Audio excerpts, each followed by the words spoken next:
Reminder that you can support me through Stream Elements. It is completely optional, but your support allows me to keep making content such as buying new games and more. Nick, am I smart?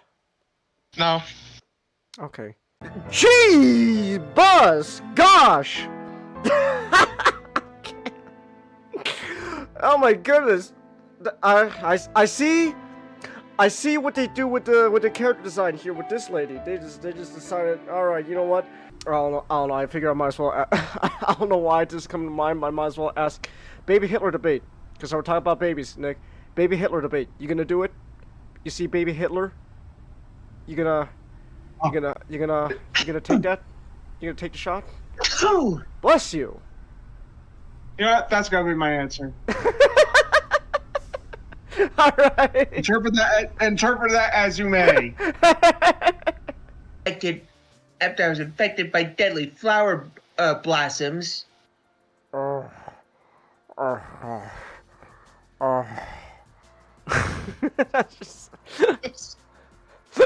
Sonic Sent a robot, a double meter knothole. It would have sent the coordinates to the village's location to him, but it was destroyed first.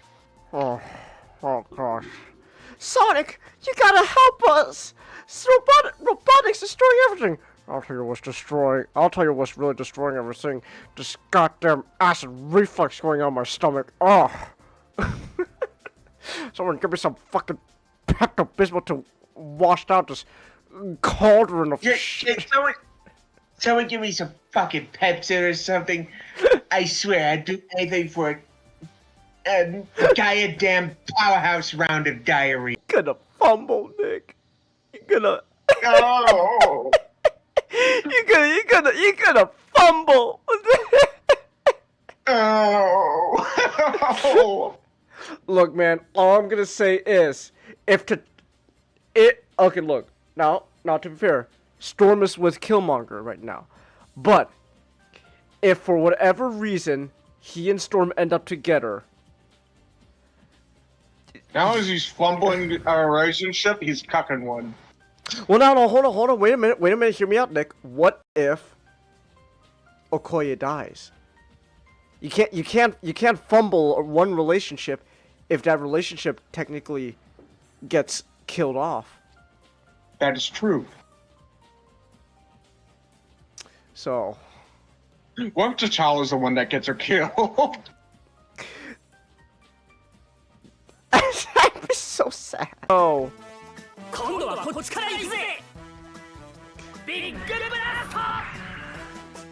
my gosh, he's pulling his missile out!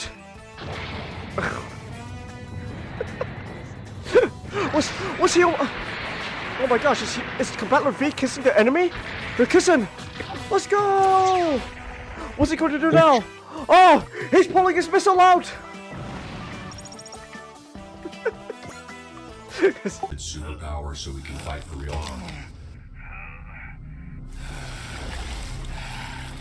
Oh! Hold on! There was a black brother! He really is pulling his cock out! He's pulling his cock out! So you got some kind of clever supervillain in there? You can call me toxic. Dude, it's fucking dangling like Quagmire! It's dangling like Quagmire, man! It's fucking pea-push! That's... Oh my gosh. It's in front of me this whole time. Kuro raincoat. Kuro is black. Kuroiwa. I'm not reaching. I'm not reaching there. That's not a coincidence. Oh my gosh. It was in front of me this whole time. I'm a genius. I'm so smart. Oh my gosh. Nick, am I smart? No. Okay. Do you think I'm smart, not? Well, I do think you're a savant.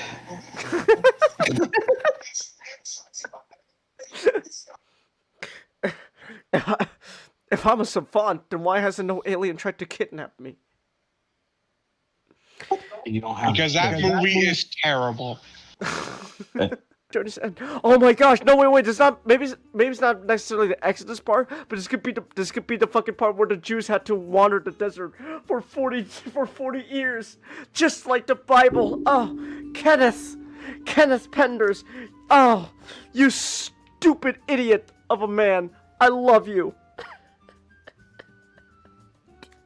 If that's the direction we're going, oh my gosh, Mr. Penders, you're stupid. But man, oh yeah, Wolf is just really good. He's got solid range and he's got good mobility. Like this little midget dude's going ham, man. Wolverine, yeah. Look, he is a short king. He is a short king, man. My short. I'm doing really well with short king at the moment. Oh gosh. Hiya! Oh my gosh. I think he's dead. He's dead already. That's great. Logan, stop! He's already dead. I'll be right back. I have to go. I'll be right back. I have to go grab food. All right. Oh man, I'm doing so much better with Logan than She-Hulk. He's just like a Bumblebee from Transformers. And he's got this big ass horn. Oh my gosh. That Jaguar, they're flying at low altitude, so you should have a chance to engage. Understood. I'll give it a try. There's your chance. Damn Jet Jaguar. No more to the right. Just imagine Bumblebee having to hold like Cybertron Metroplex's fucking weapon. Oh. That'd be great. If he loses here, the world is... Jet Jaguar's the robot that will defend the peace.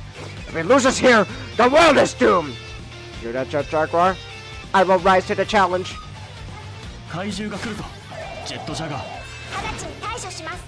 Oh! Oh, Jet Jaguar's got a really, like, childish voice. Okay. Okay, so Jet Jaguar's supposed to sound like a little kid. Like a fucking toddler. Oh wait, the flamethrower? Oh my god. Yeah! I'm burning you! Use that flamethrower. Enemy MG. Hold on.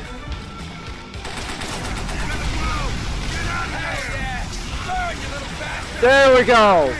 Well, I just burned a whole bunker full of people, Nick. Are you proud of me? I don't know if I should be proud of that.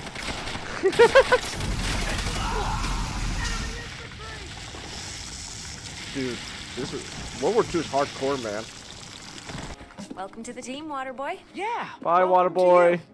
You too. He's cool. Oh no! Oh! Never mind. Changus.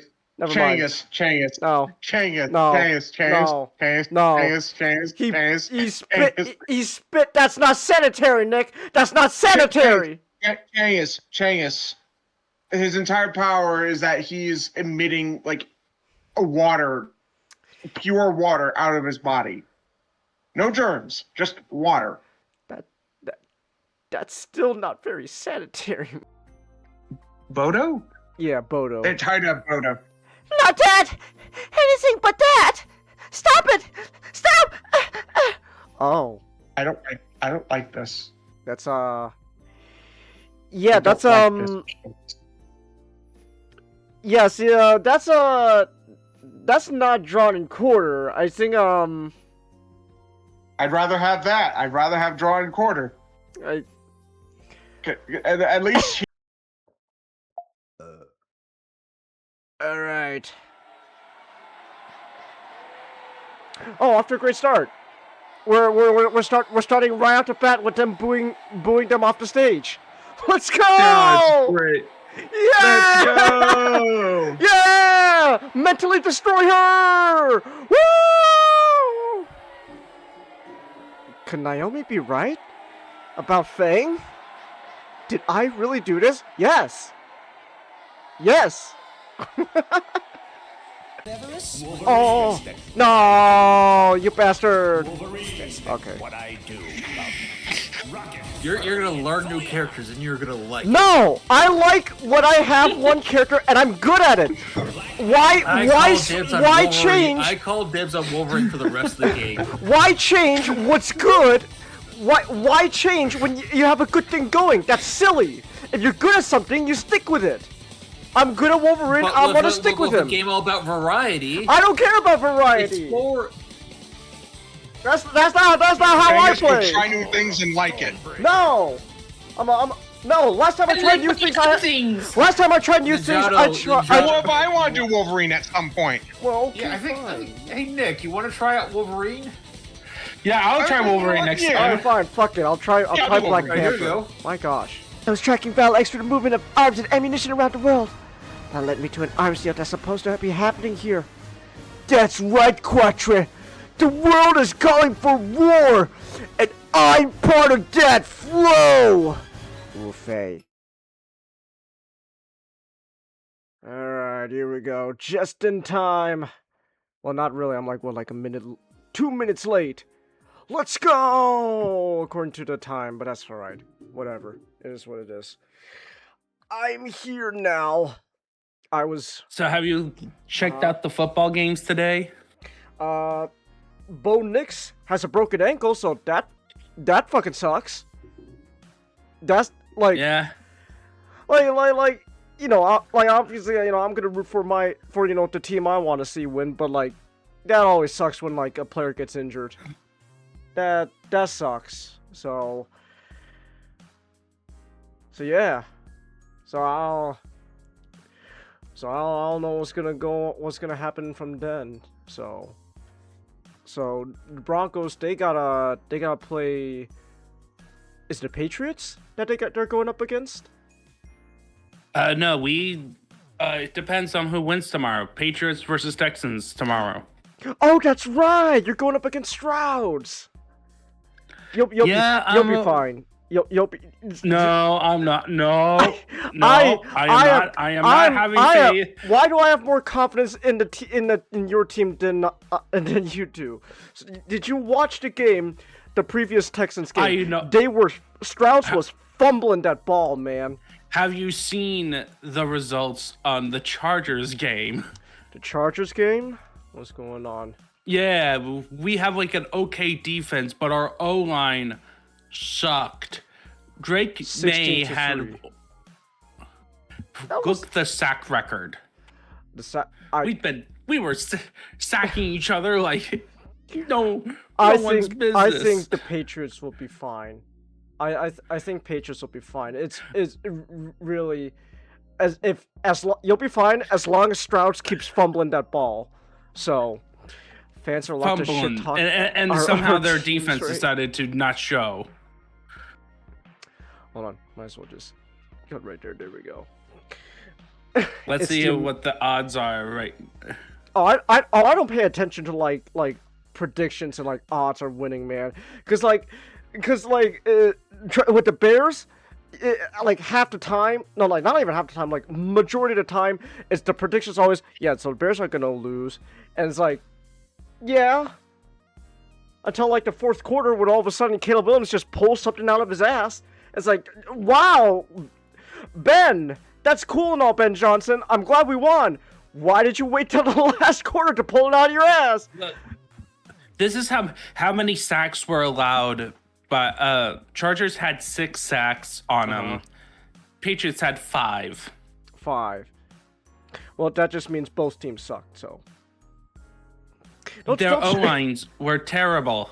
Don't you know? If you watch urinating. So imagine that O-line facing against the Texans.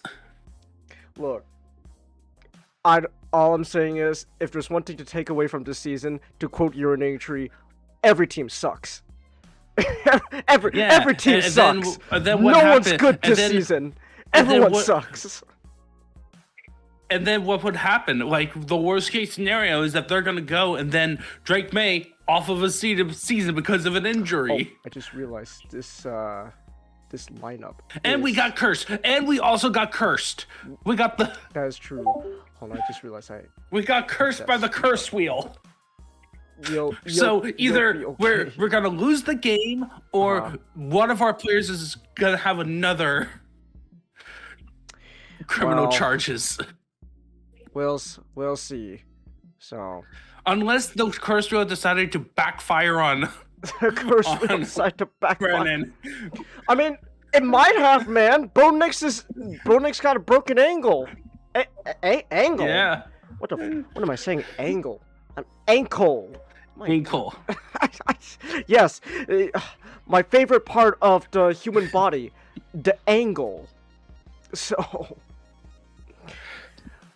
Bo Nix got injured. That wheel ain't working. Right? Oh, come on. I don't. Oh, well, we just lost Ninjato. Damn. Looks like the curse wheel got him. What the fuck's an angle? Oh, Ray, you know the angle. You know the part where your foot connects to your, or was it the shin? He said angle again. Exactly. That's what it's called, Matchstick. The angle, along with the wrist. So There's only one angle I recognize. Bullet Boo Boos followed Ninjato home. Oh, I see. Not. How do you do? We have failed. I need you to play a clip. Is it short? And 45 seconds. Well, all right. What am I? Oh, Kurt Angle, sexy boy.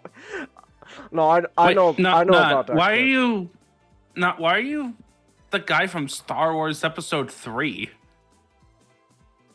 He's his favorite He's a club pawn. shitto. Someone made an appreciation post to Bruce Stanley, and he used Used that Star Wars character. You know what we need? We need just a Star Wars movie where it's just nothing but glup shittos. Just like the most obscure ass characters nobody cares about. To do what? Guardians of the Galaxy? Not even that. Like, you know what? Make it like a sitcom. Make it like a sitcom. The whole movie's like one big like sitcom, with just a bunch of glup shittos. It'll sell like hotcakes. Trust me. Star Wars fans will love it. Not, are you being held hostage, and how many battle droids are there? He is perfectly of sound mind, and he is. I'm not gonna say that. I'm not gonna say that General Grievous is currently taking me hostage, but I'm also not going to imply that there is a separatist general taking me hostage. Max reboot movie, right? You see, you know what I'm talking about. Get all the other glup shittos in there. Oh my gosh, trust me, Star Wars fans will eat it up, man. Oh, I get. Keon, Look, I just want more of the Adventures of Nim.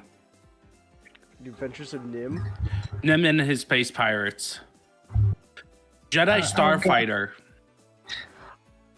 I would go and see a Maximilian Rebo movie about him trying to get to his gig.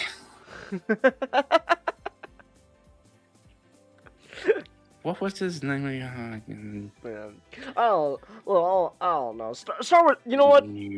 Real talk though. Star Wars fans don't care. They don't be Star Wars fans. They hate Star Wars. Oh, his little name is just Nim. That's his Nim. full name, Nim.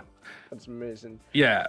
Because Star Wars fans hate Star Wars. Who are we kidding here? They'll hate anything. I love this image. It's not that Star Wars fans hate Star Wars. It's that Star Wars fans don't actually like Star Wars.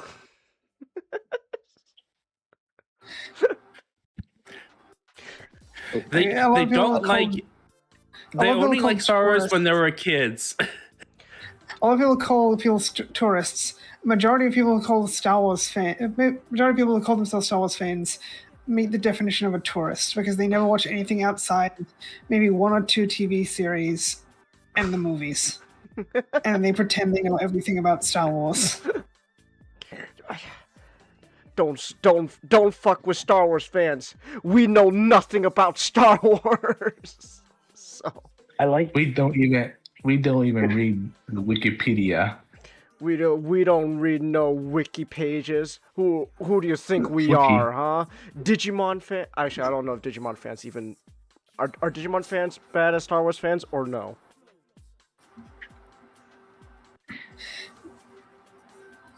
Not nearly as bad, I'd say. Like, Star Wars fans will say, the movies say this, and then George Lucas is like, no, they're saying the exact opposite. Literally. Like, it's seriously, there's things the Star Wars movies say, and they're very blatantly saying those things, because George Lucas is not subtle. And then Star Wars fans come away like, yeah, it's saying the exact opposite of that. Don't mess with Star Wars fans. Don't mess with us Star Wars fans. We're not media literate. Were you gonna say something, comment? Or that the EU is at George Lucas' mercy. Life insurance is so Oh, is important. that so? I didn't realize. Damn. Mr. Lucas has complete control of the EU. There are living ways to do your taxes. It's whatever he does in the movies trumps whatever the EU says. Yeah, that was generally. It's not. To George, it was more of there were 3 pillars of canon. The fans' canon, the expanded universe, and his personal canon. So George would put a lot of effort into avoiding contradicting the EU, but then at certain points he would get certain ideas that did contradict them that he didn't initially have. So I see. there are a bunch of things you could not write about in the EU because George was going to write things. He didn't want to contradict them. So no one was allowed to write about the Clone Wars period because he was going to make movies about the Clone Wars. And people made Boba Fett stories because George didn't intend to give Boba a backstory until he was actually developing Episode 2. That's when he decided, I want to give Boba a new backstory. I see. Okay. So, like George, George did acknowledge a lot of stuff from the EU, like a bunch of Episode 2 characters were taken from EU stuff. Like Ayla Secura was a comic book character, and George was like, let's put her in the film. I see. Okay. George is someone in real life that I accept is never really gets angry at anything. Like apart from that, like that skit he did for Robot Chicken, where he threw someone out of his office. I just accept that, like, whenever you talk to George about something, he's always gonna have the same calm tone. When he suggested, like the Zabraks, making Assad Ventress and Maul of the same race, and someone kind of pointed it out, like that doesn't really make any sense. I don't think he got mad. I think part of him kind of thought about it, and then he was like, could we do it?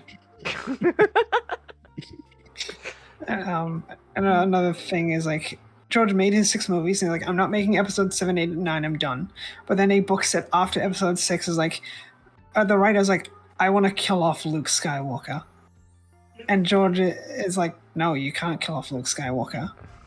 And so the writers sent, like, here's a list of everyone we want to kill off if you'll let us. But, like, not all of them, just can we kill off any of these characters? And George responded with a list of, like, here's characters you can't kill off. That's great. So he didn't care about what the EU was doing. And that's why Chewie died. He didn't put Chewie on the list. So Chewie got crushed by a moon. Oh my god! That is an awesome way to go. He what died do you have against by Chewie? a moon. Oh my goodness. That was the thing. He gave some a lecture to a Star Wars team, and it's the team who wanted to make Force Unleashed, Mhm. and like they pitched before the Force Unleashed. They pitched, what if we did a Wookiee protagonist? And George was like, I just gave you like this lecture about the importance of storytelling, and you suggest a Wookiee protagonist. Like he was not pleased because Wookiees aren't supposed to speak. Like storytelling's super important. You suggest a character who's virtually mute. Yeah, well, it's not.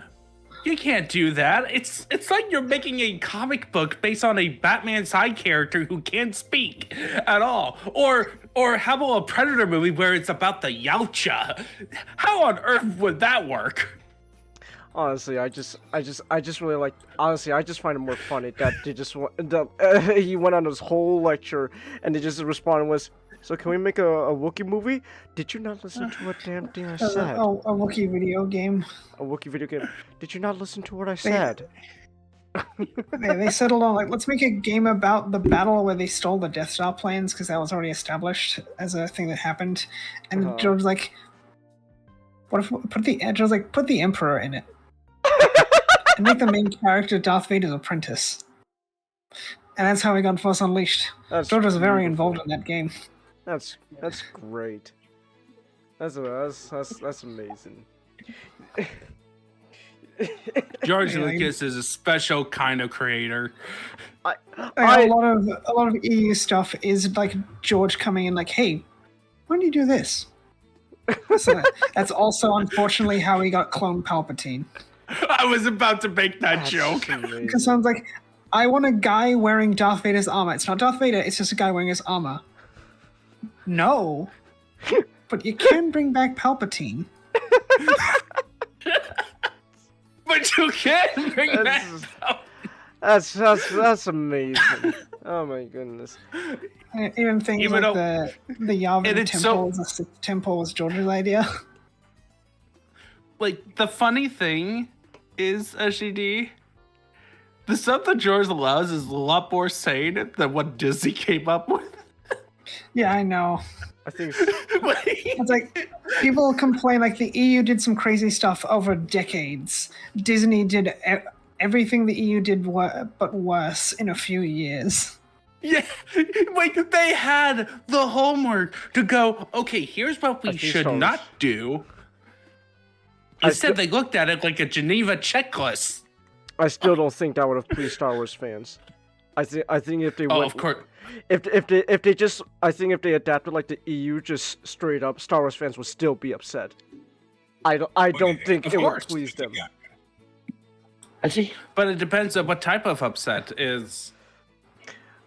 I don't know. I guess the same reaction they had with the prequels. So I see.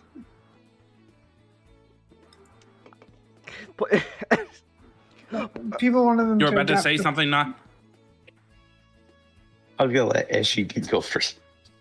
People kept saying like, just adapt the Thrawn novels. Like no, like by the time they started making the sequels, it was already too late to get everyone back for those novels. Like Mark Hamill, Carrie Fisher, Harrison Ford are already too old. And I don't think Harrison would have been willing to play another 3 movies with the main character. That guy loves movies. He loves being in movies. Except Star Wars. He hates Star Wars as much as he loves being in movies. It's just hilarious that apparent reason was in Force Awakens was so that he could get killed off. I honestly think I just want to say I think it's amazing that Harrison Ford was more all for dying, more for playing another Indiana Jones movie. Thus, we got Dial of Destiny over playing Han Solo one more time. he probably had a better time on the set of Dial of Destiny than Star Wars.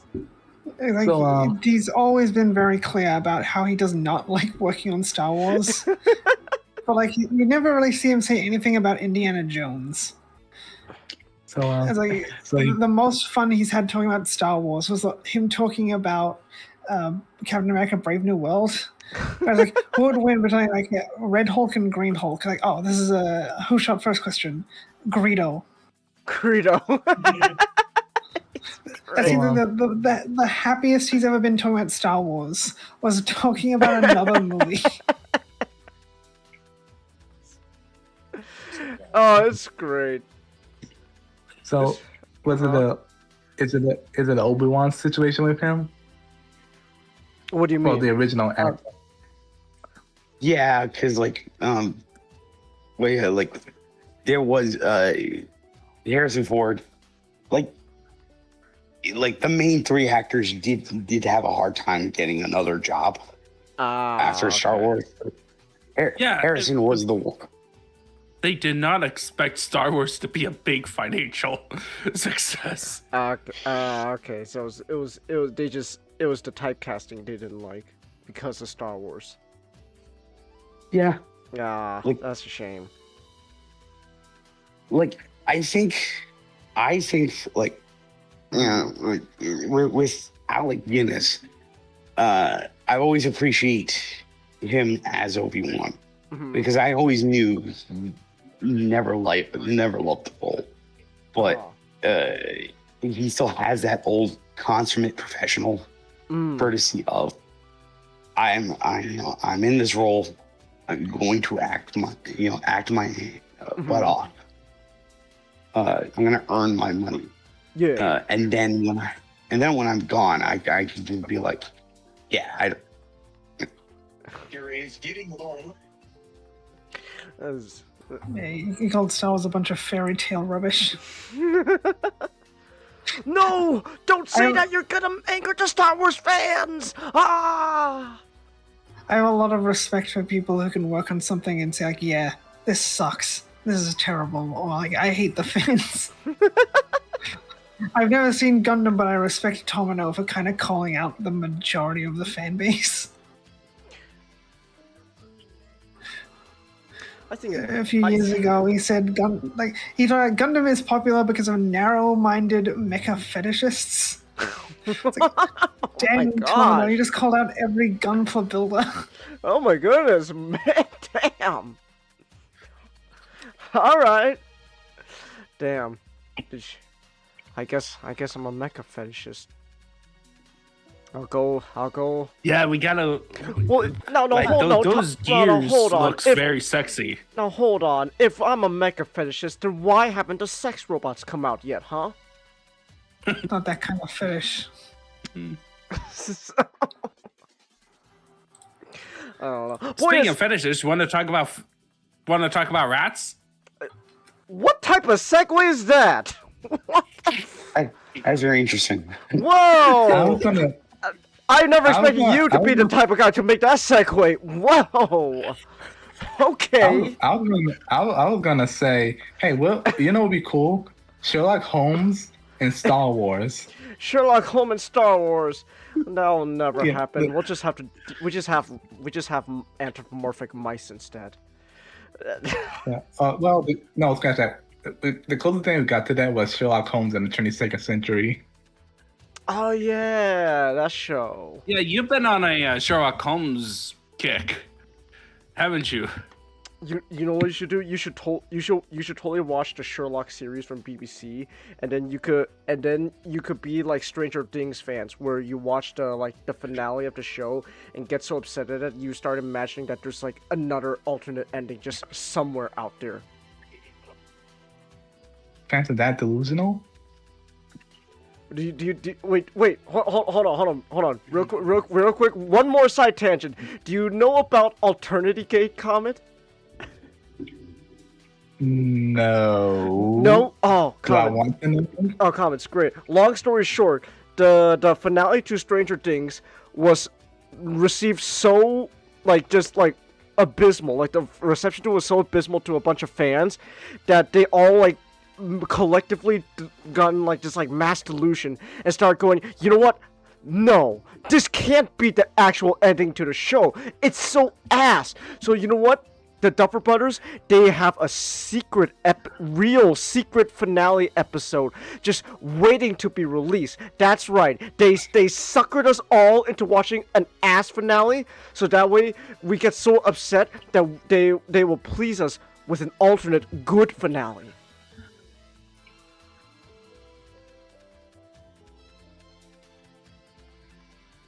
So there's just the release the Duffers cut. Yes. So wait. Yes. So wait. But unlike the Snyder cut, the Duffer cut doesn't exist. At least the Snyder cut actually came out, even though that didn't please anyone. They're still wanting more. But point is like that. But unlike the Snyder cut, there is no alternate version or ending out there. This is it. So this is just, so pretty much this is like mass copium. Yes. Yes, it is. I know we're segueing into the Great Mouse Detective, but I have to get this off my chest when because we talked earlier about like people being like professional in a project they clearly really don't like. Yeah. My all-time favorite version of that is the late Bob Hoskins. Like for the Super Mario Brothers movie.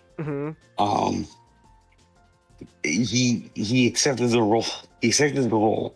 Of course, he didn't really know Mario all that well, so he had to just explain it to him. And then he had just like a moment of thought and contemplation before he said, "I was in King Lear." Oh wait, I got one. That's great. Wait. I'm right. You didn't mention Orson Welles. Orson Welles. Well, to be fair, Orson Welles as Unicron's kind of sort of different because like he was kind of a low point of his life, and like he just needed the money. Like he didn't hate being Unicron. He was just kind of like, job's a job. I need the money. Also, Orson Welles plays a character like most of the time, so like even if it sounds like he's negative about the production, like a lot of people kind of just said that like he was really excited to be there. Like so, like even Orson Welles just kind of lies for the sake of just playing a character. Wait, wasn't oh man, I really need the money. Mr. Wells, would you like to be a giant planet robot that eats other planets? Do I get to do it? Does the set have? Does the voice acting booth have a free buffet platter? Yes, Orson Welles. Then count me in. Wait, no, I got one. Yeah, we need you to play a giant eating planet. Is that a weight joke? Oh. Okay, speaking of overweight, rats. Rats, yes. No, hold on. Not all rats are fat. The bad guy rat is. Yes. I'll be honest. I did not watch this movie, so I don't know. My rats were always of a healthy weight. They ate as much as they wanted and never got fat. Well, there you go. Okay, so look, I know nothing about this movie. I just know it exists. What's the deal with this? Well, a little meta, a little outside. This movie came out in 1986 after the financial failure that was the Black Cauldron. Damn, that sucks. Yeah, and it's based on the book series Basil. Basil of Baker Street. Excuse me? Basil of Baker Street. Yeah, Basil on Baker Street. Here, you know, I could pull up a Wikipedia page. Yeah, based on and yeah, it came out in 1986 and based on the books of Basil and Baker Street. Now, what's interesting is it was a financial success. Oh, okay. And it saved the Disney animation department. Oh. Oh, okay. Because after the Black Cauldron, their neck was on the guillotine, so to speak. I didn't know it was a demon success. Because I heard this was part of the dark age of Disney animation before Beauty and the Beast. Well, it saved the studio. It allowed the studio to go and it allowed the Disney Renaissance to happen. Oh, okay. So if this movie failed, we wouldn't have the Disney Renaissance, and the animation department would have been kaput. Yeah, the Disney Renaissance. Man. Yeah, I'm not. It's in the same. It saved it from going bankrupt. I'm not gonna lie, man. That's cool and all, but like, as soon as you mentioned Disney and animated movies, my mind just immediately went back to how Disney sabotaged Treasure Island. It's like, you know, Disney, you had some good stuff, and then you continued to do questionable things, and that makes me hate you. That's part of the reason I chose this topic, because, like, okay, so with the plot about it's set in 1897 in London, Victorian London. And it's about this mice named this detective. It starts off with the kidnapping of a toy maker. Oh no! By a peg-legged bat, leaving his daughter behind, and the daughter looks for help, bumps into the Watson character. Like, isn't his name like Dorson or something like that? Yes. Dawson. David Q. Dawson. That's amazing. You know Dawson. Who was returning back from a tour in Afghanistan. Oh my gosh, Afghanistan! Damn, there was oil even back then? Oh.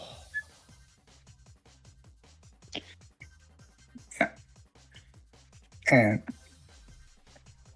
they end up recruiting the help of the detective Basil.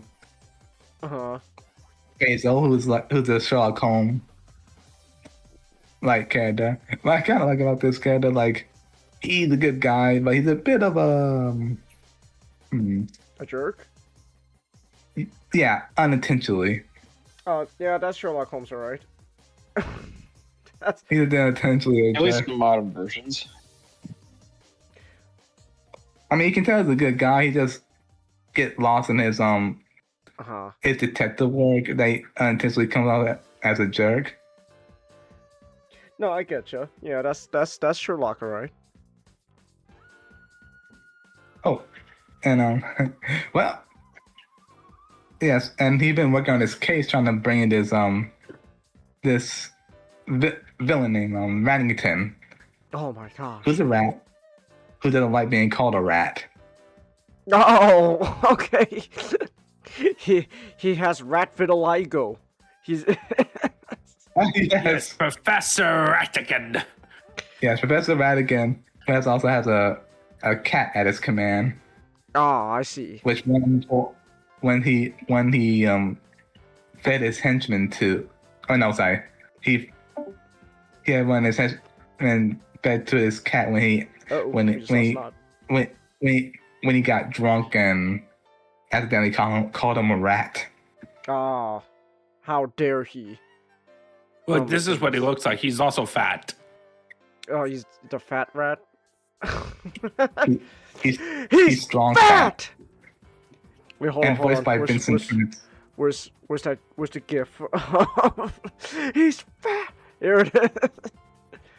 He's fat. Thing about Rattington, ever know who Vincent Prince is? I don't. A famous voice actor. I So what has he done? Well, he was in the 13. I think he was either he was in or was model. It's he was based on Vincent that. Price. His name is Vincent Price. Vincent Price. He was in. I think he was the model for Vincent Ghoul and Scooby Doo. Oh, And Vincent Price was a big horror actor. Yeah, this is what he looks like. In color. Oh, the Fly. Oh, okay. Hold on, I'm seeing some of the stuff he's done. Oh, he was Egghead in Batman. Ooh. Yeah. Yeah. Hold on, here okay, here we go. Here's a filmography. Vincent Price. Yep. Okay. Yeah, he was also the inspiration for Vincent Van Gogh. They mocked. And on Scooby Doo, and the 13 Ghosts in the Scooby Doo movie, not movie, the Mystery Incorporated show. Okay, yeah, he did a bunch of like horror stuff. So yeah. He also had a voiceover cameo in Abbott Costello meets Frankenstein as the Invisible Man. It was the ending bit where essentially what happens is that Dracula and the Wolfman kill each other, and Abbott and Costello are rowing in a boat. I'm not spoiling the entire plot. You need to see it. It's actually pretty fun. And, all right, he was in an episode of the Muppet Show. And it ends with like, hey, there's no one's to frighten us because the Frankenstein's monster is gone, the Wolfman is gone, and Dracula is gone, and then it's like, oh, you miss all the excitement. And it's go, who said that? And then you see a cigar being lit up. Allow me to introduce myself. I'm the Invisible Man. And then they jump in the water because they're freaked out. Hold on, something's going on outside. You guys keep talking. I gotta check out what's going on outside my room real quick. But keep talking. So she hires Basil, the mouse detective, and they gotta go investigate. And then Rangton's in the way. What next? Yes, essentially he stole the toy maker because he wanted the queen. The queen is having her 60th or 90th with jamboree. So his plan was pretty much create a robot duplicate that will crown him as king. Yeah, a coup, and then send the queen, have the cat eat the queen. Yeah. But like I said, yeah, like of course, there's like a final fight, and Basil wins at the end of trickery. Now, when I watch this film, it's short, it's 1 hour 14 minutes. When I watch this film, I'm like, that it has that thing that modern Disney is missing now, which is a charm, like a charm and a sense of like they actually put effort behind it, find what to do, or there's like a talent.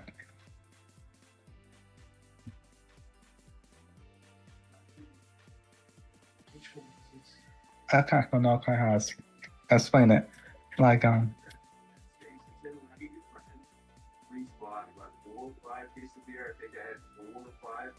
yeah, but another thing I find fun fact about this film that it was one of the earliest films with that uses CGI.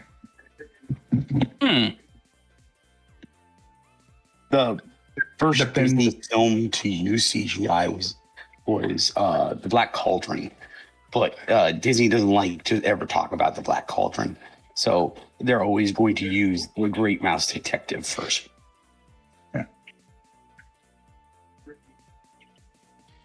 Yeah, so like the layouts were done on computers, and the use of the video cameras made a digital version of pencil testing possible. And they use CGI for the Big Ben fight scene. For the chase scene. Sorry, the chase scene that takes place inside of Big Ben.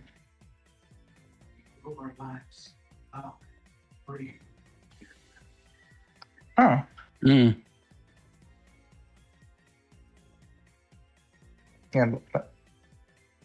Yeah, but like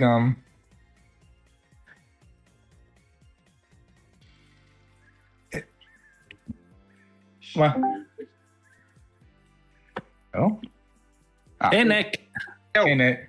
I just got back from watching the Seahawks 49ers.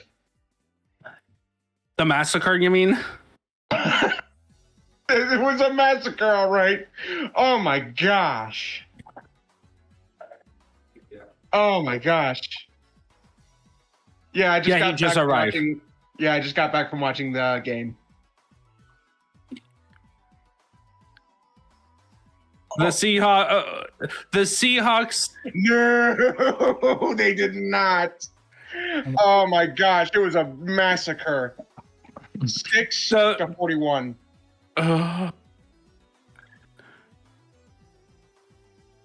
Yeah. The 49ers got the Vidal treatment.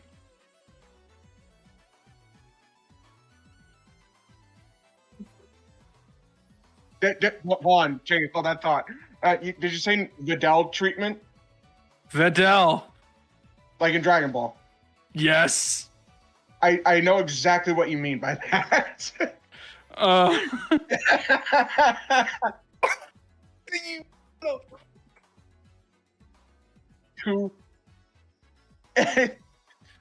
And that was it. Oh my gosh.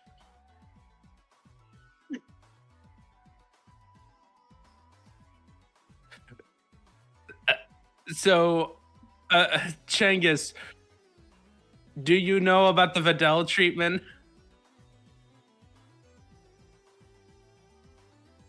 Yep. All right, here. Look at Jimmy Backroom. This is just a summation of what happened.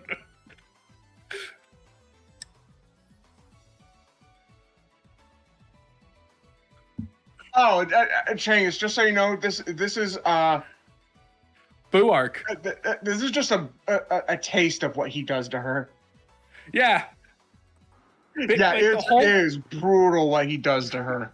Yeah, it's a very controversial scene. It's probably the most controversial scene in Dragon Ball. It's worse in the anime. Oh yeah,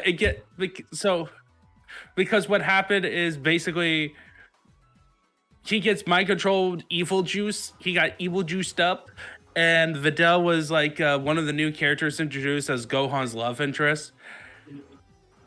And she wants to become a fighter like him, and this is basically Toriyama making a statement about there is no such thing as strong female characters that will survive Dragon Ball. The woman got fridged. Yeah, the Boo. People say the Boo arc is really silly and comedic. It's like, guys, I read the Boo arc. Only Boo arc is very violent. It's ridiculous and violent at the same time. Toriyama went through several editors. By the time we got to the Boo arc, he just did not care anymore and wanted to do whatever. And his editor is like, "Yeah, go ahead, do whatever." So that's why it's such a weird mix of like very brutal, but also very weird. Like, hey, Boo, you know what? I'm going to kill off all the cast again. How am I going to do it this time? I'm going to have this guy turn them all into food and eat them. Yeah, they go from like this scene with Vidal and a villain who blows up people's heads to Boo, who just turns people into candy and eats them. And then they By go the to way, Vidal got turned into candy after this. And they go to a guy shooting a puppy.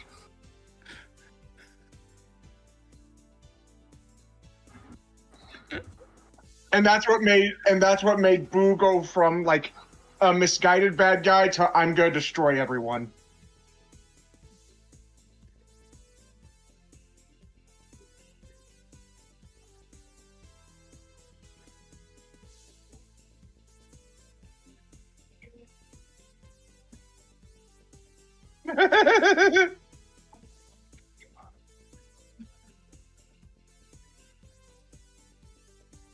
Yeah, but sorry for interrupting the Great Mouse Detective by talking about some sports and brutality of Dragon Ball.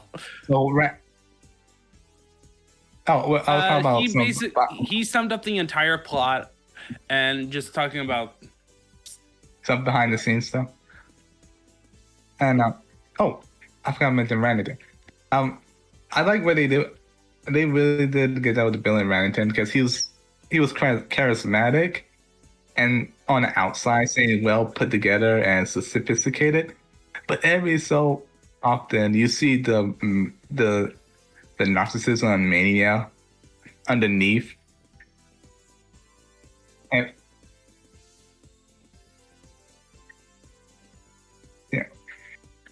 yeah, and Vincent did a good job voicing him. Because one minute he could be all charming, and next minute he can go, "I'll go rip your throat out if you don't do what I say." Oh no.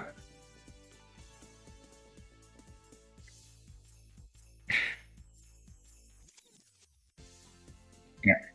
Oh no. Yeah.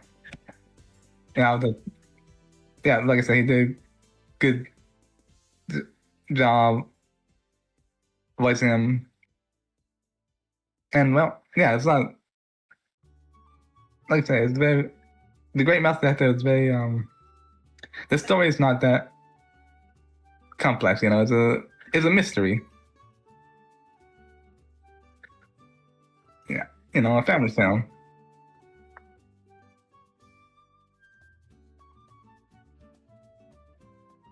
Oh, it holds up. Yeah, it holds up really well. Well, you know, I kind of wish Disney returned to that, but you know, yeah, they.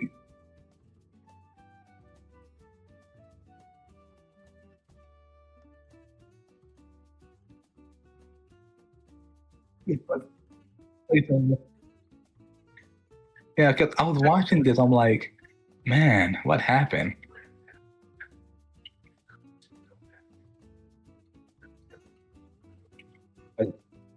What happened was they wanted to shrink they wanted to shrink their division, their 2D division. Like at this point, there's just about like 3 people working at the division in Burbank.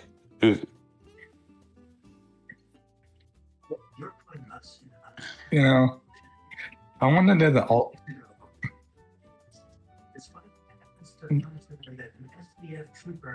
Oh.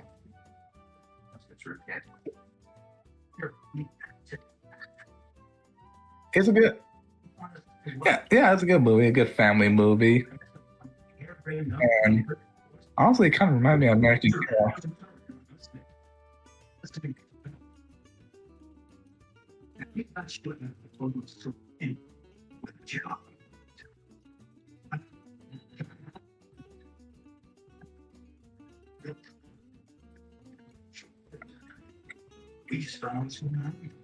Well, one guy was the mouse that got eaten by the cat.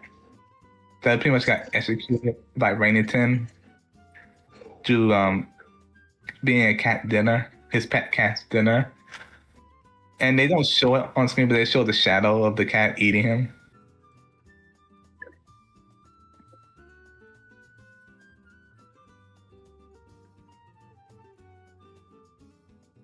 Yeah, alcohol, real guns.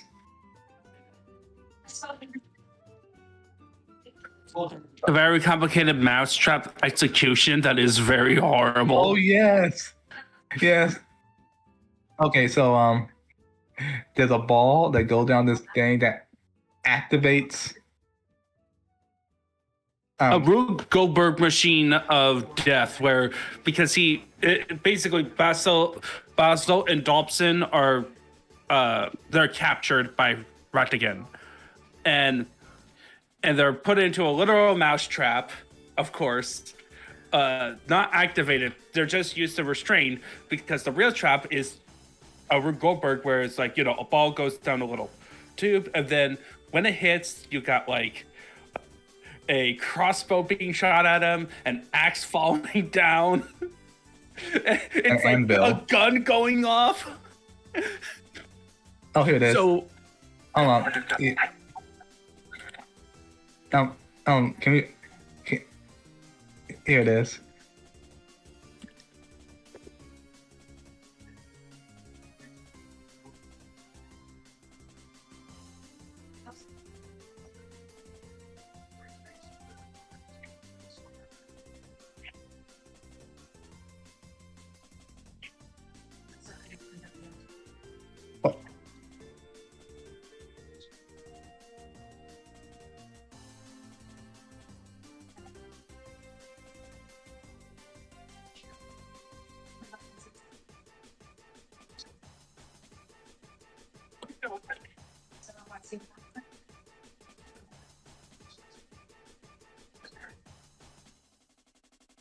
Well, that's Remington.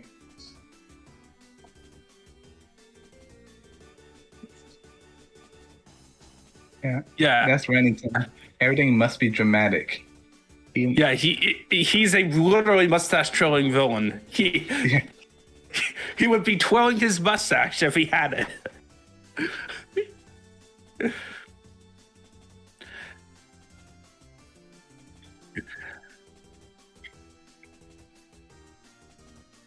He made a song for him.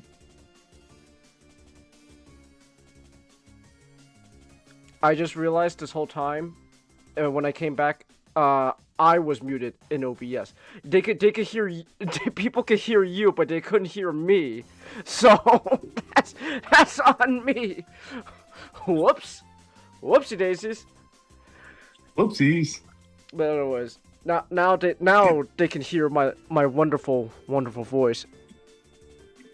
There we go. Oh, I forgot that he had a camera set up too. So, but all right. So overall, though, you like the Great Mouse Detective? Yeah, honestly, it kind of reminds me of American Tail a little bit. Let's see how. Of course, we can watch it through a Disney Plus subscription. Yes. Or YouTube. YouTube is on YouTube for rent.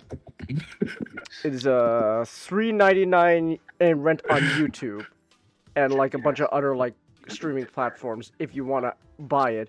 But but why would you do that when you can cough up? Let's see. Hold on. I will never give up the chance to make fun of the Disney subscription. Hold on. What are the current prices they're offering? Let's see here.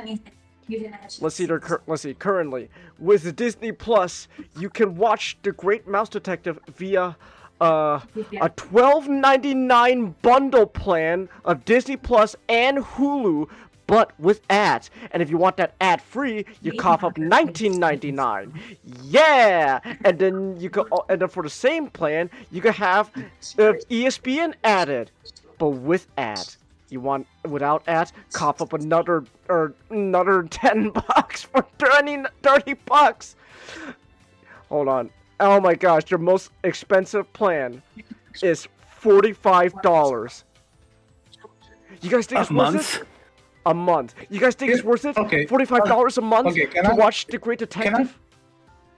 Can I say something real quick? Yes. What's the point of streaming service? It'd be just as expensive as cable. Good question. That's the point. Good question. To take the cable model into streaming, that's the point. It's good. It's like they don't understand that's a very good question, Comet. Like, if you're gonna, the point of streaming is that I get cable without the cable prices, but I'll get what I want. I'll get what I want without all the package things they try to do with all the unnecessary channels you don't watch. So what's the point of making it more expensive? I'm not gonna get it. I'm not. You're gonna just encourage that. Comet. That is. You're just gonna encourage it. You're just gonna encourage your customer to go full on search for the One Piece. That is a very good question, Comet. Wow. G. Willikers, I do wonder why myself. 45 bucks a monthly for like the most like expensive plan. Oh wait, hold on, wait. But also, wait, actually, hold on, wait a minute. We can also do the annual plan though. Hold on a minute. Oh wait, hold on. I forgot. That's not the most expensive plan because I forgot that doesn't include NFL. Oh my gosh, how could I have not seen that coming? If we're including NFL, we will be if we're including like the ultimate bundle premium with Hulu, ESPN, Disney, and the NFL with no ads, $55 a month. You think it's worth it, guys? No. Yeah, no. That's fuck you, Disney. Actually, fuck you. I was gonna mention. I was gonna mention a Black Comet, because you mentioned like, oh, this kind of feels like Secret of Nim. It's because Don Bluth, American Tail. It's because Don Bluth trained a lot of animators. Oh, I see. In Disney, so by the time he kind of left and he made American Tail the same year, his work was indistinguishable from Disney because he kind of he was the one who taught the new Disney style.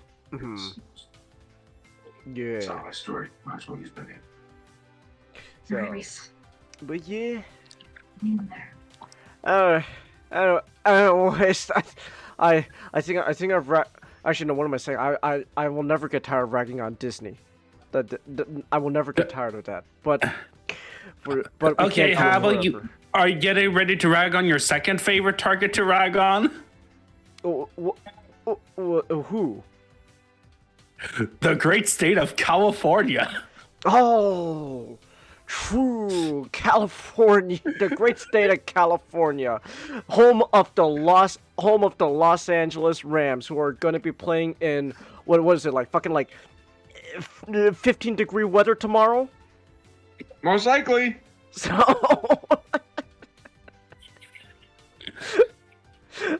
how's Demolition Man? How's Demolition Man? Oh, Demolition Man wasn't. Oh, hold on a second. What's going on there? Hold on, give me 1 second. Knott's avatar just made a huge jump.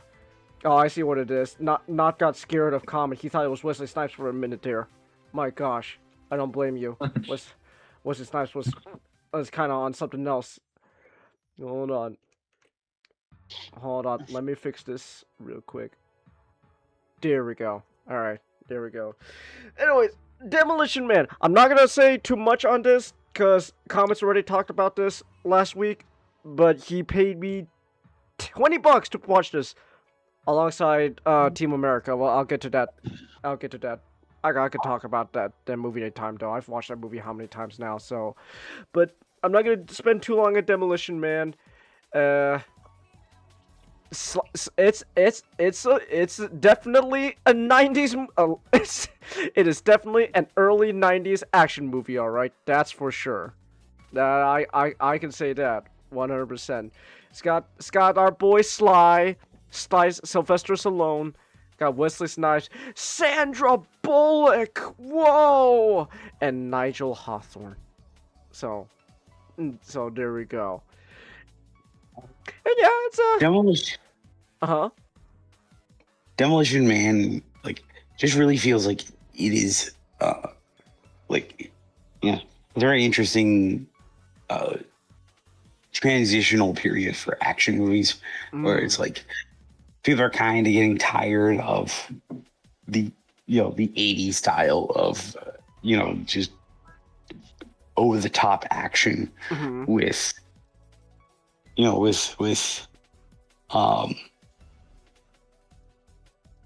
well, not so much tired as so much as like people kind of just started making fun of it. Mm. You know, like it. You know, this is the era of like a lot of that '80s movie was kind of being seen as cheesy. Not in the infectuate, way that we view it now, but just in a sense of like, yeah, like this is a little bit over the top. Yeah. And so like Demolition Man, like, wait, when did the last action hero come out? No, I know Demolition Man came out in '93 because we made the joke that, like, funny how that, in 3 years' time, the depiction of Los Angeles is just, it's constant fire. It's constantly on fire. Now, hold on, Chelsea. We're gonna talk about Digimon later, because that's gonna be like another like 2-hour long talk. Because I think I got quite a bit to say. Well, SGD's got quite a lot to say, but I'll chime in if I have an interesting point. I think she's referencing the title. Oh, well, don't you know, Chelsea? Well, that'll be our next topic. But just a little spoiler.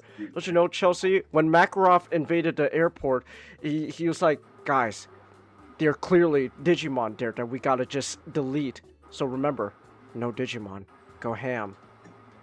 And then it just happened that a bunch of Russians were in the way. It's a shame, really. Yeah, they stepped out of the elevator with their M16s and just started shooting down everyone looking for that one Kawagamon. Exactly. Sorry, Yuri. What people didn't recognize is that, Makarov, he can speak in text boxes. So, he made sure like no one in the elevator, spoke to, spoke that way. He shot Yuri because it turns out Yuri was the one guy who wanted to still keep Digimon around. So it's like, I'm afraid we can't let that happen, Yuri, my friend. Sorry, Yuri, you have a Kawagamon. Kawagamon's only ever a bad guy, so clearly something needs to be done about this. Soap died because of a Kawagamon. It's truly a tragedy. See, Unimon was only a victim of Digimon in Season 1, and Snymon is in the lore a good Digimon. Not you, Kawagamon. You die. You die. Anyways. We'll talk about Digimon later, Chelsea. So, right now we're talking about Demolition Man. This is definitely a '90s action movie, right? I gotta say, it's fun overall. I'm not gonna lie, it kind of feels like there's a bit of a I don't want to say tone shift, but like you start a movie with like everything on fire, and then like, well, that's like the highlight of like like the overtop action of this movie. That's kind of it. Like the movie's overall got like good actions, like it's fun, but like you start off with everything on fire, and then that's like, well, we're not gonna get that level of damage and destruction anymore. Funny because like it doesn't really feel like an action movie. It kind of just feels like a comedy. It kind of does. So, but yeah, like overall, the movie is fine. I'm gonna be honest. I feel like this is a movie where if you watch it alone, yeah, you'll probably have a good time. But like, I think this is a movie where like it's definitely more fun if you just watch it with friends. Because I feel like if I just watch this on my own, I'd probably just like be sitting there, and then like at the end, I'll just be like, yeah, that was alright. That was neat. I mean, that's kind of still how I felt at the end overall, but like the experience was kind of a lot more fun watching with friends. Like,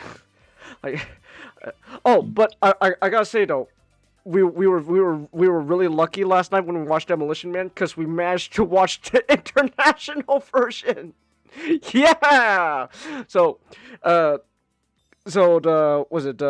the domestic version that Comet watched, one of the big things was in the future of 1932, Taco Bell won the franchise war, and so they just took over everything. 1932. Oh, I'm sorry, 2032. Oh my goodness. That's right. The future is so bad that we just like reset everything. This is just H.G. Wells' time machine, because we traveled through the futures so long that we just warped back around to exactly like a reset, and now we're in the Great Depression. We're in the Great Depression. Hold still! I'm gonna try shooting Hitler out of the window. Oh darn! I got Nancy right instead. But anyways. Oh, Chinggis. Yes. You know how the three cells work now? No, I don't. They never elaborate. I guess that makes me the idiot. Joke's on me, huh? Dang. Yeah, I'm not sure I do this official, but there's like this chart that's gonna try to figure it out. Well, that's more. Oh, excuse me. You know who knows how to use the three seashells? Who? Your mom? John Hawkwood. Ah. I thought it was gonna be my mom joke, like Muscle Man.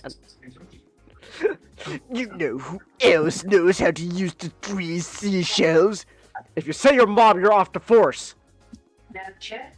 My mom! Get out! It was worth it! Oh! So, and anyways, I got distracted. I was trying to say we watched the Do you know who international. John Hawkwood is? No.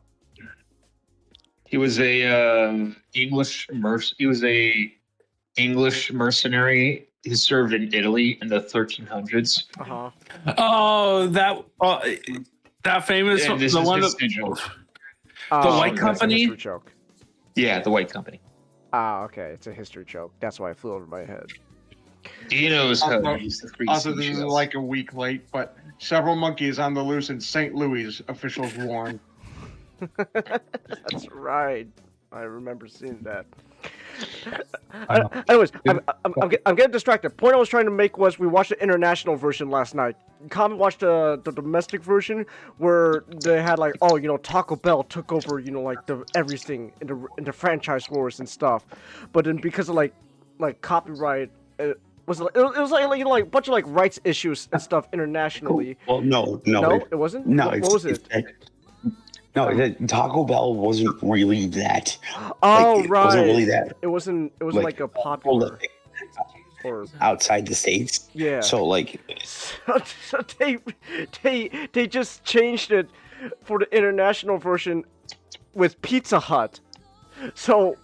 But the thing is like. Nobody out pizzas the Hut. Nobody out pizzas the Hut. Shoots Taco Bell. So it's just really funny, like, Pizza Hut took over in the future, but then like they just like ADR'd in everyone just saying Pizza Hut over Taco Bell, and it's just really funny because clearly they didn't even bother like reshoot anything, so you clearly see Sly saying Taco Bell, but they just ADR over it Pizza Hut. They ADR things because it's too much effort to reshoot. Yeah, but it's funny though. It's really funny when like they're clearly not saying Pizza Hut, and it's but they're doing a whole like Pizza Hut gag. It's like, oh man. Just should have filmed the mouth and then cut out the original part of the footage. So just something out of annoying orange. Exactly. But you know what, guys? You know what? This is the future we're living in. 2025, with the power of AI, we can just we could just use AI footage over it to now match up to the lip syncing with the ADR. How garbage that would be. My goodness. Anyways. Yeah, just use AI to replace the actor. Like, why did you turn white for a second? Don't worry about it. Don't worry about it. Anyways, so yeah, what I was trying to make it's just really funny seeing them just saying Pizza Hut over everything. It's like, it's just kind of funny because like for the most part they kind of make the effort to like edit a bunch of like Taco Bell stuff with Pizza Hut. Like the restaurant now has a Pizza Hut sign on it, but like at the same time though, like in the background you can clearly see the doors still having Taco Bell on them. So it's just funny like that. Really, the big thing about this movie it's just kind of funny to just make fun of like what a bad future this movie takes place in. It's like, oh man, we're. Oh! I just remember the funniest thing to come out the whole movie. I remember was that they're telling Sly all the things that are now like illegal in the future, and they just sort of said like, oh yeah, abortion is now illegal, and it's like, oh my gosh, wait, so you're telling me in this future, after like the big earthquake like destroyed most of the West Coast, they also managed to overturn Roe v. Wade early? It's like, damn! Whoa! Well, listen, Changus, California got wiped out. If the West Coast got wiped out, that means like California, Oregon, Washington, all the big coastal states got wiped out, which means they were filled with liberals. Oh, okay. Well, it makes sense. I see. Point I was trying to make was like just stuff like that. It's just like it's funny because like, it just catches off guard. Like wow, everything here just sucks. But hey, I guess abortion's illegal now, so there's that. It's like, but at the same time, anytime you say a bad word, you get fined like $1,000 for it. Abortion is banned because pregnancy takes place through various lab interactions. Oh yeah, that's true. People don't have sex anymore, so there's much more controlled circumstances surrounding pregnancy. So there's really no need to get an abortion because you can never have an unplanned pregnancy in that future. That's true. Now hold on. In this future, if like someone wants to have a baby, but then they change their mind halfway through, do they just like torch like the test tube, the fetus is inside? Well, it's like, well, they don't want the baby anymore. Guess I'll just toss the test tube into a fire. I like it. They'd probably be able to grow the baby somehow, and then you'd get a massive fine. You get a massive fine. Yeah, you have to pay child. You have to pay child support for that baby. Well, here's what they actually freeze the baby. They will probably freeze the baby and then wait until a parent. Oh, true. A couple wants a child. True. They'll freeze the parent and recondition them like how they recondition the criminals. Like, okay, now I want the baby again. Oh, that's true. It's like, Mr. Raymond Mr. Dr. Kato, I changed my mind. I want the baby now. Okay, here you go. My husband's not black. Well, too bad. That's the baby now. I don't imagine just a giant, like, white sign in the back of the desk that just says no refunds. No refund.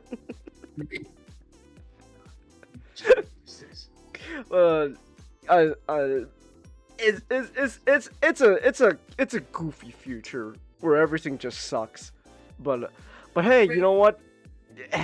At least everything is nice and peaceful and calm. And if you want free will, well then you go underground, and you eat rat burgers.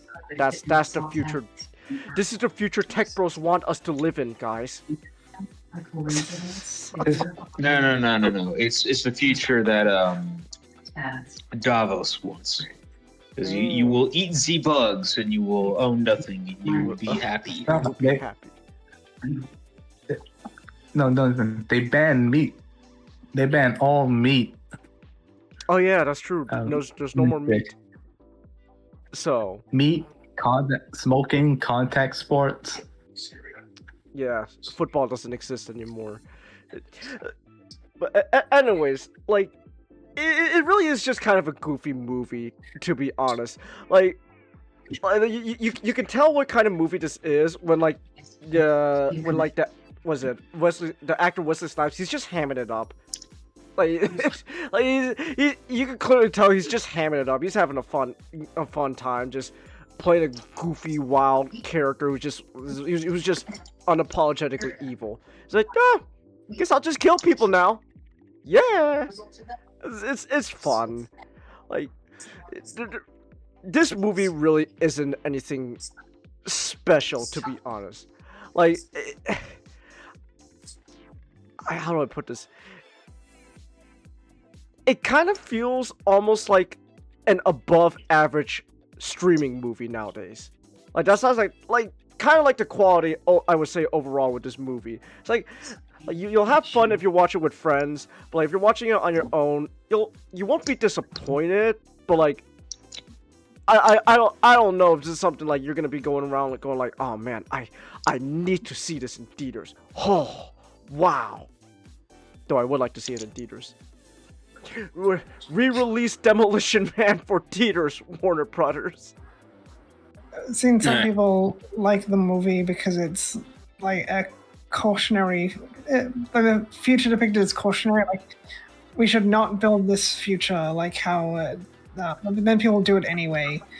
Like people are doing things in the movie depicted as bad because they legitimately think they're good ideas. Like the people who want to build the Torment Nexus from the book, don't build the Torment Nexus.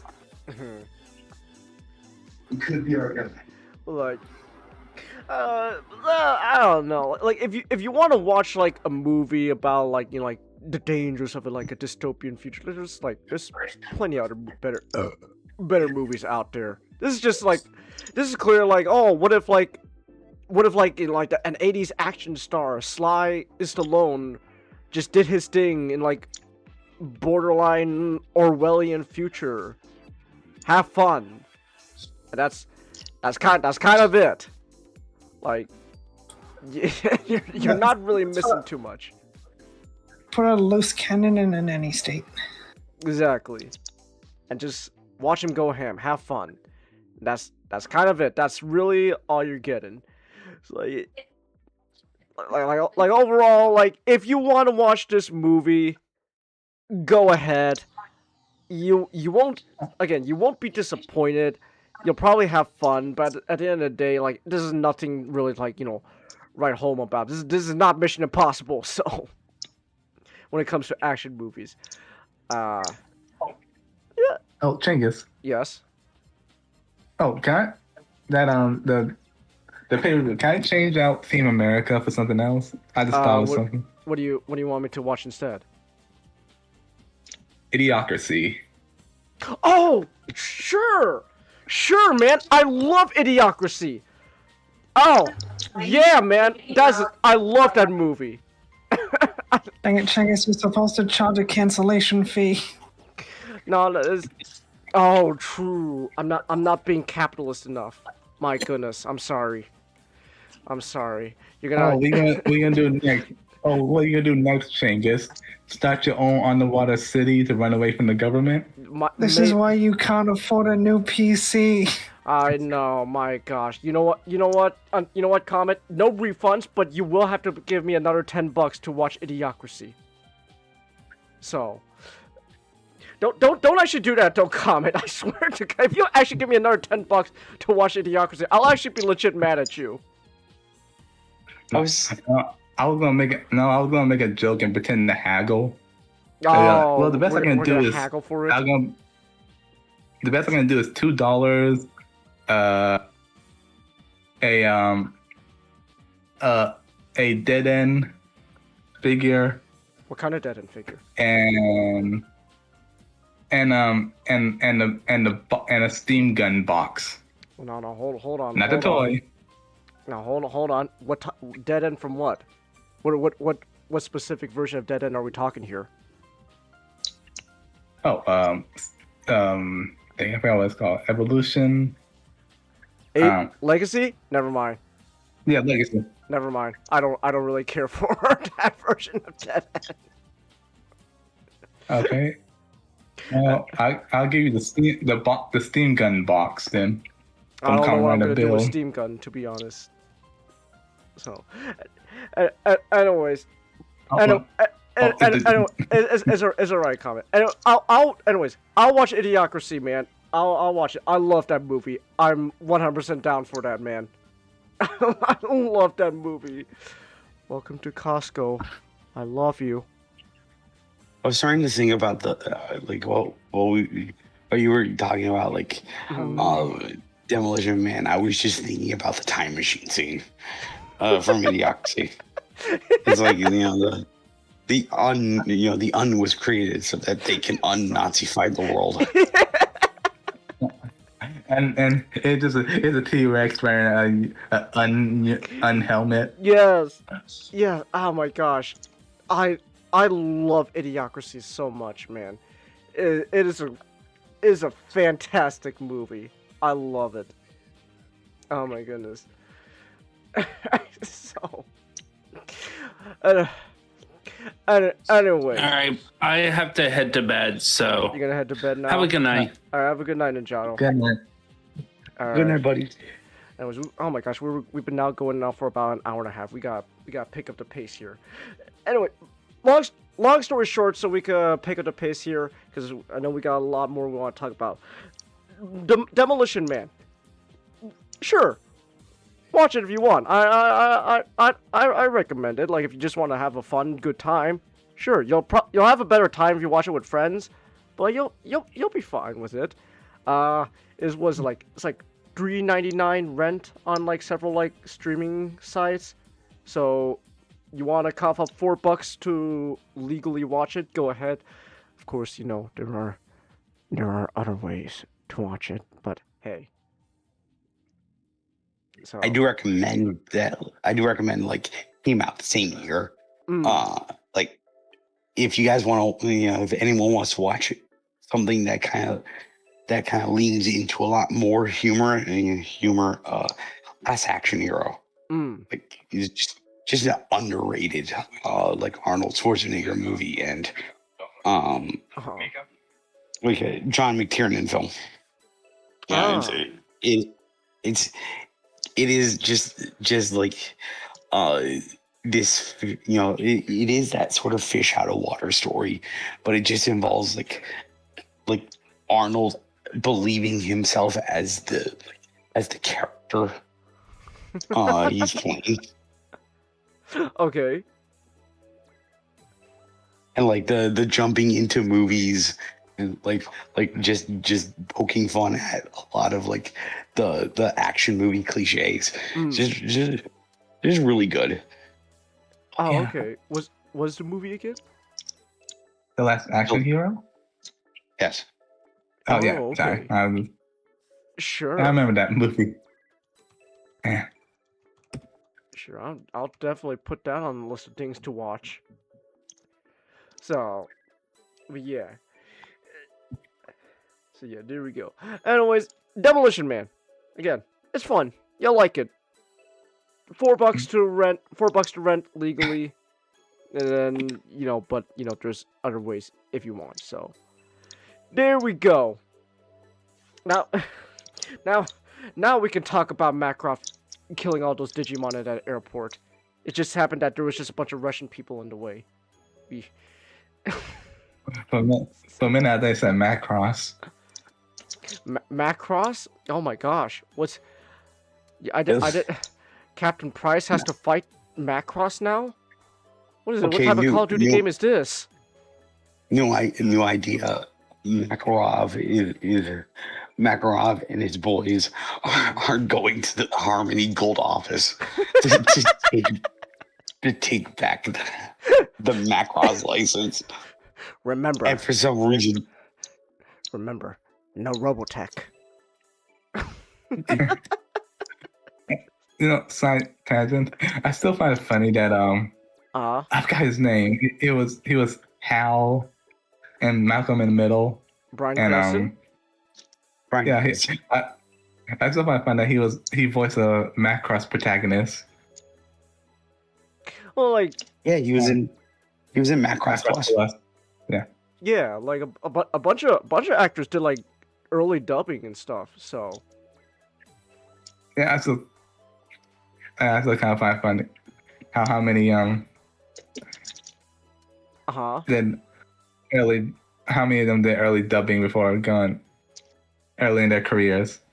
yeah, a lot of them did like early dubbing, man. It's really interesting. Yeah. Oh, excuse me.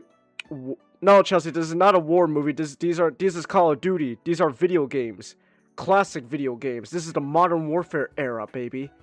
Modern Warfare, Call of Duty 4, Modern Warfare, and Modern Warfare 2. The good Modern Warfares. Cause it's not. Oh man, we got to do Modern Warfare 3 again. What do we do? I don't know. I guess Macroft just pops soap in the head like that. There we go. End of game. Yay. Never gonna get over that. So, well, anyways, Matchstick, you played the OG Call of Duty Modern Warfare games. Did you like them? I did like them. Nice. At least the first two. I haven't able to get to 3 yet. Oh, okay. But I can see why this Call of Duty sort of caught on how it did afterwards. Because it's a lot of fun. So the game is basically a what do you call video games, shooters, especially before then, didn't really do modern games. You had some exceptions, like Ghost Recon, like especially like Tom Clancy games, like Ghost Recon or Splinter Cell. Rainbow Six. Yeah, Rainbow Six would be like a better example. But most of the time, it was usually like sci-fi, like Halo or Doom, or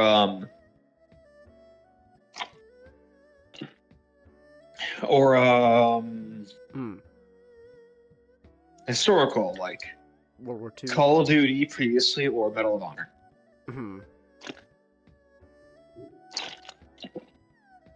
Excuse me, I'm taking sips. But this is sort of what introduced and really popularized the modern genre outside of like Tom Clancy games. But the gameplay, I haven't played previous historical Call of Duty games. How's the Cengiz, you played World at War. How's the gameplay World War comparing? I don't really know. I didn't really pay too much attention. Like it felt fine, to be honest. Like I think I guess like I don't know, like at least like going from like World of War to Modern Warfare didn't feel all too different, like gameplay wise. At least how I played it. A common criticism with the Call of Duty franchise, which is both kind of earned and not, is that the gameplay is going to be very similar because, to be honest, they're not, outside of trying to employ like gimmicks or just changing the overall feel of the games. There's no real way you can really innovate something that has already kind of been perfected multiple times. So, like, the real big difference I would say between like Modern Warfare and with World at War is that because Modern Warfare is using more at the time more state of the art modern weapons, like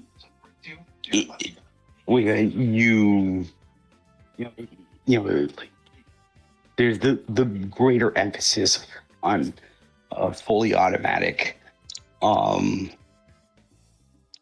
One big standout I would say is that they do try to emphasize. They try to de-emphasize, like for the sake of pacing, they try to de-emphasize, holding to reload, like reloading during a firefight, and that's when they try to incentivize just switching to your sidearm. Switch to your sidearm. It's fat. Remember to switch to your sidearm. It's faster than reloading that way.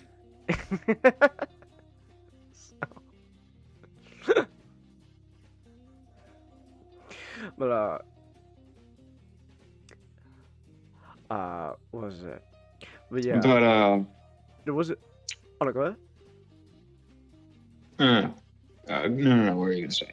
No, I was just gonna reiterate basically that like there would like going from like World at War to like Modern Warfare, there really isn't gonna be that much like huge leap in difference in like gameplay. It's not like if you're jumping from like World at War to some like Advanced Warfare, then then all of a sudden it's like, whoa, what happened here? Something definitely changed. There is a big emphasis compared to the previous games with like options when it comes to attachments and also just like tools, because in the World War II titles, obviously guns at the time were very utilitarian. They're you have a battle rifle that's meant for long range, semi-auto, and that's like what was considered the pinnacle at the time. And then you have a small machine gun that is more so for support and mid-range fire.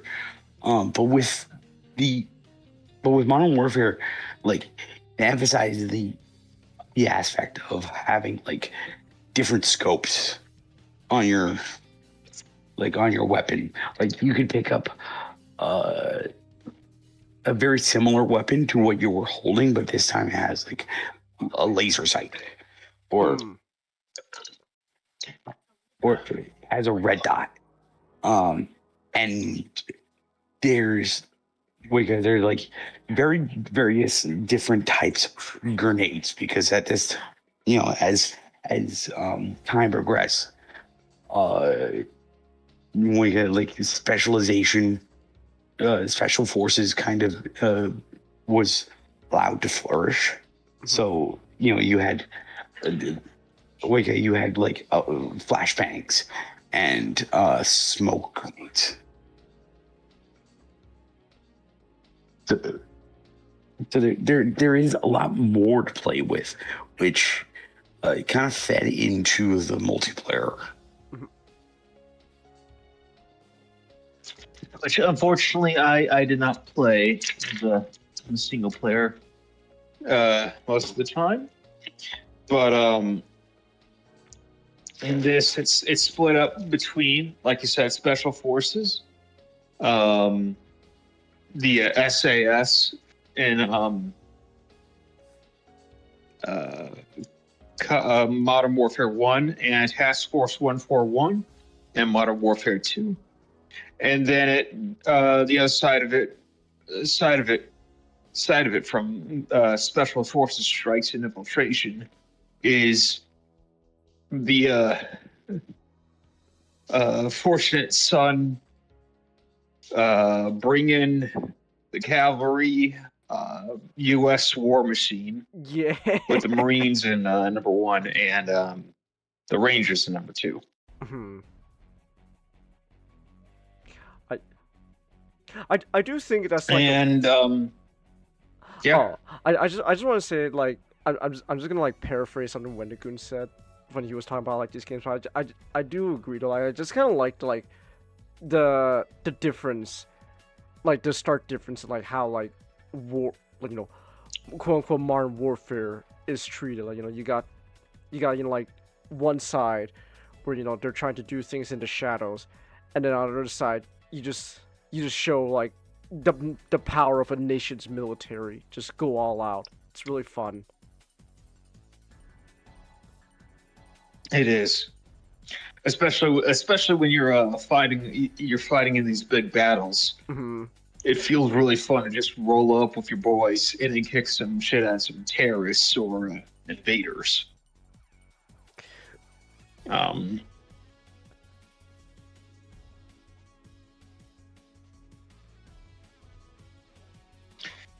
But after mm-hmm. it is sort of the standard Call of Duty fare of quick gunplay, sprint, aim down sights, grenades, that kind of stuff. Mm-hmm. Quick cover. It's like the basic shooter sort of template, modern shooter template. But I do see how it caught on so well because it's very fun. The missions are they know how to do missions. They do different things each time. They have little different segments for a lot of them, like a snowmobile fight or in defending a tank. It's not just hull-to-hull shooting or massive gunfight, but it does happen. The story is an interesting one.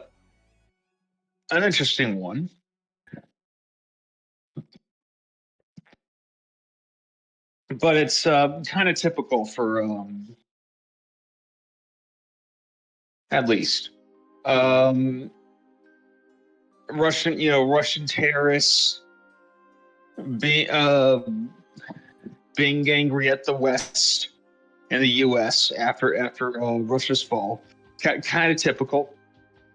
But it does. It's classic, but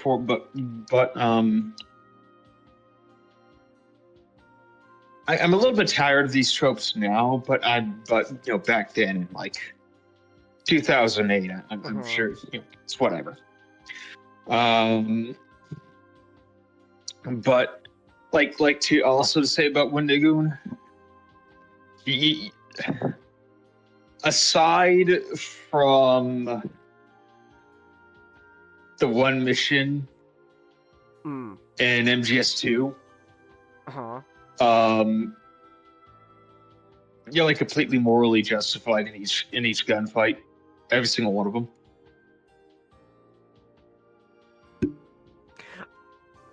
All right. And it is interesting.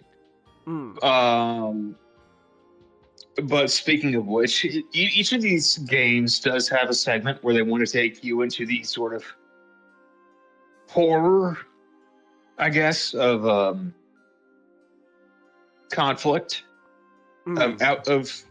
outside of military conflict, with the public execution of the president. Was it actually Saudi Arabia or was it a different Middle Eastern nation? I don't remember if it. I think it was like. I don't remember. I know it couldn't have been like some made up country because they really went out of the way to like make it like, oh, this is like a real country of like, there's like a real thing happening. No, I will call it bullshit ghost Dan. It really was just a Middle Eastern country. It was just. I guess it was just generalized. Oh, okay. It was generalized, just so like, it's kind of a wink and a nod to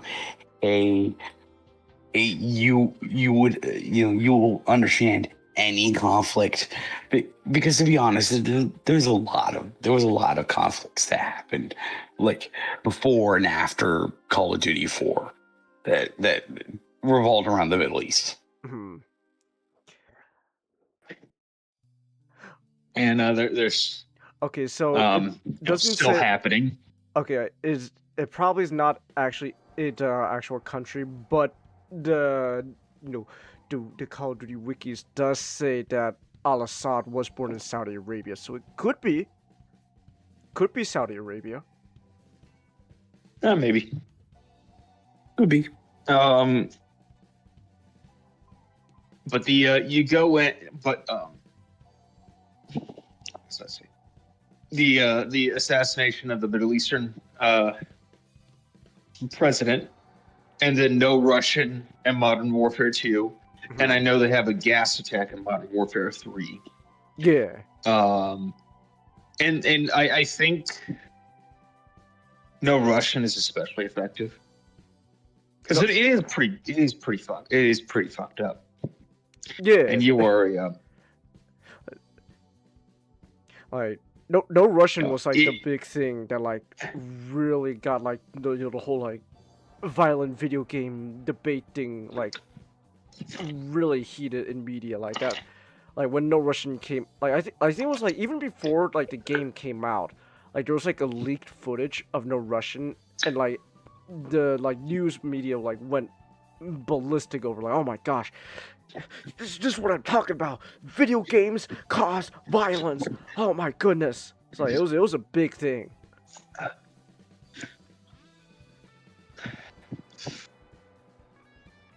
To be fair, no, I would. Never mind. I was gonna make a joke, but it's a taste.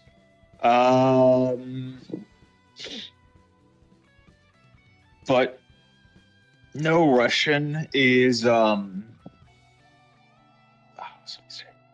know. I think the last time we had a conversation about that, I know one of us was like, No Russian could have been a cutscene, and I'm like, no. No, yeah, I think it was Ninjato who said that it could have been a cutscene, but I don't think it would have been. No, the fact that you're playing it makes it more effective. The experience of you mowing down these just random innocents. If you are, this is art. This is cinema right here. Cinema. Unironically, you mowing down a bunch of Russian innocents in a video game is like, this is making you feel. This is making the person feel emotion. I assume quite a lot for just being a massive jackass. And that's what art really is about. Expressing emotion. Yes? Suggesting it be a cutscene is completely missing the point of what they're trying to accomplish. Yeah. And it's expressing an emotion or an idea through a medium. Mm-hmm. And this is taking the gaming side, the actual be able to play and interact with it. Yeah. To its logical conclusion. Yeah. Which is even if you play the mission and you decide not to like fire the gun, like you still gotta walk slowly through the airport and just see like all the bodies around you. Like it is like And you still gotta kill the police officers. You still gotta kill the police officers either way because they're shooting you, and you can't progress without shooting them. It's like you wouldn't be able to have like because the idea is like the fact that you are put right in that like a terrorist attack position makes you have like the experience of the horrors of that incident firsthand. Like, oh my gosh, I'm complicit in this terrible act. My gosh, what is wrong with me?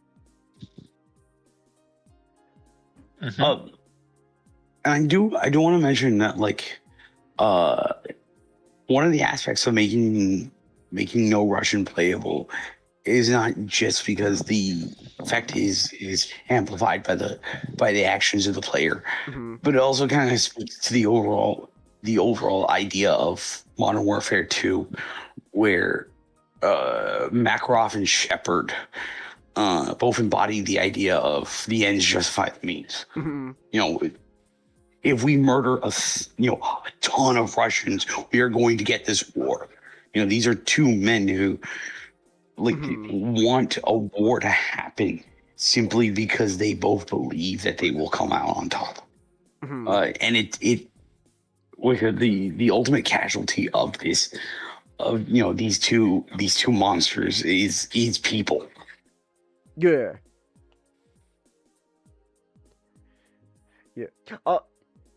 I do like though with Modern Warfare 2 how they kind of switch things up, where in the first Modern Warfare, like with like the American section and gameplay, like you're seeing like the American war machine powerhouse through the Middle East, let's go Marines, hoorah, and then like you're the war machine, and it's kind of cool how in Modern Warfare 2 they switch that around, where now you have to deal with the Russian war machine invading your homeland. It's like, oh my gosh, where did this come from? Oh my goodness. So that's really cool how they just switch things around. But yeah, which I'm playing. I'm a little bit tired of Russians being the bad guys. So. Well, this was kind of like. It's kind of like a product of its time, though, because Yeah. It's also a kind of recent events shows it's completely unrealistic, which is also kind of amusing. But like it I know, but it's funny in hindsight. Yeah, what I'm trying to say. Is funny in hindsight, but like but it's kind of charming though to think that like they played into like the fears people had back in the day when these games came out. It's like, oh my gosh, what if Russia just came in and just immediately wiped the floor with us? Oh my goodness, oh my goodness, and it's just kind of funny to think like, wow, we know nowadays that the Modern Warfare 2 would be completely different. Well, for starters, Modern Warfare 2 would be completely different because where are the Marines using their Steam Decks controlling gun turrets to shoot down drones? Powered by Steam Deck. Thank you, thank you, Valve. Very cool. Your Steam Decks are supporting the cause. So, that's still like the funniest thing I think to come out of the whole Ukraine thing. I say funny because like the absurdity of it, right? Like you just seeing on Twitter, you see someone literally post on Twitter a Ukrainian soldier using like a gun placement like turret controlled by a fucking Steam Deck. Jenkins, you act like Valve gave it to them. Like it's funnier to think. It's funnier to think that way, to be honest. Like, just say, imagine not just Gabe when himself traveled all the way to Ukraine to give to the president a bunch of Steam Decks for the boys.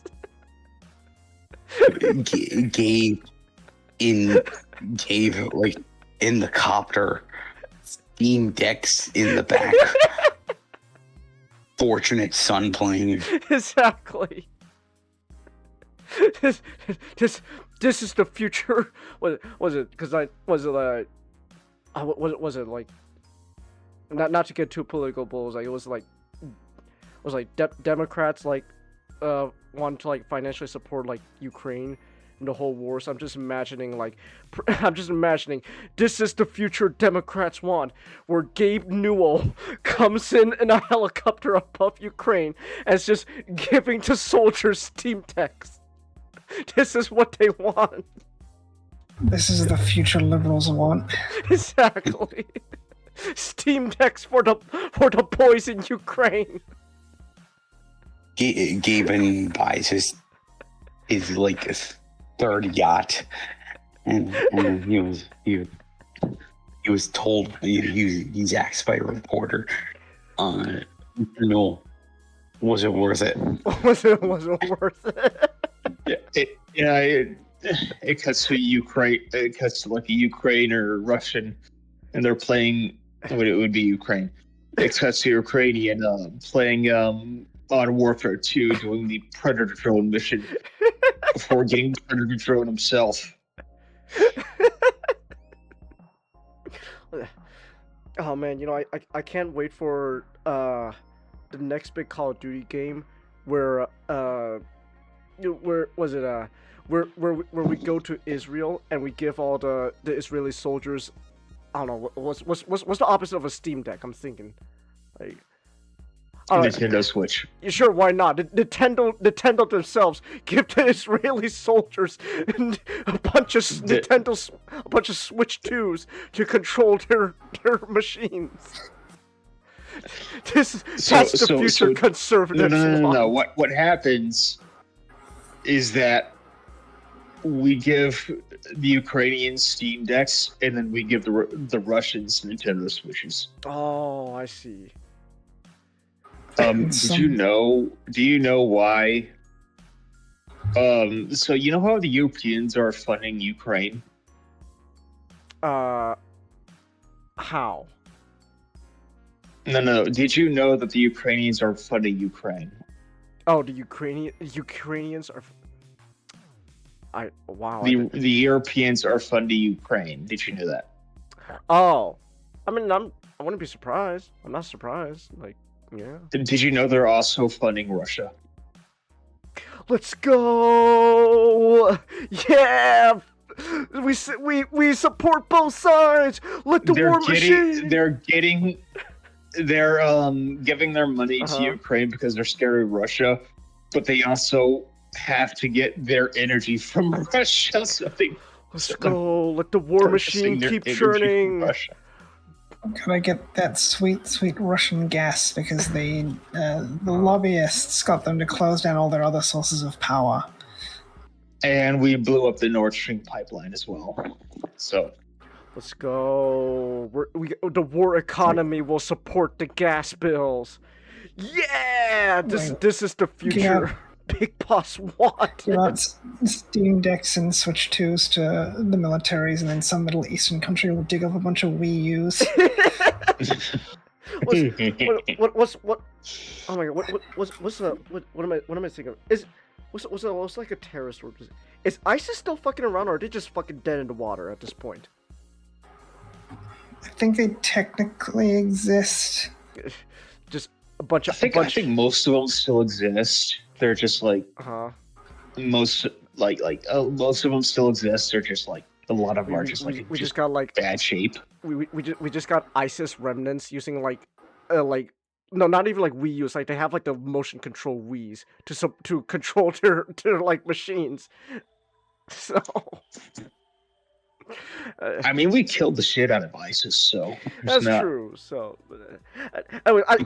this is my fault. I got us completely off track with this fucking Steam Deck talk. The great thing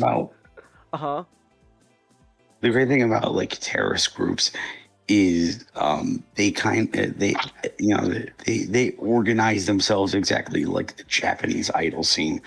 Eventually, they'll just clump together into one big super group and then take over a leaf protected land. And then they immediately fall into infighting. But anyways, That's what's happening in Afghanistan right now. That's Yeah, because a lot of these terrorist groups, like there's so many different sects of Islam, and most terrorist groups are each a different sect, and they all hate each other. They all hate each other. Because part of Islam is like there is only one true belief system, so it's like with Christians, except the Muslims are told to do things. So when the Americans leave the and you when the Americans leave and you look over to your Shia neighbor and you're Sunni, you just start shooting each other. All right. Anyway, this is my fault. I got us completely off track. We're getting like way off course. We're starting to get into like some deep territory here. Speaking of terrorists, Makarov. What do you want us to think about Makarov? That bum.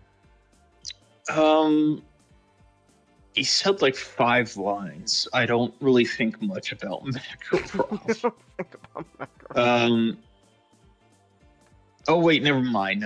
We did have the he did show up in No Russian. He showed up in like 2 missions and that's it.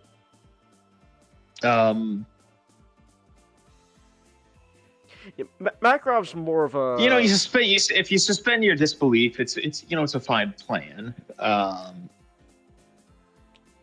But I think we'll get more of him in like MGS. Modern Warfare 3. Yeah, Makarov's a bigger role in Metal Gear Warfare 3. Because Modern Warfare 2, the big bad was twist villain Shepard. Oh my gosh, Shepard's a bad guy this whole time? Oh my goodness. Shepard, no. Roach! Ghost! Do not trust Shepard! Do not trust Shepard! It is. I will say though, it is a good twist with Shepard, you do it is kind of built up well, because like throughout the whole game up to that point, like you really get an idea of you get like early hints of like Shepard. Like like right at the beginning, like Shepard's all for like American intervention in the Middle East. It's like we are the most powerful military. What we do here matters back home. So he's all for American intervention in the Middle East. He wants more. But then you also get get hints of like his betrayal, how oh man, that was danger close, man. Danger close with Shepard? Are you kidding me? That's an understatement. So you early hints of how Shepard will willingly put his own men, at risk if it means winning. But also he's not a hypocrite, as he's in the lane of gunfire, pulling you up and putting a gun into your hand with a pistol he's not the with a pistol in his. He's not the guy who's gonna hide behind an office while everyone does the dirty work. It's just that he will do the dirty work himself if he has to. It's just that he doesn't care who dies. He's long as they win. Still. Yeah. So Shepard has an interesting thing where the beginning kind of portrays him as this, he's a hero, he is someone who stands by his men and will lead them into the battle. And then as the game progresses, you kind of see him more as a Custard type. He is a man who is obsessed with glory. Mm-hmm. And you realize that he's flinging people to their deaths because it doesn't matter how many people die as long as he gets to be the one to hold up the flag in the end. 5 years ago, I lost 30,000 men in the blink of an eye. And the whole world just fucking watched. Tomorrow there will be no great line, by the way. It is. Some of the And also, while a lot of the game is silly, they also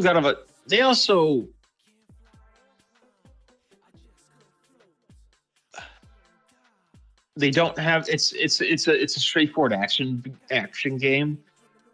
Mm-hmm. And while they don't have enough time to make it really hit,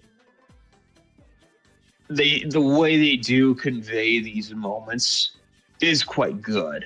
Like Shepard's betrayal, the fight at the end.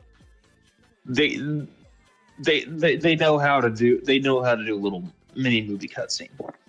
Yeah. Like these games will love going over the top just because they acknowledge the fact, like, these are video games. Mm-hmm. You know, it's fun for the player to engage in something that is, like, highly improbable in real life, but it's just a treat to play. Like the siege of the White House. Yeah, that's great.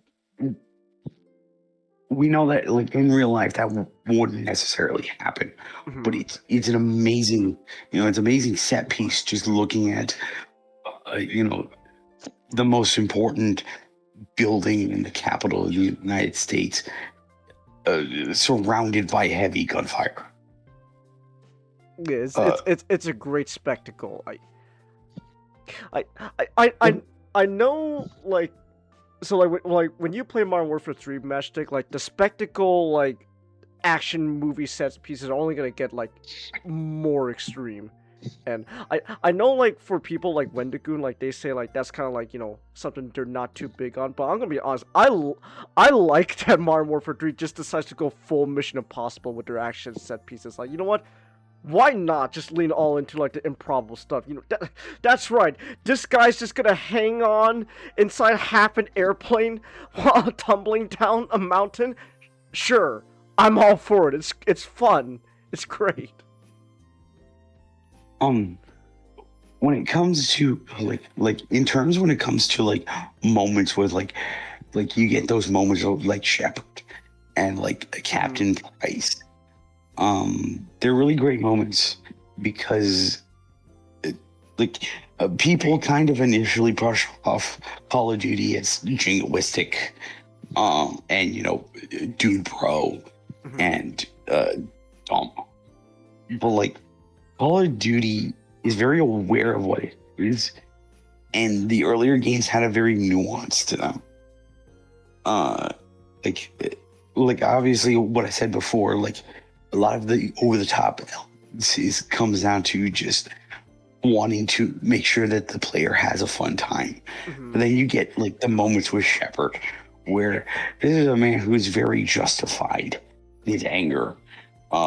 And like, just that wanting to strike back at the world who blinked as, like, all of his men just died around him. Mm-hmm. But Shepard is not a representative of anything. Like, Shepard is not a representative of America and, like, the military-industrial complex. Shepard is a character who, like, who exists to kind of just show that, despite the fact that, like, it's supposedly in the modern world we're tuned in 24/7 on, like, conflicts happening outside of our doorsteps, yet we're blind to the fact of, these men aren't statistics. Mm-hmm. They're not just people who well, they will die. These were like brothers, fathers, sons. Mm-hmm. And, like, Shepard kind of just broke down, and kind of became the very thing, parody that, like, we got people always kind of point to American generals as being just that someone who is glory seeking. We mentioned he's not a pencil pusher, but at the very sense, like even when he's in the front lines, he's still going to send wave after wave of men after you before you finally get to see him.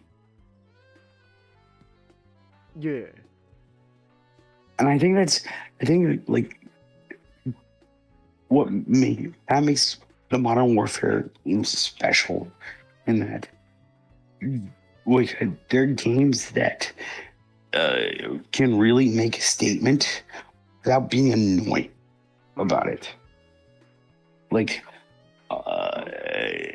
I don't know, like yeah, I know that you, Changus, and I think you, Matchstick, you guys haven't ever played the first reboot game.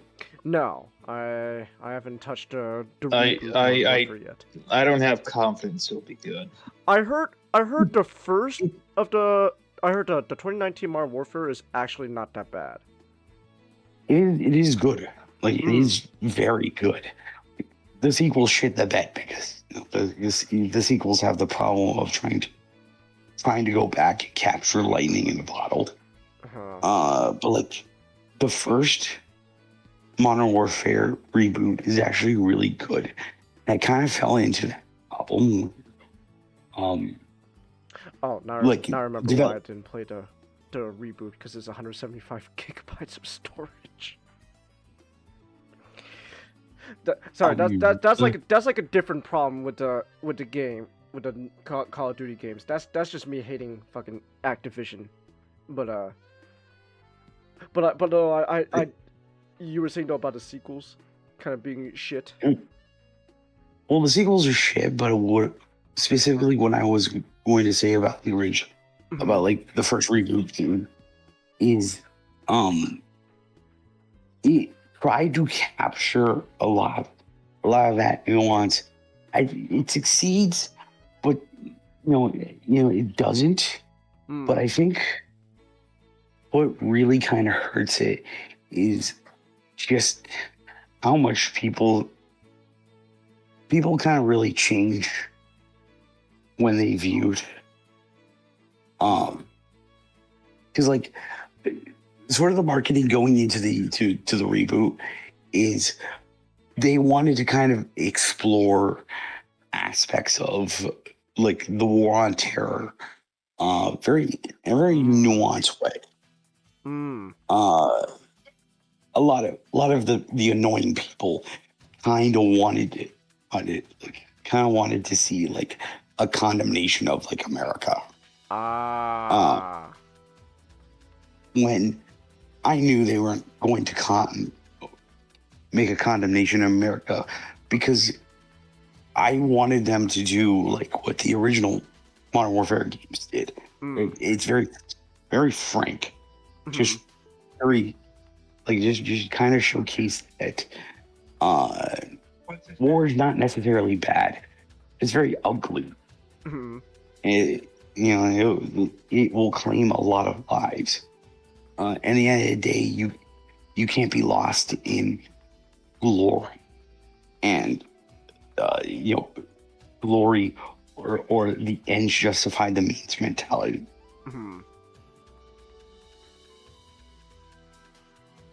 Yeah. So. But Modern Warfare, very good. I'd recommend it. I'm kind of tired, so I don't really want to. No, it's fine. Continue talking about it. It's all good. All right. Well, that's it for my topic. Yeah. I just wanted to know if you like, I guess, like the second one more than the first one, or is it like just kind of the same?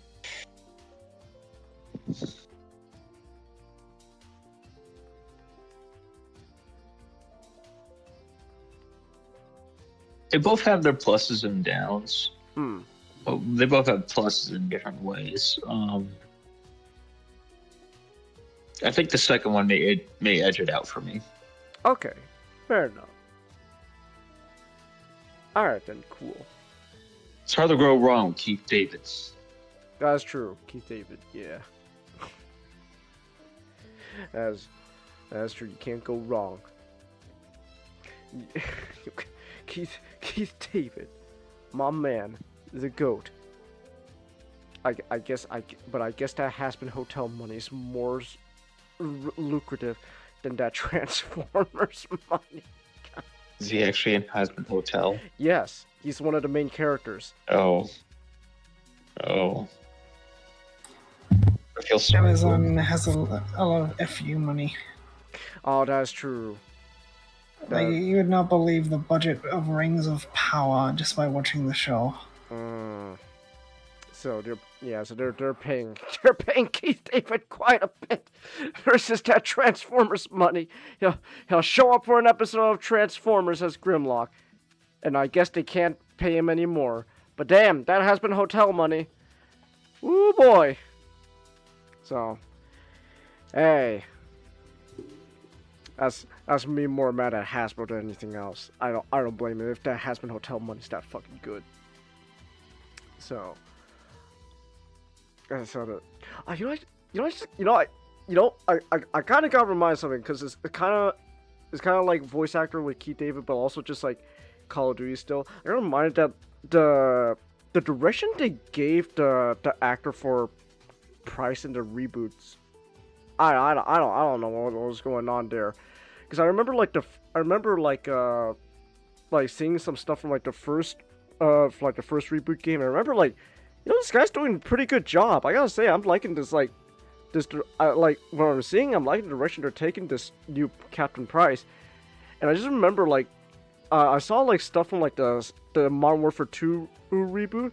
And, I don't know what happened. They decided, okay, you know what, I forgot the actor's name for new Price. But it's like, alright, mister, what I want you to do is, you know how, you had, that cool, sort of, nuance, voice, kind of like a fatherly sort of thing. Oh yeah. All right, get rid of that. Just be as gravelly as possible. Just be fucking gravelly as shit. And it's just going forward, the direction they gave the new Price actor is just, I'm gonna talk like this now. Soap, get the MG, soap. It's like, what the fuck? What happened? Sure, he kind of had a little bit gravelly in the first one, but only certain moments. But the whole game for Modern Warfare 2, he's just going, okay, listen up, guys. We're gonna be doing this now. Oh, it's I don't know what they were thinking. What the fuck? And then I'm gonna just keep shitting on new Modern Warfare 3, man. Fucking just oh shit. We got Makarov. What do we do? Soap's gonna die. How do we do that? I don't know. I guess we just pop him in the head. Call it a day. And that's it. Well, Soap's dead. Ooh. Oh yeah, I remember now. Also, fucking Shepard. I remember the fucking the new games. The Shepard just dies because Price just shows up in his office and just pops him in the head. It's well, you're dead. It's oh Shepard, you were kind of. I remember seeing an image of Shepard from the reboot. And I was so disappointed just looking at him. I didn't mind because I just know the actor. It's oh my gosh, I know him. It's the guy from Transformers. They got the general guy from the Transformers movie to play Shepard in the Call of Duty games. So I thought that was just kind of funny. But yeah, I just remember was it Shepard? I guess he was. Oh yeah, and I remember now. It was some he was in some court trial or some shit for whatever he did in Modern Warfare 2 and 3, and I guess he got away scot-free. So Price just went and just popped him in the head. It's well, there you go. That's it. Shepard's dead, guys. Yeah. Man, I think Macroft's still alive too. So hey, you know what that means? Modern Warfare 4. Remember to install it alongside Call of Duty Warzone. 200 gigabytes. Remember that. 200 gigabytes per game for both Modern Warfare 4. No, Modern Warfare 4 is 200 gigabytes on its own, and then you gotta install another extra 200 gigabytes for fucking Warzone. Truly the pinnacle of gaming, I gotta say. Ah. Oh my goodness. Anyway, I think that's enough about me just shitting on Call of Duty. Oh my goodness. Anyways, we've been going now for almost 2.5 hours now. Oh my goodness. Alright, so here's what's gonna happen.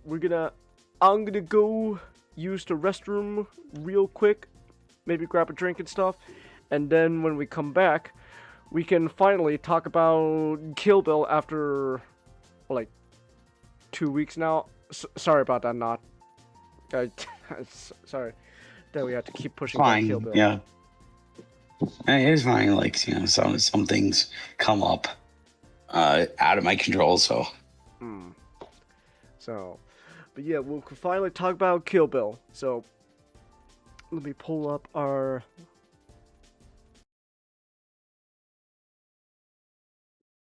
Exactly. Alright, let me pull up our little like restroom break video thingy mabob. There we go. Bada bing, bada boom. Alright. So I'm gonna go use the restroom, and then we can talk about Kill Bill when I come back. So, restroom break.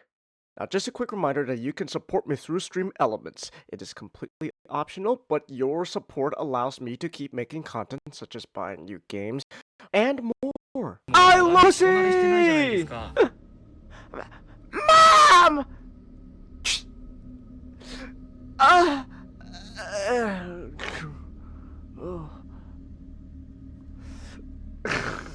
Hey, Nigel. I just injected you with Curare. Blocking your neuromuscular transmissions, which is why you can't move anymore. And you cut my hair. Just have to be square in the background. You might think I'm crazy. I used to use Botulum, but I like Curare better. Cause I can tell you what's going on. You can grow the plant yourself if you know what you're doing. Is it the B squared? Okay, we got it. As long as you can probably. There's one thing more important than anything else when it comes to us running together. Oh, what's that? Whether or not you feel the urge to cuddle. Oh, so she's not treating me like an animal. She's treating me like a child. Well, I guess that's better. I'll take being treated like a child over a pet. So, as long as as long as we both do, that we're peachy. That applies to everyone to some extent. Yeah, think so? Super Creek is a bundle of maternal instincts.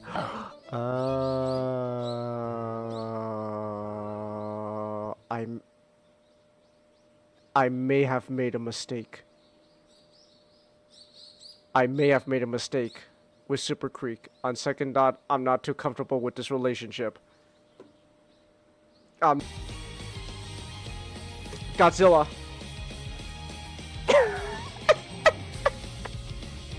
There's just Godzilla.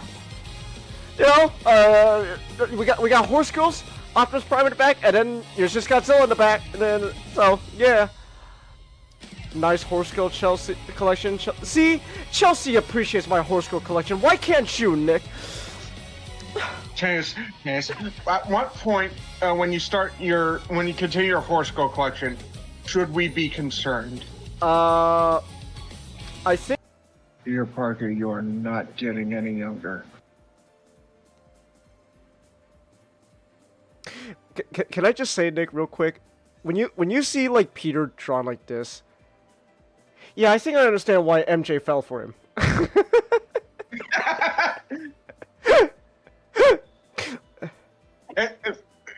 And this is him without powers. Is you know what, Nick? You know what, Nick? I'm gonna say it. I refuse to believe the idea that Peter was bullied. All right, look at this dude, man. Look, like, okay, like maybe like his early years, right? But like Nick, I'm telling you, like once, like what if like Peter being like a late bloomer, man? Soon as the puberty hits him like a fucking freight train in the face, just all of a sudden, Flash like, hey Parker, what's going on? Oh. Hello, Flash. Through the power of the Sword of Acorns, which acts as a superconductor, allowing your energy to flow to me. What are we doing, Ken?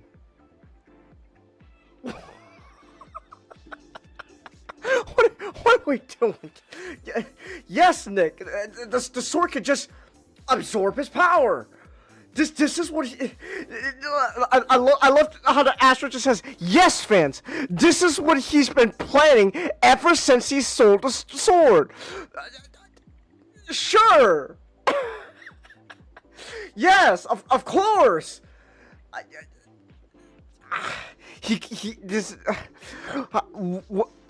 This is what he's been planning all along. Oh man, really?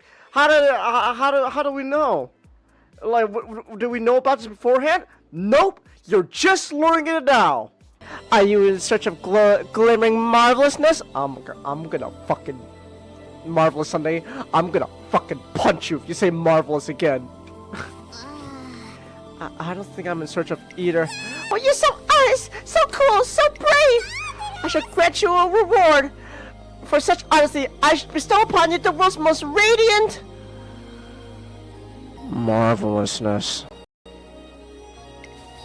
Look, I still don't get what you're rambling on about. This is actually kind of Wait, am I dreaming? Huh? Looks like I'm back. Oh, good morning, nature. You look so marvelous. While you were asleep. All my talk of marvelous things must have soothed you into a marvelous slumber. Watch like Uma Musume because you want to know the implications of, oh my gosh, like oh my gosh, was Genghis Khan a horse girl this whole time? Okay.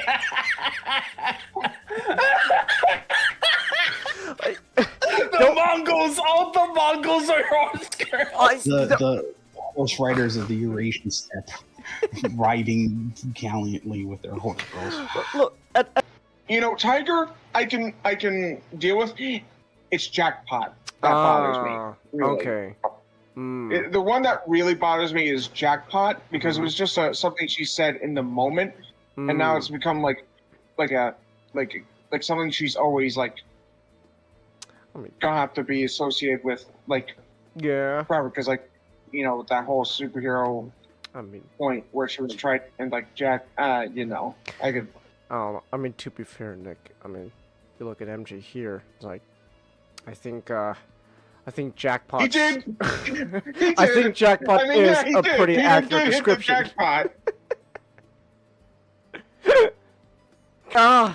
Yes, Ken. Oh, yes. How did you know? My favorite character of all time is Jeffrey St. John. Oh, fuck you, Ken Penders. Go fuck yourself. I don't know. Fuck. All right. Let's continue. Fucking jump off a cliff and shit, man. Oh my goodness. Oh yes, and they just get teleported. Of course, Ken. Just the icing on the cake. I can't escape the skunk on top of just bad writing, and now there they go. They just teleport.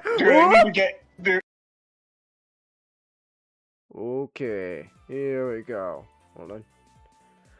I'm back. Oh, everyone muted. Damn. I see. I see. When I leave the bathroom, nobody misses me. I see. I'll take my leave then. What are you trying to say, Don't Nod?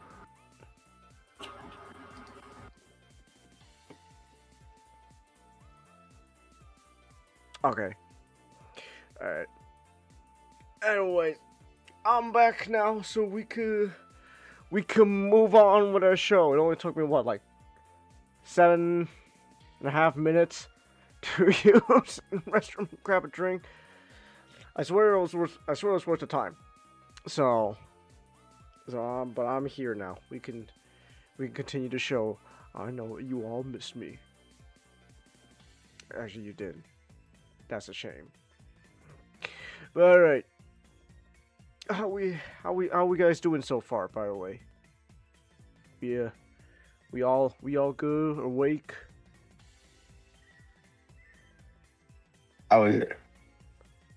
We were talking a bit about the new Gundam earlier because Mashik had a high grade. He's going to finish.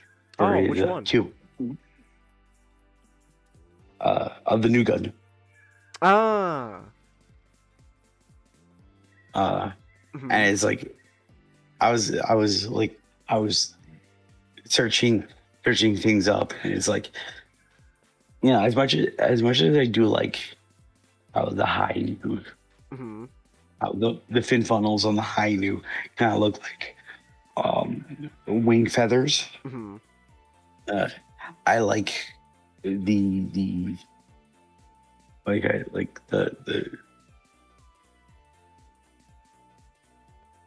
I never know how to describe it. Like it's you know how the funnels are stacked on the left side. Like what's really fun about it is essentially the fin funnels were kind of made to be disposable, not on purpose, but just by virtue of like how fast the build was. Like the new Gundam is interesting. Just it's a marvel of engineering, but also it's just like there were obvious cutbacks that had to be made because it needed to be rushed to as fast as it could. So the fin funnels were never meant to reattach to the suit. So once they're deployed, it really is a sense of Amuro really having to concentrate on both what's in front of him and using the weapons as much as he can. That's cool. That's a neat little detail. I also just kind of like the asymmetrical look the funnels give to the new Gundam. Cause you got like that, it's like one big slab just all on the left side. Gives it a unique silhouette. I like it. But yeah, new Gundam's cool. I still kind of like the high new a little more. That's just my personal taste. So. Oh yeah, I just got reminded. I got reminded of something.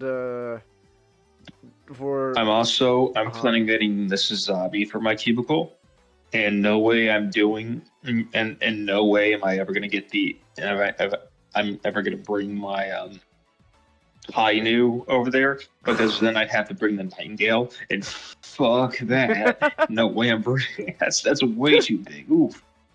Yeah, Nightingale's a big boy. That is true. But I'm gonna have to get a second cubicle. Yeah. At that point. But the Nightingale canonically has no knees. Good old no knees. Good old no knees.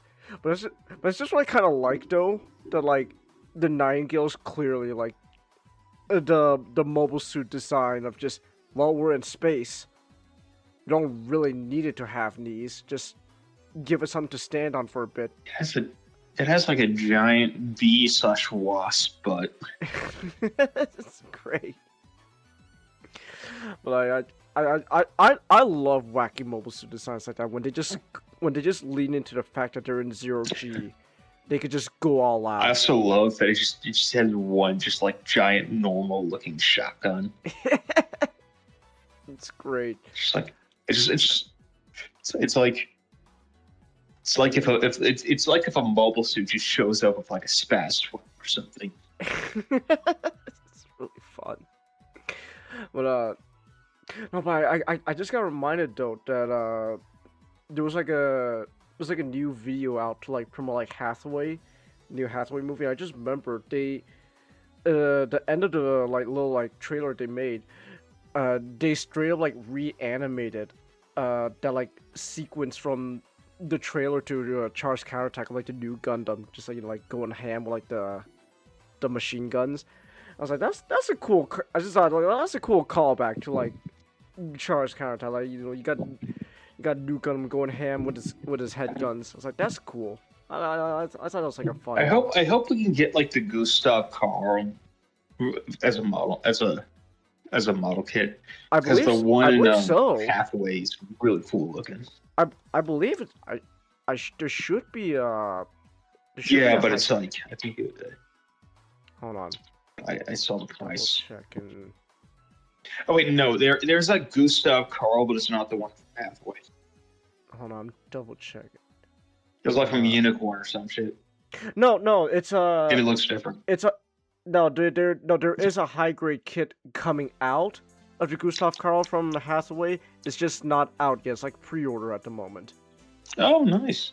Yeah, cause like I'm checking like was it like USA Gundam store at the moment, and like they got it on pre-order.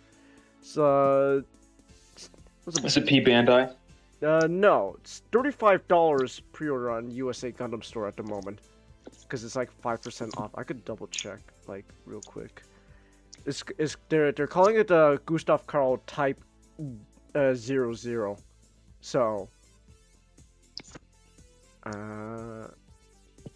yeah, so it's like normally like $36. So, but here I could. Hold on. Here we go. That and the Messer would be pretty good pickups. I'm gonna drop this in the back room. So you got the Gustav Karl Type 00. I would like a Gustav Karl model kit. I just don't know where I'm gonna put it. I'm kind of running out of shelf space. Yeah, those Hathaway suits. Yeah, they're huge. Not to mention those Hathaway suits. They're used from Gundam Planet. I know they had a high grade for the Messer. I could double check real quick how much it is now. Oh, here we go. Amazon.com for the Messer. $75. No. No. I don't care if it was oh wait, hold on. Wait, USA Gundam Stores got it on pre-order at the moment for $33.99. So that's cool. You can get the Messer there. But I'm not paying $75 for a Messer. That's no. You should be ashamed of yourself. Whoever the seller on Amazon is. How dare you? I don't know. You go unalive yourself in whatever video game is proper to threaten you in nowadays. If we can't do it in Minecraft anymore, or Roblox. I don't know, Fortnite? Is that the game we threaten people in now? I will unalive you in Fortnite. Is that the proper terminology? I'm old. So Minecraft is old news. We're all about Hightail now. Oh, Hightail, I see. I'm gonna do to you what Riot Games did to Hightail. Oh, I see. Oh, I just got reminded of something. Video like dead in video games. I just remembered. What's that game? What's it that was announced at the game was it like High Guard or something shit like that? Is that even coming out or what? Because like it's supposed to come out like I think like a week or two. It's out now. It's coming out, and I think a week.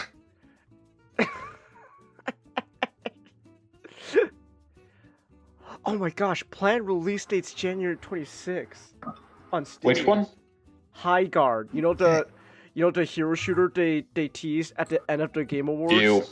It's like the one that Jeff was like crying over. It's like, oh my gosh, guys, this is like the future of gaming right here. It's like I have not heard anything about it since the Game Awards. It's like Overwatch, but it was more stylistically inconsistent.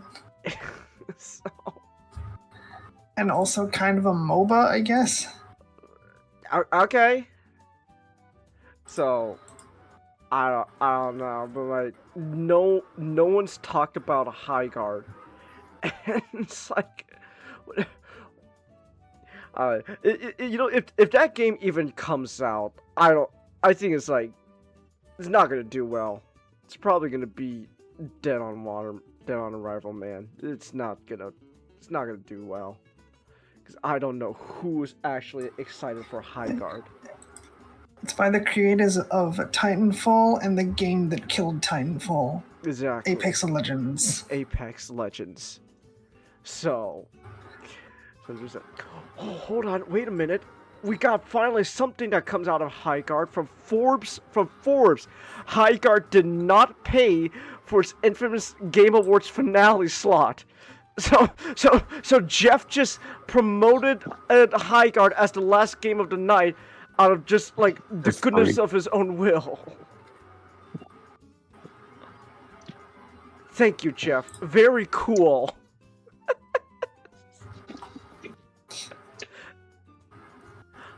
Oh, have a good night, Chelsea. Apparently, they wanted to do Half-Life 3, but according to insiders, Steam didn't want to announce Half-Life 3 yet because they're still sorting out the memory prices for the Steam machine. Uh-huh. So I guess they needed something. Oh crap, like, our intended final showing pulled out on us. What do we do? Back in the day, Mm-hmm. I mean, after Half-Life Alex, I'm like, I wouldn't be surprised if they made a Half-Life 3 at this point. They made Half-Life Alex. They're clearly doing something there. I'm unironically, I'm going to take it with a grain of salt, but it's like, it's believable. I guess. I'm gonna be honest. Either way, I don't think. I don't know. High Guard's not gonna do well when it comes out. I don't think anyone's excited for that game. No, it is not. So. Yeah, so the Game Awards kind of really screwed it over by putting it last in the Game Awards. Because it really doesn't help when like Jeff's talking about it. And he sounds like he's gonna cry. Like, oh my gosh, guys, this is like such an anticipated game. Oh my goodness, this is gonna like revolutionize the industry, man. Oh my goodness. And it's like, oh my gosh. And then you see like, okay, what is this? And you see, hold on, from the creators of Titanfall and Apex Legends. Okay, but it's definitely, I know it's not Titanfall 3, but hey, this could be good. Oh, it's just another hero shooter. And it's like... Jeff was saying all the things he said about the game specifically because it was the last game of the night. And he did not believe any of this. He was not told to say any of this by the developers. It's just, we gotta save face. We gotta save. It's just really funny. He's trying his damnedest to sell the game, and everyone, and it's like, oh my gosh, wait a minute, and then they see it's like, no, Jeff.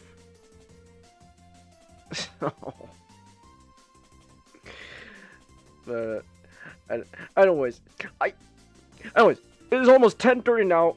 We still got 2 more topics to go through. This is my fault. I got us distracted with all this talk about like High Guard and shit. So, anyways, after 2 weeks now, not the last one. Y'all have a good night. I can head out. Okay, have a good night, ya. Matchstick. Well, there he goes. Guess he's not interested in Kill Bill. Damn, that's a shame. But don't worry, I'm here. I'm interested in Kill Bill.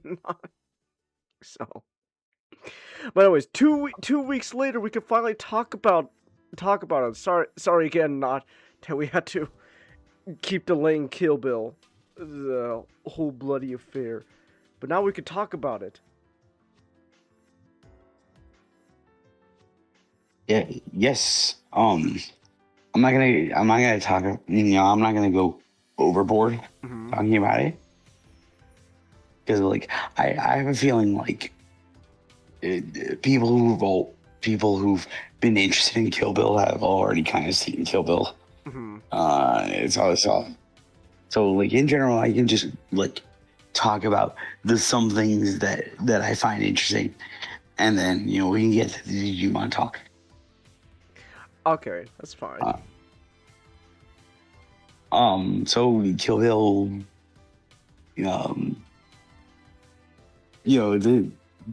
as the time of this speaking, this was meant to be topics for much earlier, around the time of the theatrical run for the whole bloody affair. And the whole bloody affair is essentially a recut of Kill Bill Volume 1 and 2, because Quentin Tarantino envisioned the entire movie as, envisioned Kill Bill as a singular film. The problem is that everything he wanted to include into the film would have made it, 4 hours long. And at the time, like 2003, 2004, no way could he be able to get away with making a 4-hour movie, even with his fame at the time.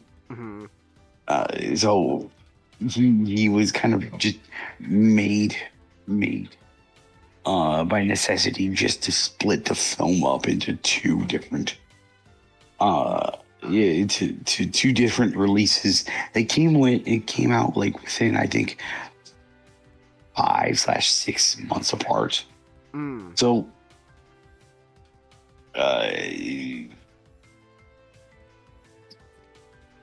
but then in 2006, during the Sundance Film Festival, he had the opportunity to recut the film and just show it in its entirety to an audience. And he, with, of course, even with the separate movies and together, Kill Bill, is a very well received movie. So Quentin eventually wanted, when the time came that he would get back the rights to,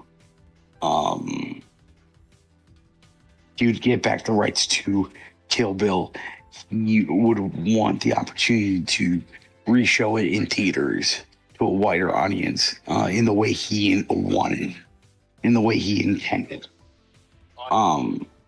So years later, in 2015, he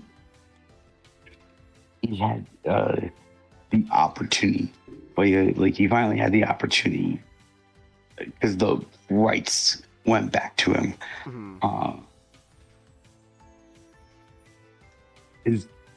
This was before the whole scandal with Mr. Weinstein, because it was distributed by Miramax.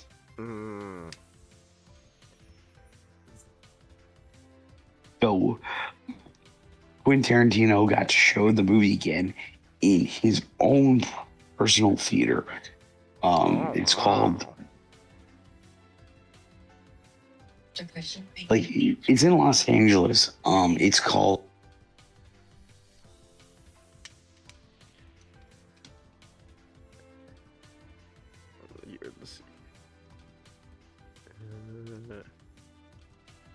I can look it up. The New Beverly. New Beverly. Okay. The New Beverly. Oh wow, that was like the first recommended.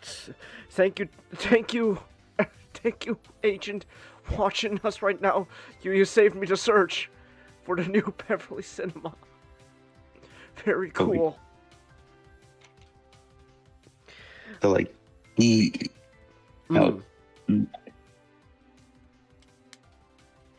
he had the opportunity to show it in his the theater that he owns. And then in 2025 he finally got the opportunity for the wider release that he wanted for years.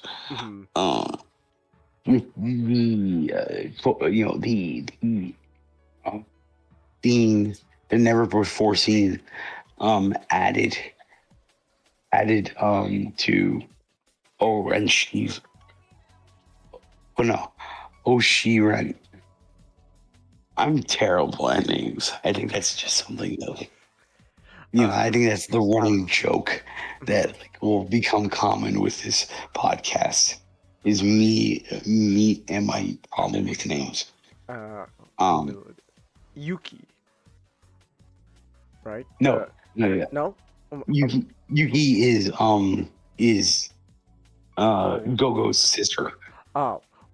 Who are you thinking? Oren. Oren. Okay. Yeah, Oren Ish. What you got? So, like, in general, yeah, like, I love, I do love Kill Bill.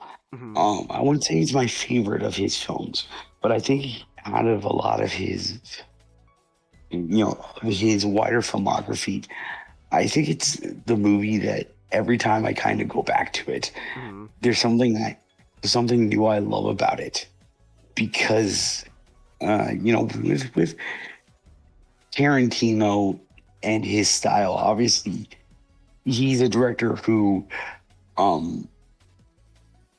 his entire body of work is based on homaging movies that he really loves. Like westerns, kung fu movies, blaxploitation, crime thrillers. All those types.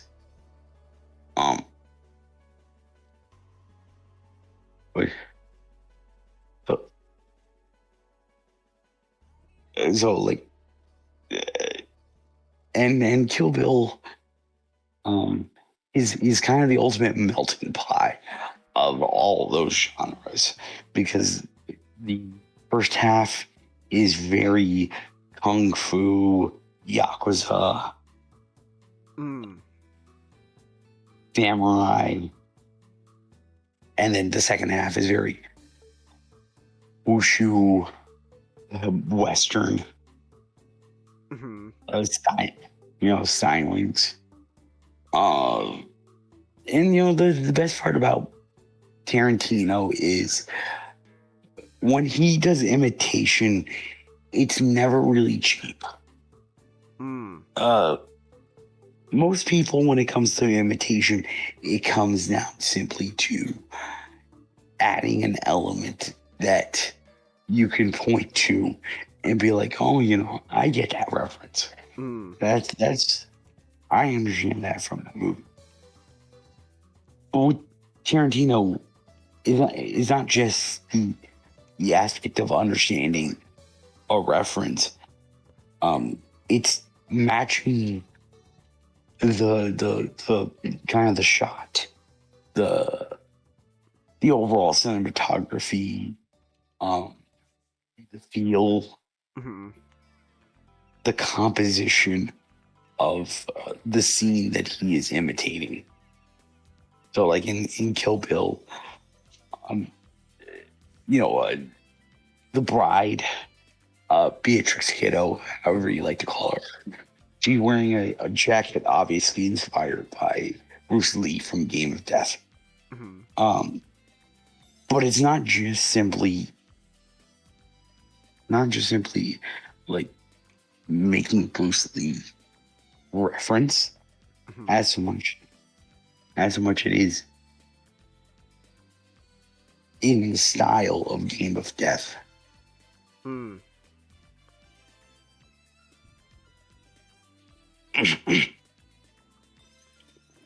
good not?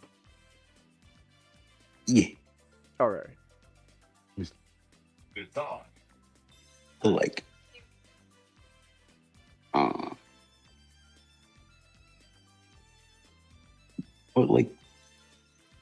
yeah, like Kill Bill.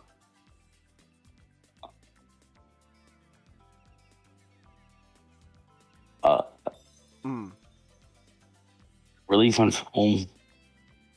An aspect of the film that kind of stuck with me in a more recent rewatch. How much it kind of like centers around the idea of family. And what I mean by that is, there's certain aspects of the film where things are, there are actions done in order for the love of, the cherish of, or the honor of, like, a loved one. Oren's, well, in general, the Deadly Viper, like the Deadly Viper assassination squad, is kind of created to be Bill's, not just his personal assassins, but just like Bill's family. He dotes on, and he's very close to all of them, including Bud, who is his actual brother. And Oren, her entire revenge plot revolves around the killing of her mother and father. Vernita Green, she when she quit Viper Squad, she settled down and started a family. Obviously I didn't mention it, but like the entire quest of Beatrix moving down to the fact that she believed that Bill killed her unborn child. When she, when he started to hit. So this is an entirely new movie that it's about not very good people. Like Beatrix, even as the protagonist, is not a very heroic person. She doesn't need to be. It's the entire point of the film for her justified vengeance against the Vipers, and specifically against Bill, who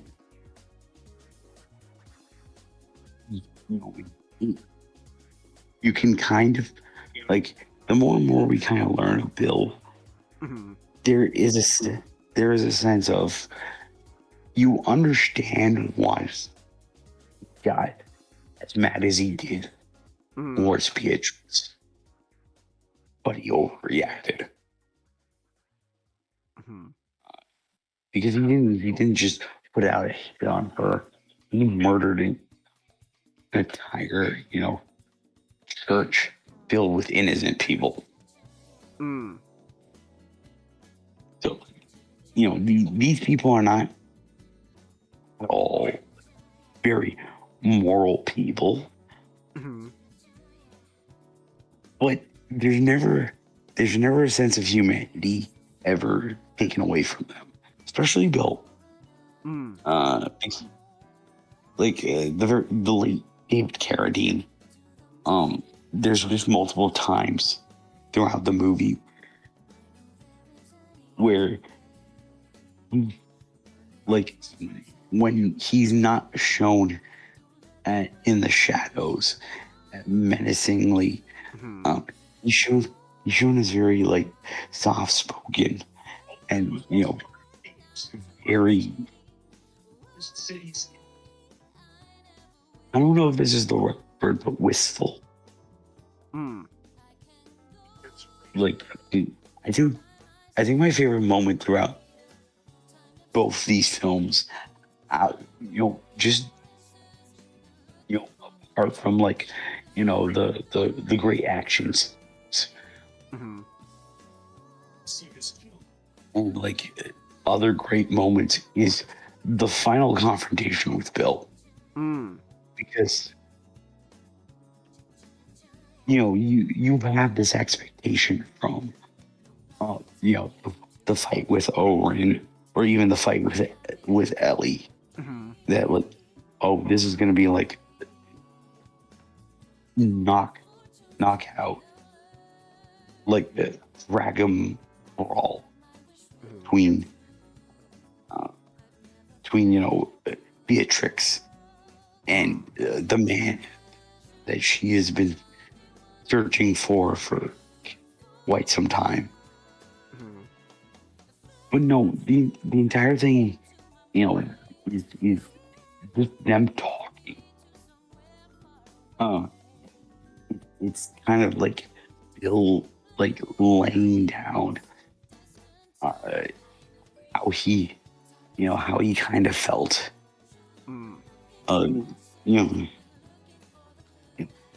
How he felt betrayed that Beatrix just left suddenly.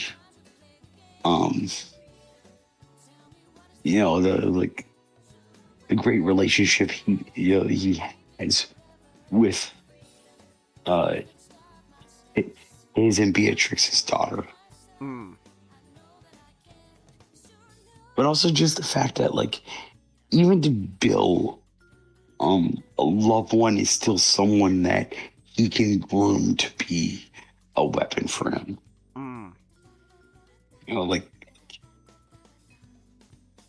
Everyone has,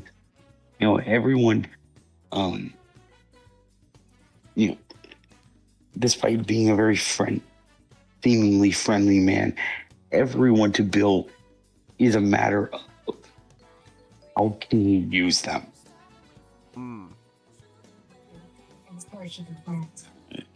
So he as he's raising their daughter by himself, he's just kind of subtly grooming her to be a next weapon for him. And I finally kind of understood the purpose behind the Superman speech. Do you remember the Superman speech, Chingus? I know the gist of it was Clark Kent's just it's just a ruse. He's actually Superman. He's just he wants us to think he's weak. Ooh. That. I remember the gist of what his speech was about. So the like the Superman speech. Also, I kind of like to point out he kind of starts off the speech was by saying, it's like not a very well drawn comic book, and it's like, well, you kind of left thinking, what Superman could he possibly be talking about? I love a joke this one made regarding that with like, like he was probably reading the then modern era of Superman, and like Jim Lee was drawing it, so he doesn't like Jim Lee's art style. So, like, the way he kind of starts off the Superman speech is when he describes Clark Kent, he describes Clark Kent as how he interprets how Superman views humanity. And like Superman views humanity as dopey, as like kind of weakly. And that's how he portrays Clark Kent. And from what I got from that more than anything, that's how Bill sees other people. Bill sees people who are not, warriors or assassins. He sees them just as weak.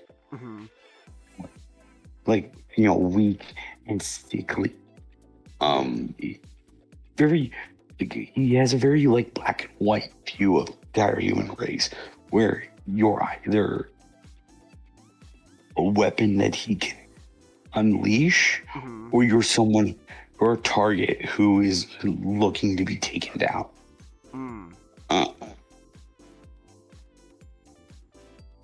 And in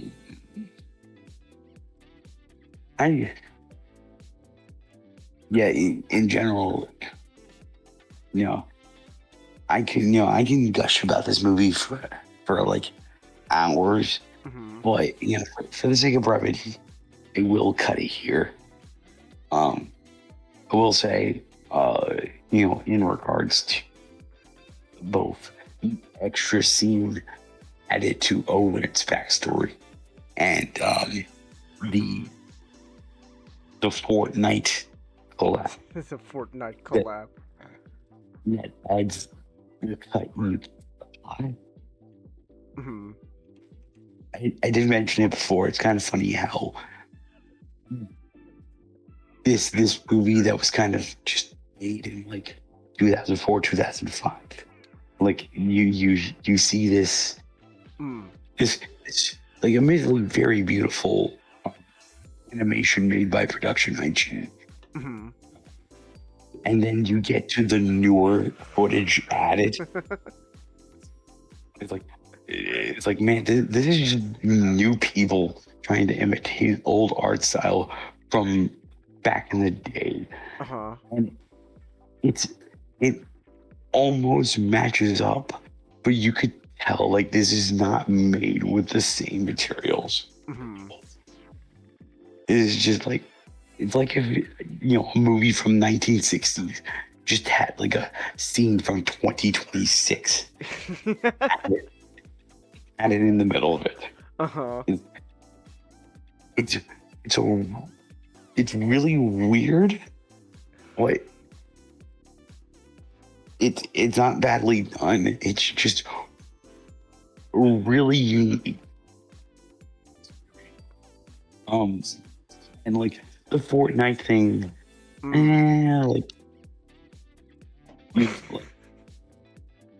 I don't think Fortnite is like as versatile as like the Source Engine, where I think you can make. I always think like Source Engine can be used to make legitimate movie, because it's a versatile engine that could be used to properly like rig models Facial capability it's still very impressive. I think just Fortnite in general, it is too stylized to be used for something like to be used for something like a realistic movie like Kill Bill. So as much as I do kind of appreciate it, part of me is like, well, like I mean, I appreciate it, but you could leave it out of the film.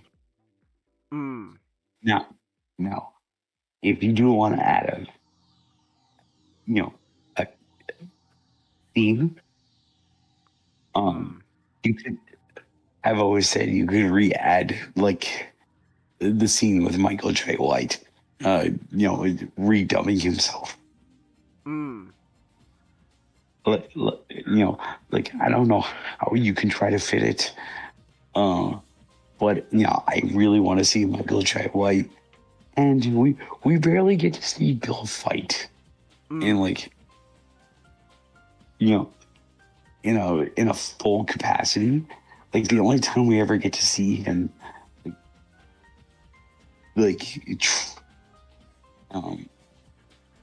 use his skills is at the very last, during the very last moments of the film, where he's in the chair, blocking Beatrix's katana swings. So it's like, it would have been cool maybe to read add scene back in the film, but like, what's done in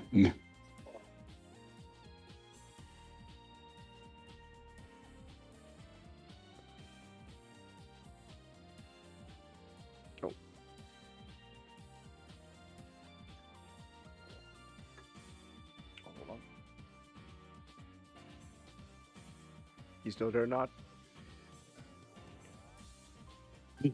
I just stopped. Oh, okay. I thought like you cut out for a second there, so. Would you?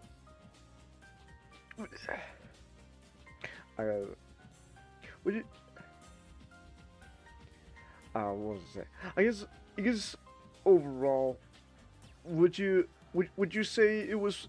Would you say like, at the end of the day, even like you don't like the extra stuff, like the Fortnite cutscene and all, that's more of just a joke.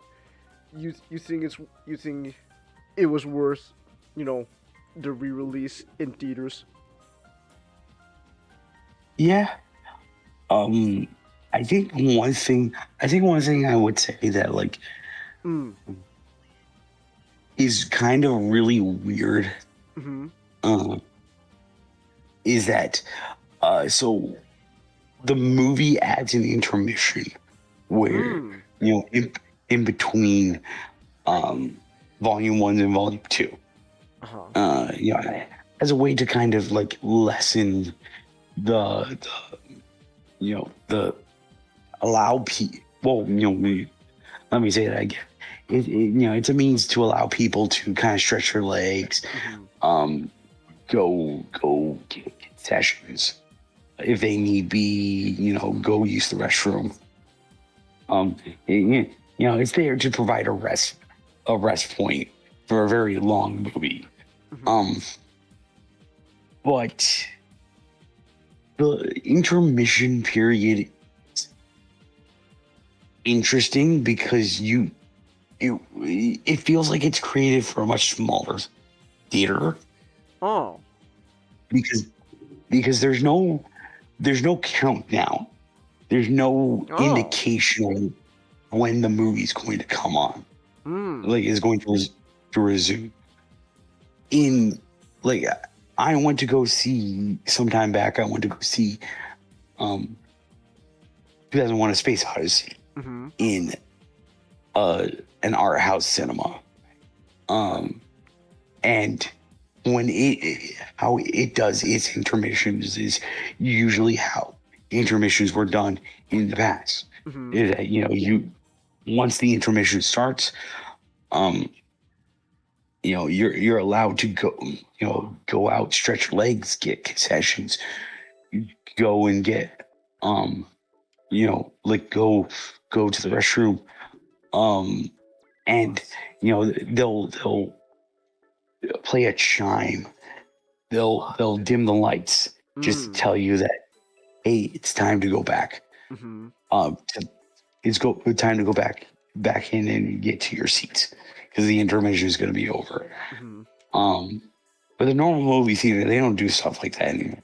So there is a sense of I had to kind of rush out, go try to get what I needed, because like there's no indication to me of when it's going to restart. I'm not good with time, so like I don't know whether or not it is actually 15 minutes or maybe just 10 minutes or even just like 5 minutes. So like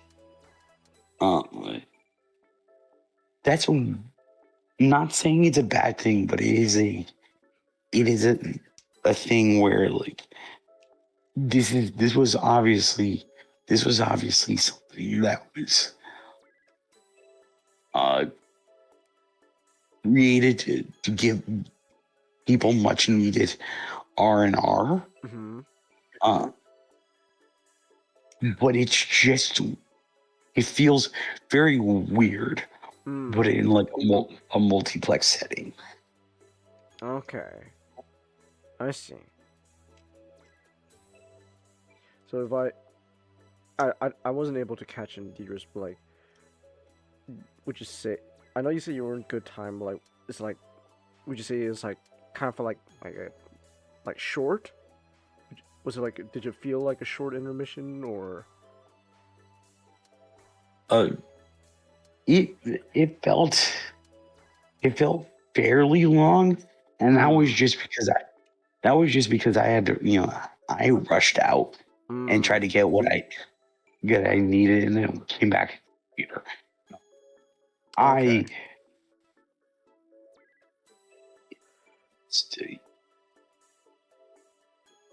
just tried to have the time that I left the theater and because I didn't trust myself to take more time. But like in general, I think if like if you weren't rushing like me, I don't think you had to worry. That shouldn't be a problem. Okay. Alright, that's cool. Do you think when they you think if when they release, oh actually are they gonna release like the whole bloody affair on home release? Yes, very much so. Because like this is Glenn Tarantino.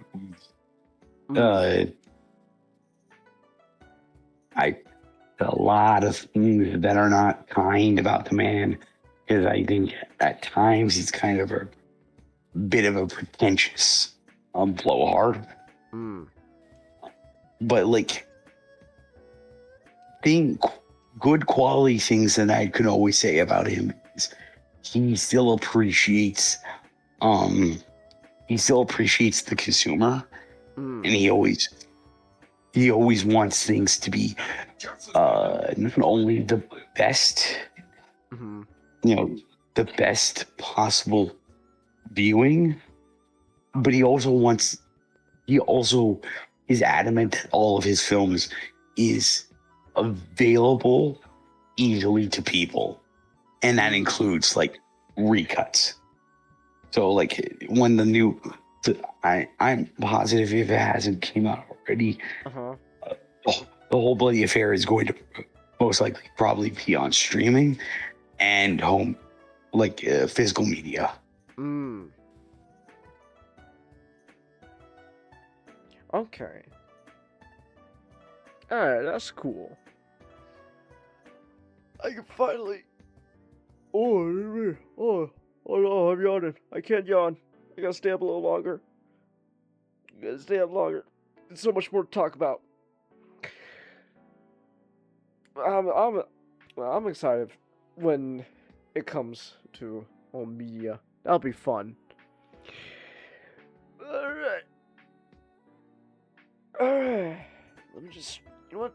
Speaking of intermission, not gonna take a little break. I'm just gonna stand up for a bit.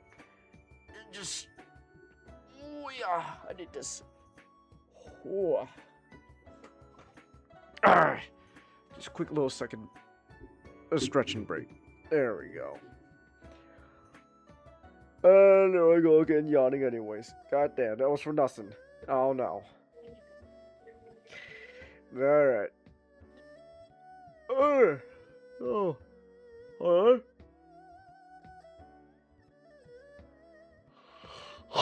Oh my gosh. I need to chew like a gum or something to keep me awake. Oh my goodness. I can't go to sleep yet. So. Alright.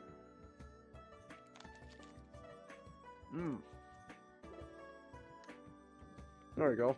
If I chew a gum, that should keep me awake for a little bit longer. Just in the nick of time, because I'm sure we got quite more to talk about. That's true. We got quite a bit more to talk about with our next topic. So that should be fun. Hell yeah. What was that? Oh yeah, real quick before we move on, I just want to say what an interesting timeline we live in, because we got we got the official Seattle Seahawks Twitter account celebrating with Uma Musume art. What a world we live in, guys, where the Japanese anime horse girl game is now popular enough to get into American football. What a time to live in, guys.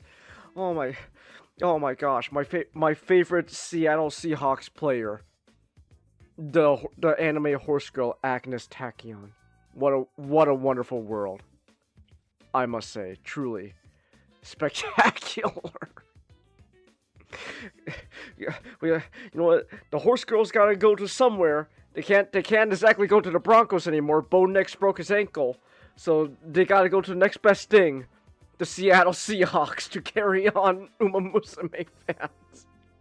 So, what a fascinating time we live in. That's what we need. We need more anime to just like be involved with like mainstream sports. Like, what is it? Baseball already has like VTubers now, and now football's claiming gacha games. We gotta separate games. What's I don't know. Soccer can have Pokemon. Why not? I don't know. Why not? Soccer can have Pokemon. I guess I don't know. SGD. What's a good sport that Digimon can represent? We have a soccer Digimon. Oh, you do? What's it called? Yes. Footmon. Footmon? Hold on. I'm looking to scoop her up. Hold on. I'm looking to scoop her up. Footmon. We also have a Digimon that's just balls in general. Just any ball sport. Oh, I see. Called Shootmon. Shootmon. Hold on, I'm gonna look that guy up. Shootmon. Oh, okay. He's got a gun. Oh my gosh. Don't worry, Chang. Only shoots balls. He can represent pink balls. Not paintballs. Sports balls, Comet. Like football, or basketball, or soccer. What a... Soccer? Soccer's not a sport. Alright, Mr. American. What am I saying? I'm American too, but you know what I mean. Dang it. No, I guess- Comet's secretly British. There is no soccer to Comet. There is football. Oh, I see. We've got you now, Comet. Are you British, Comet? You Anglophile, you. Oh my goodness. You see, soccer is short for association football. I see. So you do believe it is called football? Yes, but You that dirty association. Anglophile. You dirty Anglophile. I will never forgive you for this. The only football in this household is gridiron football and footy. Footing. Oh, so yes. No, a little off topic. So you know how like G and G Quux we have those alternate timeline like Char Yeah. and its mobile suit. Uh-huh. So there's a timeline where Char piloted this thing. Let me see. What am I looking for? Comet. What the hell is that? What the hell? No. Comet, don't even joke about that. That's just what even is that? It's What? from the Gunwit wiki. No, that's just Digimon. I don't want to look at that anymore. Digimon Beat Break. Let's move on. Yeah, things that we can actually like. Whatever that thing was. Wanted to say about the horse girls. Chenga sees trees of green, red roses too. He sees them bloom, and horse girls too, and he thinks to himself, "What a wonderful world!"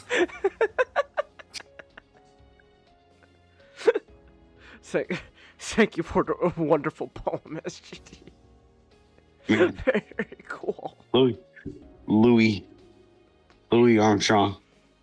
I don't know. I know that he's fully decomposed at this point, but he regrew tear ducts just to cry at that. Exactly. Oh, that was truly beautiful words said right there, SGD. It made me almost shed a tear, I gotta say. Ooh. Oh my gosh. I gotta say, man, your words move me. You're making me emotional, man. Oh my goodness. Yeah, we finally get to Digimon well after Chelsea wished us an ooh tonight. I know. I'm sorry, Chelsea. God. This really is a no Digimon stream. I'm sorry. But we are you want to talk about Digimon Beat Break episode 11 and 12. Yes, this is the conclusion of the first arc of Beat Break. We can assume the arc doesn't have a name. But they said episode 13 is the start of the Tactics arc, which introduces the Tactics team. But episode 11 is called Black Emotion. And it opens to a carnival on fire. Let's go. See an old merry-go-round burning. And we see one of the characters from the opening, so one of the 5 elements stars, because that's what Toei calls them, the 5 elements stars. So I guess I'll just call them that. And he's, of course, one of those Goku type characters who wants a good fight. And he was like, darn, can't anyone challenge me anymore? Like no one can really get it, that passion burning, because his whole thing is fire. So he wants a good fight. And we get a look at his partner, Digimon, is Flamon, which people had speculated from episode 7. But then we get proper confirmation in this episode that, yes, his partner is Flamon. And we're going to talk more about that later.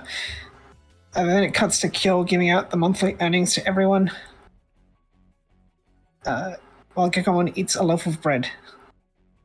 He just has a whole loaf of bread sitting in his lap. And he tries to eat tomorrow's pay anyway, despite not finishing his bread. This is the sickening greed. This greed sickens me, Changus. This greed sickens you.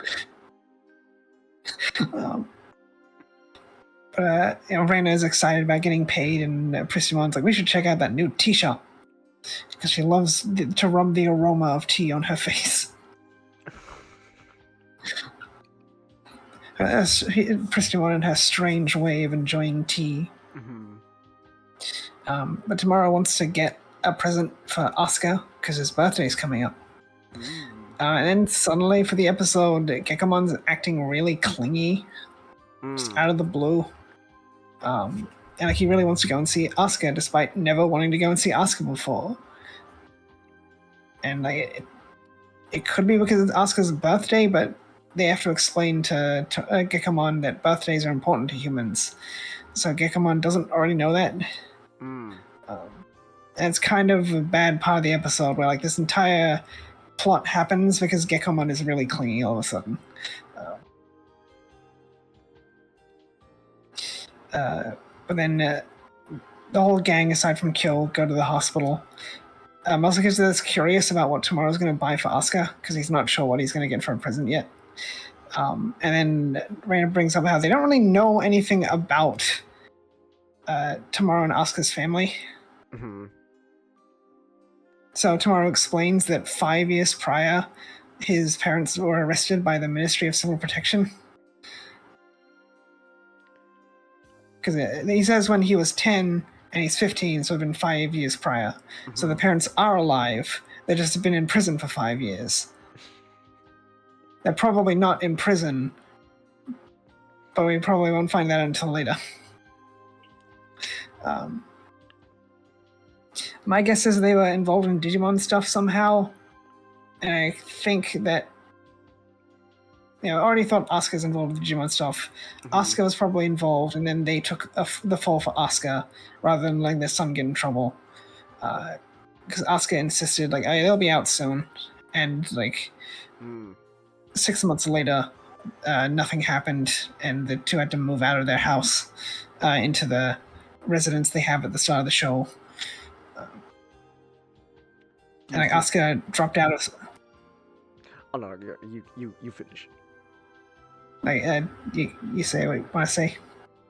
I was just gonna say, if the parents are involved with Digimon stuff, do you think that's also gonna tie into Tomoro's weird e-posting?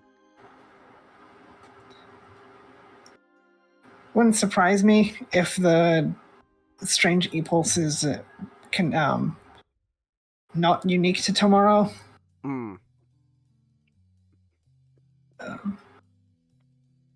But right now we don't really have any indication. I'm just assuming Asuka has some involvement with Digimon because he knows Kyo, and the parents either involved with the Digimon stuff or they took the fall for Kyo, took the fall for Asuka, and were aware of Digimon to an extent. Because they got arrested by the Ministry of Civil Protection, which we find out in episode 13 operate independently of the police. So their authority is above that of the police force, but they themselves are a separate body from the police. So they're two government bodies, but independent. Asuka had to drop out of school and quit his band to look after Tomorrow, as we find out. So I'm guessing the flashback with Tomorrow's drumming is probably just Asuka having a hangout with his band buddies, rather than them working on anything for a song. And then Gekomon, being really clingy, doesn't want to wait outside the hospital. And Prestimon tells him, like, you need to be patient with your partner. And then Reina's like, Prestimon, like, you never had to be patient with me. And Prestimon's like, oh, really? It's like, it's hard to get a bit heated between the two. But then tomorrow, inside the hospital, is lamenting how Asuka never really got the chance to explain things to him. And we also get a good look at Asuka and see why they called Cold Heart. Because Cold Heart victims have a massive patch of ice on their chests. So the Cold Heart's a bit more literal than previous episodes seem to imply.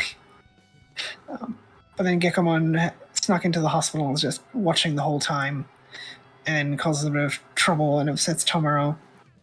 Then it cuts to them at a shop buying stuff. So Tomoro remembers when he and Asuka had to leave their house. It was winter, and Asuka put a red scarf around him. And he remembers that Asuka hates the cold. I'll get him a red scarf. But then Prestimon encourages Gekomon to help Tomorrow pick something. And rather than communicating with Tomorrow, Gekomon's like, hey, let's get this instead. And he picks a different scarf. But Tomorrow doesn't want that scarf. He wants the red scarf. So Gekomon and Tomorrow have a bit of tug of war and rip it in half. Which is finally when Tomorrow had enough and scolds Gekomon, who runs off very upset. So it's kind of really annoying how Gekomon's intrusive nature kind of got turned up to 11. Like Gekomon would do his own thing, but he didn't really seem to violate boundaries in this kind of way. Because he was oblivious to boundaries and would do things he's not supposed to do. But in this episode, it's just kind of, this character is very clearly annoyed, so I'm just not going to give them space. And it's like 11 episodes in, you think Gekomon would be able to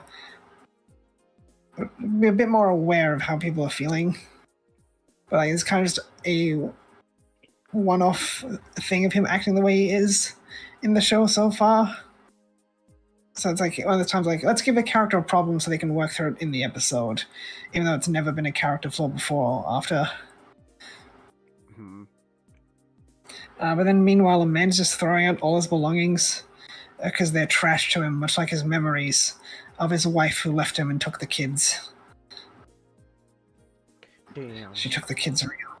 She took the kids.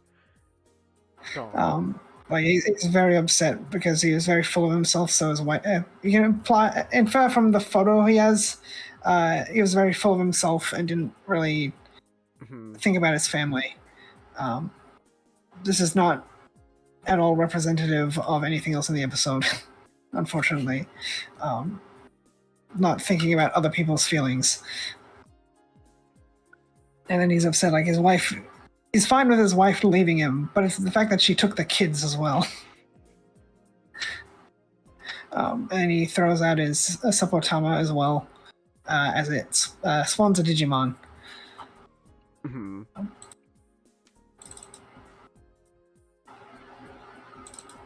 And then we go to Kyo at the Garando. It looks like he's drinking milk at a bar. It's like, That is some kind of white liquid. I don't know of any. I think there's a couple of opaque white alcohols, but I don't remember any of their names. But he's probably drinking milk. But the Gekomon's outside throwing stones in the water, which disturbs the Digimon, being Raemon. And it's later revealed Raemon is a disaster class Digimon despite only being an adult level. Probably because it can expel extreme amounts of toxic gas. Coincidentally, they're fighting at a gas factory. Also, the Ministry of Civil Protection would have you believe. But then we get all the characters evolving their Digimon aside from Tomorrow, so we see Kugamon evolved in Murasamemon for the first time. And we're like, oh, it's just the same as everyone else. Like, yeah, I guess that's fine because flashy evolutions kind of do take up a lot of time.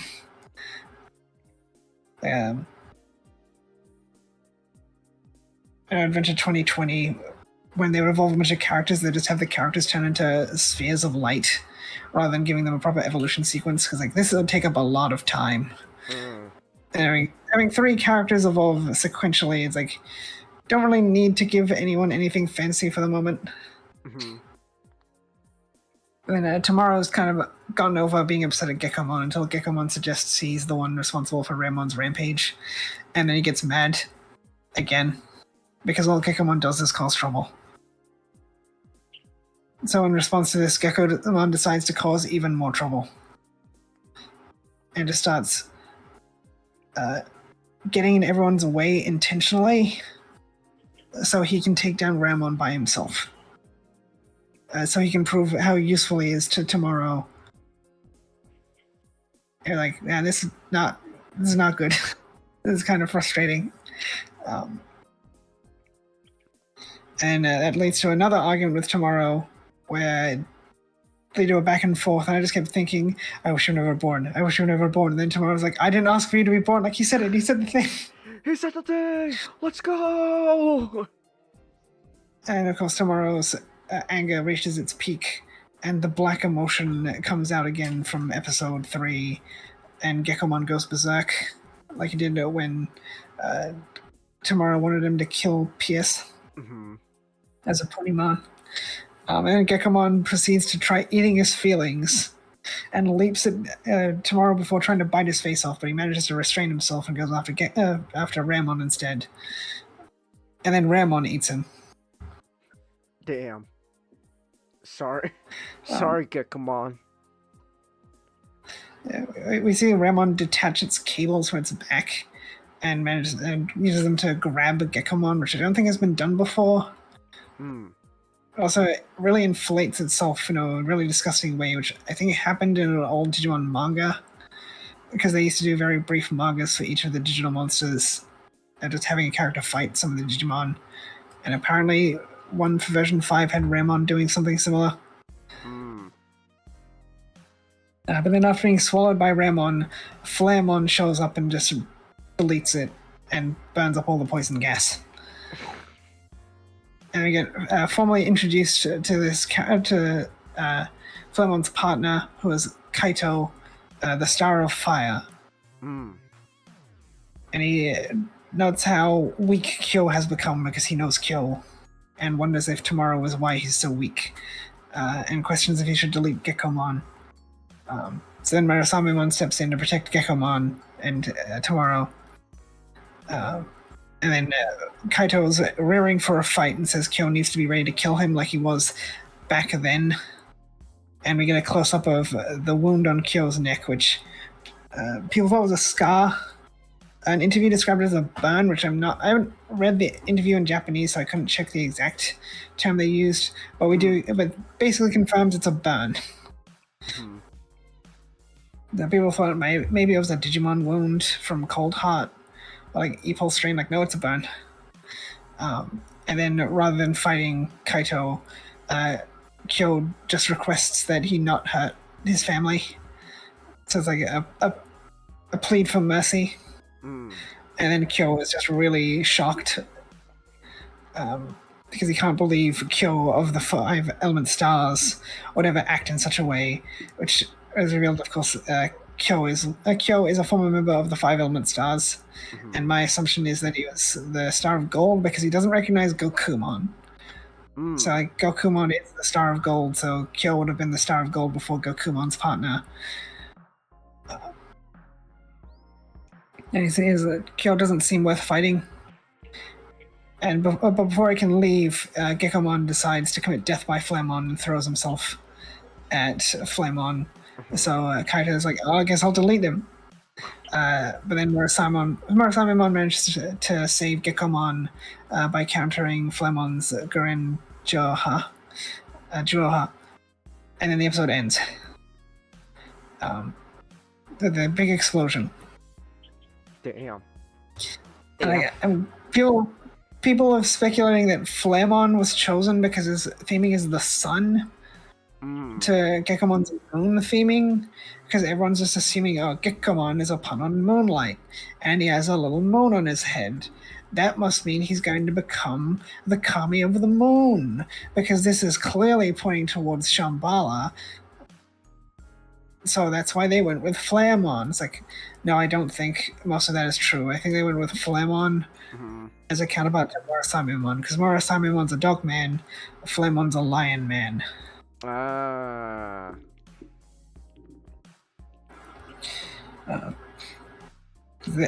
There's 4 moves of Glowing Dawn and 5 element stars.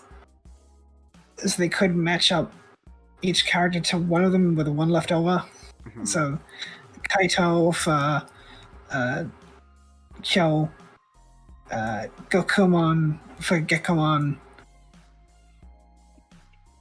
Not sure who would go against Kirapmon. Maybe the Star of Wood for Reina, because from what we know about the character in later episodes, she's probably not going to like Reina. She's very dignified, and Reina is not that. And I find Tomorrow's behavior in the episodes completely understandable, because Asuka's a soft spot for him, or a soft spot for him, and like Gekamon's just not communicating with him. Like, he's also not communicating very well himself, but like when you're emotionally unstable, like Asuka, Tomorrow is at the moment. In those moments, yeah, it's gonna be hard to communicate, but Gekomon just skips communication and just goes immediately for pushing buttons and crossing lines. So yeah, both characters kind of did things they shouldn't have, but then the problem is episode 12 doesn't come around to that. But then episode 12, A New Family, picks up right after the explosion. Gekomon's reverted to Kekomon. Kyo is on the ground. Murasamemon reverts to Kugamon. And Kaito is like, Kyo's not even worth beating anymore. He's so pathetic now. And it heads off the Sabatama to a public safety agent and tells him, like, inform World Union I don't need the Remon.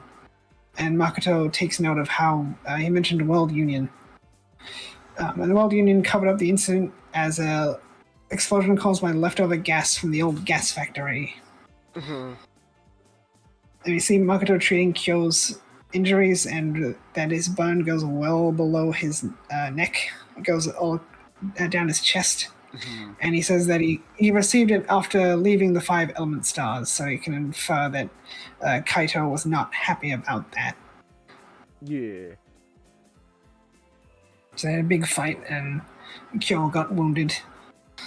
And Makoto brings up how Kaito works for World Union, and somehow Pristimon isn't familiar with World Union, although she's been around a while. Like, find out episode 15. She and Reina have been together years, but she doesn't know what World Union is. It's really weird, because like, World Union is the hospital, runs the hospital at which it's at, or all the cold heart victims are at. And they're the ones who make Sapotamas. Yeah. So Makoto has to explain to her what World Union is. Like, I get they need to explain to the audience, and no other characters really make sense to talk to, because like Kekomon is Kekomon, so he can't talk, so he can't ask about World Union, and none of the human characters would ask what World Union is, because they've been around a lot longer than the Digimon. I found World Union is not a government, as the name would imply. It's the world's largest corporate cartel, as Makoto puts it. So does that mean they're a corporate body or a union? Because unions are a type of cartel. I would assume they're a business, because they have a chairman, which is the old guy who appears in the opening, Chairman Wong. So it's just a big corporation. Yeah, it's just a big corporation. This is a cyberpunk dystopia. Damn. It also explains why the cold heart victims stay at the hospital, because it would be a privately run hospital. If it were a public hospital, it's like, sorry, there's too many cold heart victims to take care of. Guess you'll just have to let them die. Sorry, like your cold heart treatment's too expensive. Please die. Please, you gotta help Oscar. He's got a cold heart. Do you have insurance? No, that's no different. Like I'm talking about public healthcare doesn't always necessarily care about insurance. Like I can pay for his treatment. Yeah, no.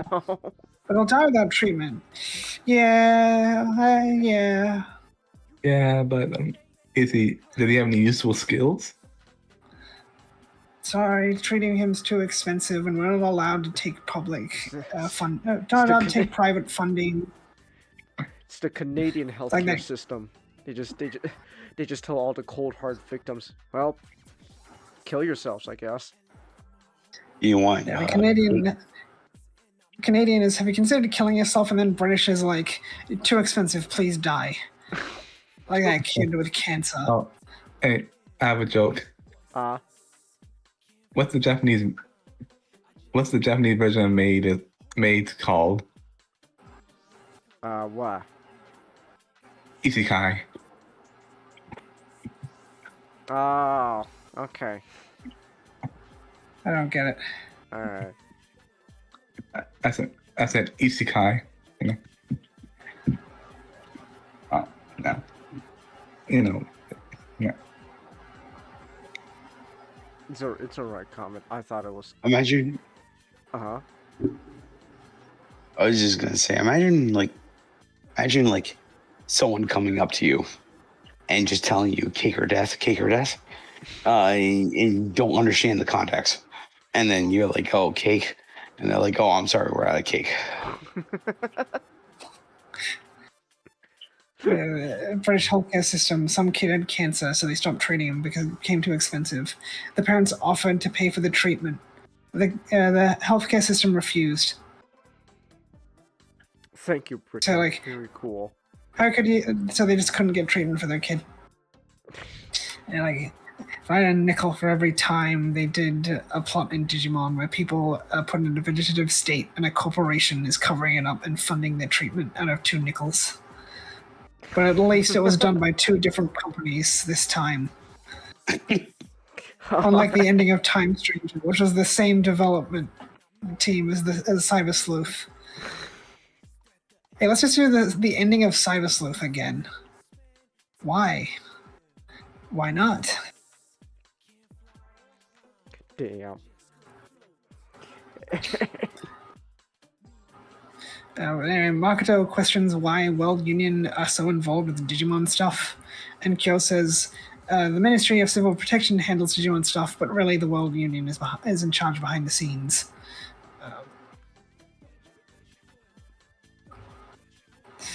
So I'm guessing the World Union has something to do with Digimon, even if unintentionally. And Kyo explains 11 years prior, when he was just starting out as a cleaner, he was very obsessed with finding jobs because he just liked fighting tough guys, like Kaito. And after unintentionally evolving Kugamon to Murasamimon for the first time, he's approached by a representative of the World Union who he haven't seen since. And he is surprised when Kyo says he doesn't want the money. He just wants tough opponents, and so he agrees to be one of the 5 stars. The 5 elemental stars being the Star of Metal. So we get confirmation Kyo was the Star of Metal. The Star of Gold, not Metal. The Star of Gold. But they just straight up approach him like, you are our Star of Gold now. Okay, cool. That's okay. And he says Kaito is about his age and became a cleaner around the same, became a star around the same time. But Kyo quit on account of not liking how World Union handles things, but doesn't explain anything further other than he likes how a Glowing Dawn does things. They changed the name of Glowing Dawn from Golden Dawn, which we discussed a while ago. But finding out Kyo is the Star of Gold kind of makes me glad they changed the name, because it would be kind of weird if Kyo chose a name for his group that reminds him of a past he regrets. They get the gold is in Japanese, right? But they know gold and kin mean the same thing. So yeah, Glowing Dawn is definitely probably a better choice than Golden Dawn. But then Kyo thinks back to when Tomorrow tried to kill Pierce as a Punimon and asks him if he wants to leave. If being a clean is too much for him, and promises to look after Asuka and Kikamon regardless of him leaving. And then Kikamon leaves because he thinks Tomorrow's going to abandon him. And Rena gets upset, telling him to go after Kikamon, and then Tomorrow gets upset because he doesn't know what to do. And then Rena gets upset probably because she thinks Tomorrow might actually leave the family. So then Tomorrow talks to Asuka because he doesn't know what to do. And he thinks back to the drumming flashback and says that he's lost his beat. So it's a very conversation-heavy episode. And Christimon and Kiramon find Kikamon instead, having messed up a bunch of garbage. And Kikamon's running low on E-Pulse, but is too scared to talk to Tomorrow, so they just clean up the garbage. While a Marin Beaumont breaks out of the mirror world and is heading straight for Glowing Dawn's headquarters. So Yoshimura tries to warn Glowing Dawn and then runs away. It's get out of the way while you can. There's no stopping it. So then Kikamon sets out to find Tomorrow. And Tomorrow thinks back to 6 months after losing their parents, where he got really angry at Asuka for not explaining the situation better, and says that he hates him. And Kikamon finds Tomorrow, swallows the Sobotama, and turns back into Gekomon. And we do get Kikamon's silhouette like we did in episode 1, and tells Tomorrow of the threat of Marin Beaumont.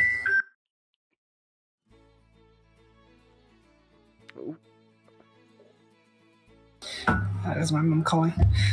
Oh, okay.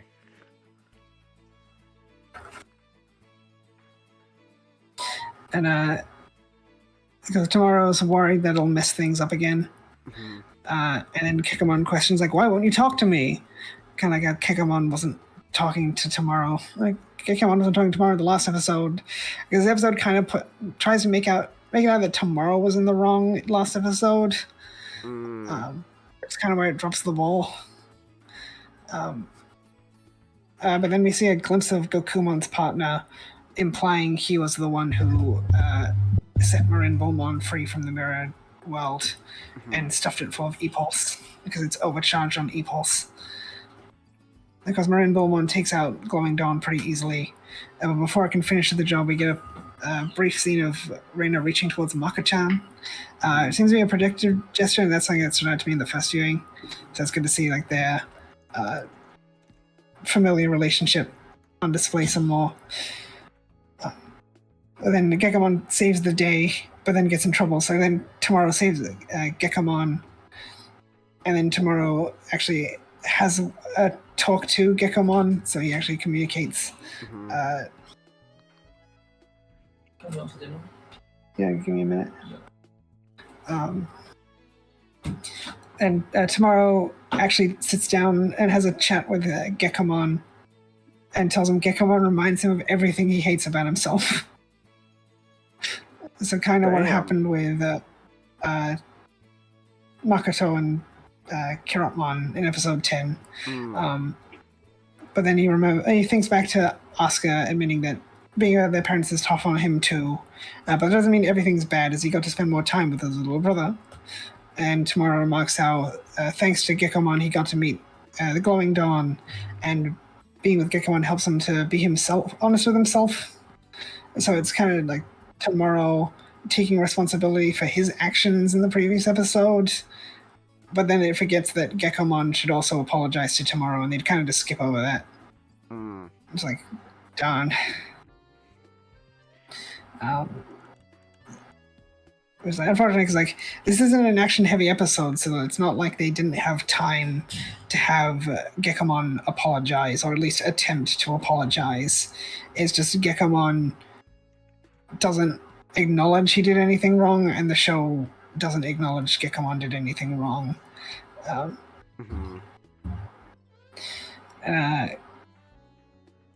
Then tomorrow evolves Gekomon into his adult level Armalizamon, which I saw and like I immediately thought of blanking on the name all of a sudden.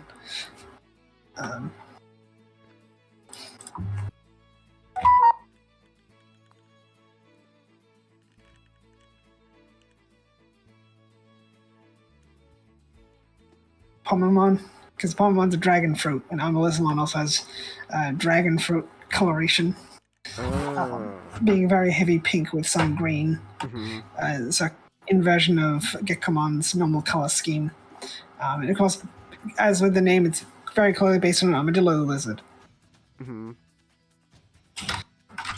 And we get the insert song finally.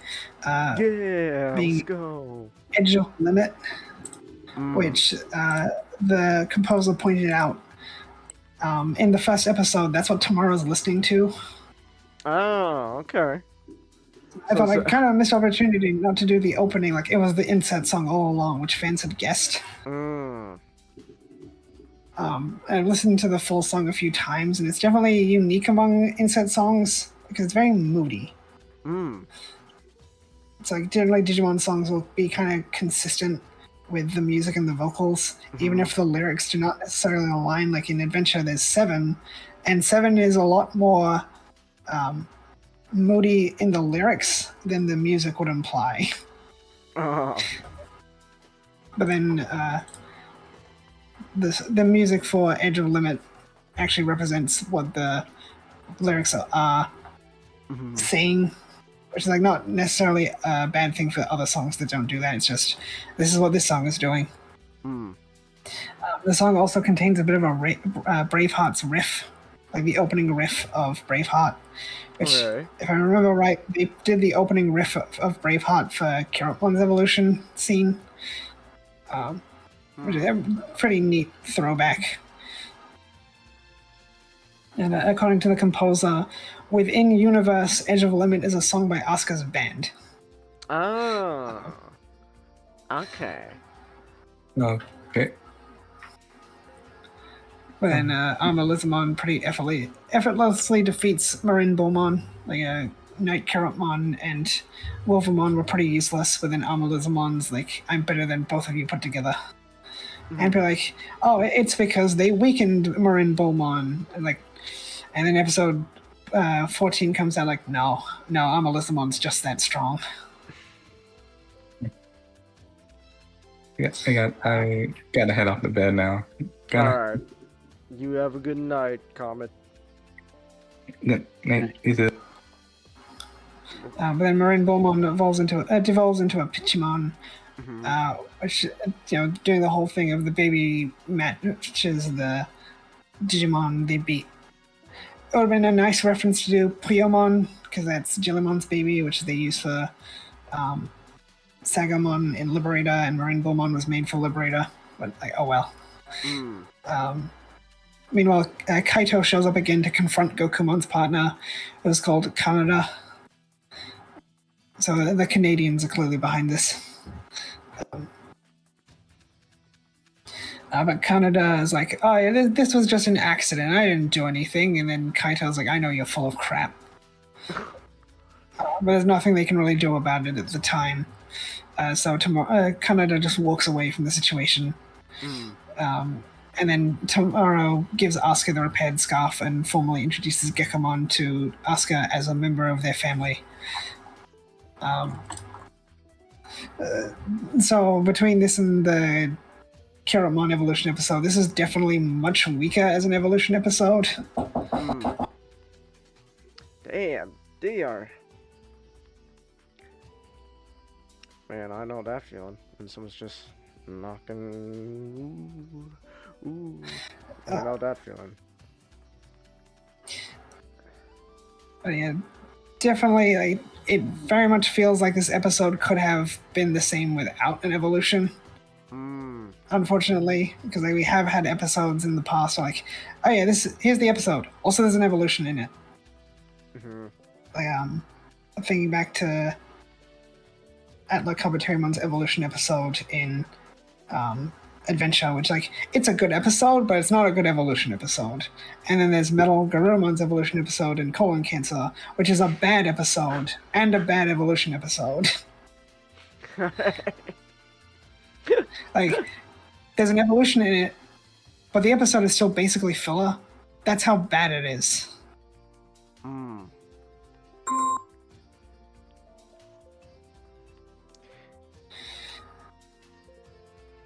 Everyone's just trying to contact me. Damn. You're popular tonight. Like, nobody texts anymore. Ah. Damn. But yeah, it kind of said, when I said, like, you know, the whole not really holding Gekomon to account for his behavior kind of weighs down the episodes. There is more setup for what comes later, which is more exciting. But going to the tactics arc, the first few episodes definitely have been a much weaker start than this arc, which has mostly just been establishing the characters, aside from Reina. Doing a lot of world building.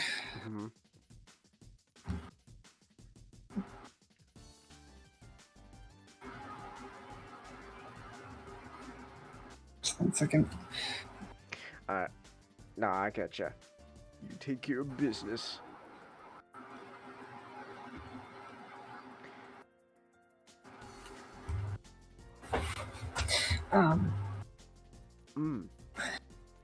But yeah, I really like Melizamon's design. I think of the child levels, my favorite is Kirotmon. I think of the adult levels, my favorite is Armelizamon.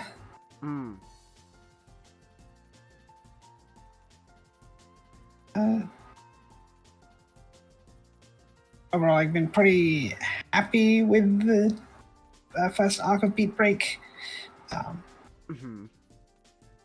Definitely seeing a lot of them. I remember talking about it. I was really worried about what the new producer said, that it's supposed to be for an older audience, but also a younger audience at the same time. And I think they've managed. They have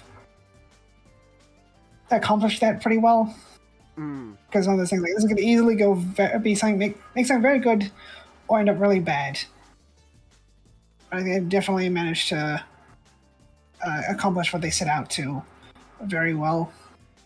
It's just a matter of keeping it up for the rest of the season. It is very refreshing to get arcs back in Digimon proper.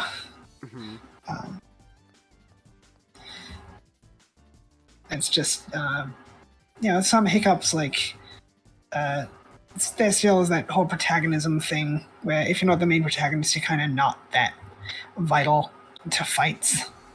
Knight Kirotmon gets taken out by Remon very easily, and Marin Bullmon very easily, which Marin Bullmon's understandable. But hopefully the trend doesn't keep up. They actually,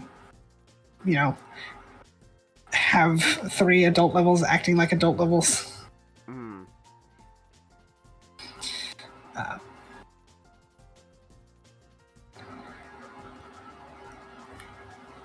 Where I think the story will go from here is, now that we're introducing the 5 stars, we have seen a bit of the tactics arc, which has one of the 5 stars being in charge of the new tactics team, who I'm guessing will be enemies to sort of allies as the story goes along. and then they'll start moving on to the 5 stars, which, assuming the Tactics arc is around 12 episodes, we'll probably start seeing perfect levels soon-ish. Okay. It's like maybe a couple more months, especially with the Beat Break starter deck coming out in May. They are showing off stuff to do with the starter deck next week, or this week. I think it's Friday or Saturday. They'll be doing a stream. They normally do streams on Thursdays. But I think they want probably a dedicated stream to show off the new dual cards, which my speculation was dual cards were going to be cards you put together side by side. Which it looks like they're going to be flip cards, which a lot of people are hoping that would not be the case because that's just inconvenient for physical players. Some people think there'll be cards you revolve, so you turn over, like you flip it upside down, but not flip it over, so the top becomes the bottom.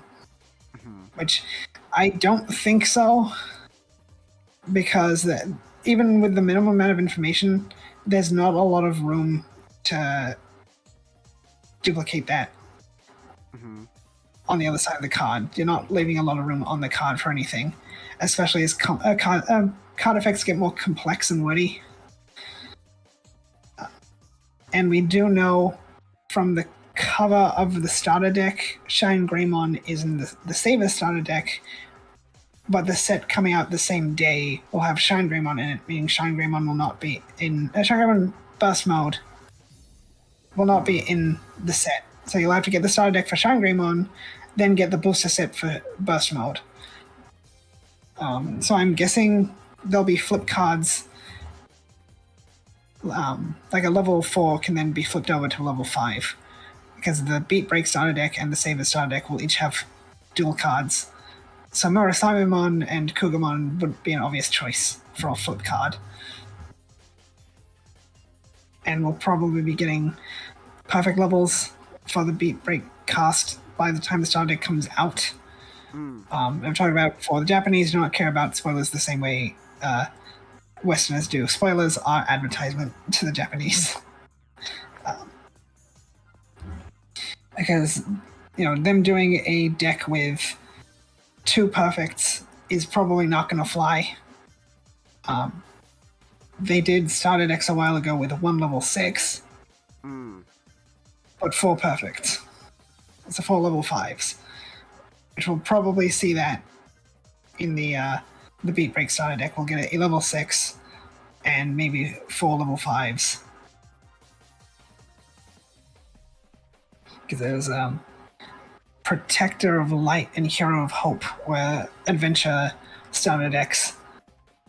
And of course, being adventure, only Taichi Yamato Sujimon got to level 6. So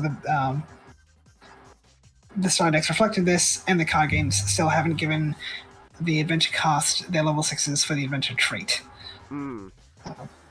So it's like adventure is a trait now for the adventure cast.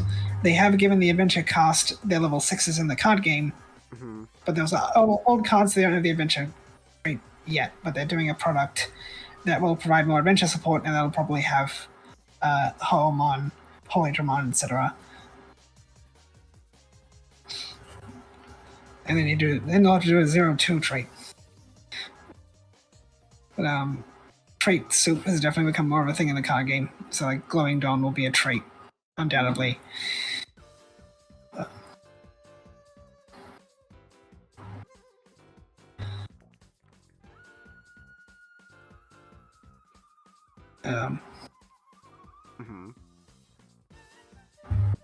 Yeah, other Digimon stuff going on is, of course, Liberator is reaching its climax, and it was kind of worse than I was expecting. Oh no! It's bad. The novel cast were going to job, and then Unchained's going to capture Delphamon. Delphamon shows up, gets sucked up like a Kirby enemy, and then the novel cast show up after the fact in some heroic triumphant moment. All right. And it's just like, here's all these things we set up. Mm-hmm. Are you gonna use those? Use what? Okay. I'm gonna turn the lacuna into an arc. If you turn a lacuna into a new digital world, how is it an arc to the digital world? Arc to what? I need the unique emblems. I have the Digimon I need. What about you needing the unique emblems? What about the unique emblems? I'm gonna make the debug team the guardians of this world while when it becomes an arc. I'm gonna turn the debug team into security to protect the egg. What happened to them protecting the arc? What are you talking about? Like Unchained went from a villain of like good intentions, bad methods, to I like being evil. It makes me happy. Like, I'm just kind of ready for this to end. You know, nothing special for the novel cast. No Ragnamon level 7 probably, unless it could exist. It just won't be in the current set. Jesus, like here's 2 years of this product with Bemon as a main character. No, Bemon doesn't get anything special. Bemon is the only member of the comic cast who, besides Omekamon, who doesn't get anything special. Omekamon doesn't get anything special either. F you. Dang, man. What did we do to deserve this?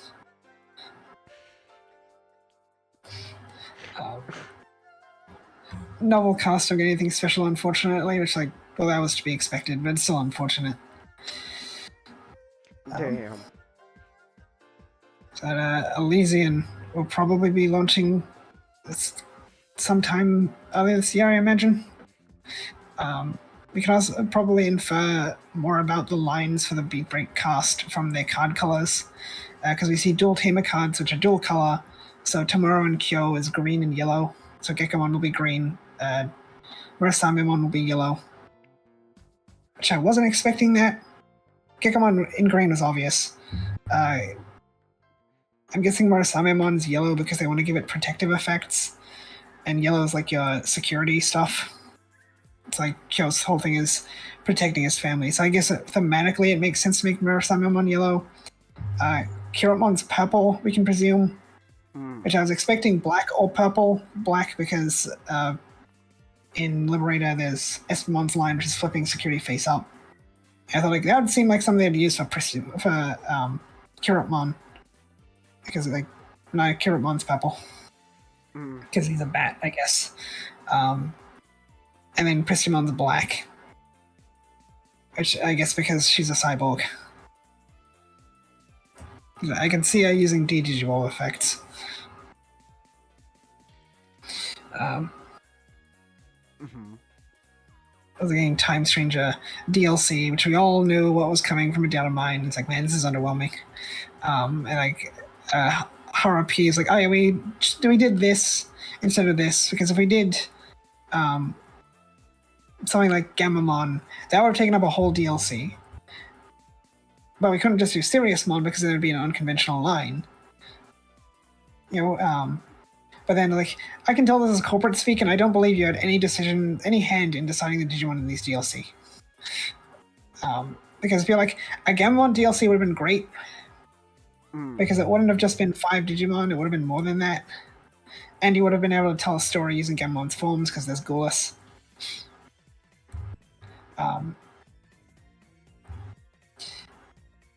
But I think the DLC Digimon were chosen before he even came on board, because the Digimon they went with feel very unambitious.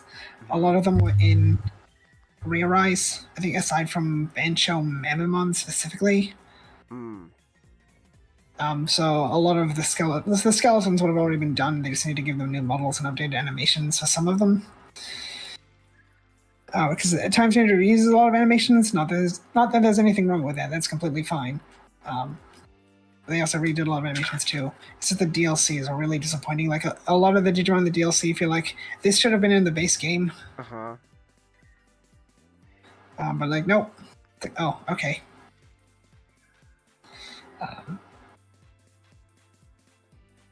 People are hopeful there'll be a second wave of DLC, because we should have all the DLC before Digimon Con, and Agiamon's in the poster for Digimon Con, but like it's probably just Bandai gonna be like, hey, don't forget, Time Stranger, buy it. I don't think it's anything implying there's gonna be more content for Time Stranger. I feel like I hope they do a Hacker's Memory equivalent. Like, I kind of just want them to move on to the next game. Because there's definitely a lot of good things about the game, and they were all RP ideas. So a game that's helmed by him from start to finish, it seems like it'll be a much bigger upgrade compared than how Time Changer was an upgrade to Cyber Sleuth.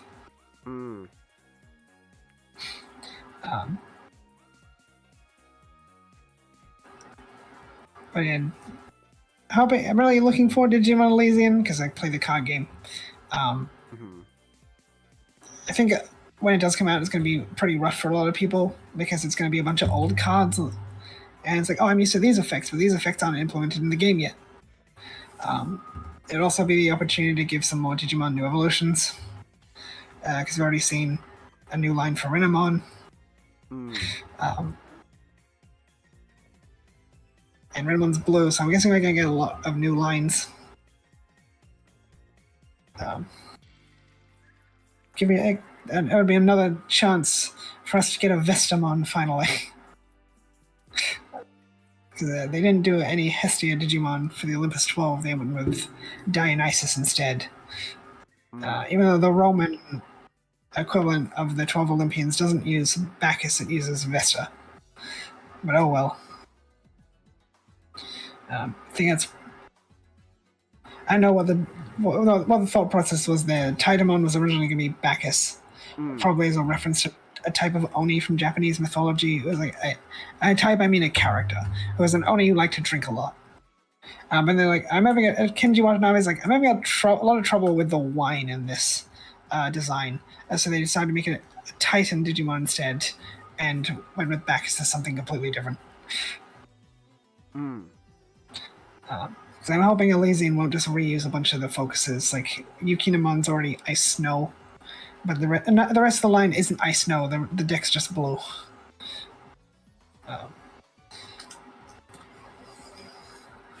Like, if you need to rule some Digimon as a flame trait, just go with the Coronamon line.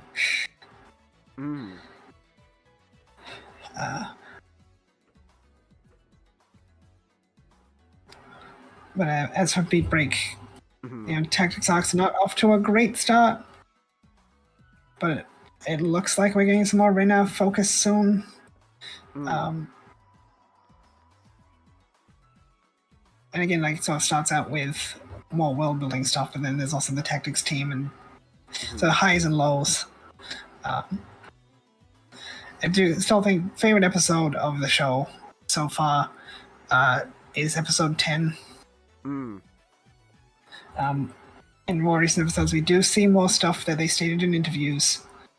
So I'm glad that they're remembering, oh yeah, we said this and we meant it. It's like they reference Makoto's love for horror movies recently.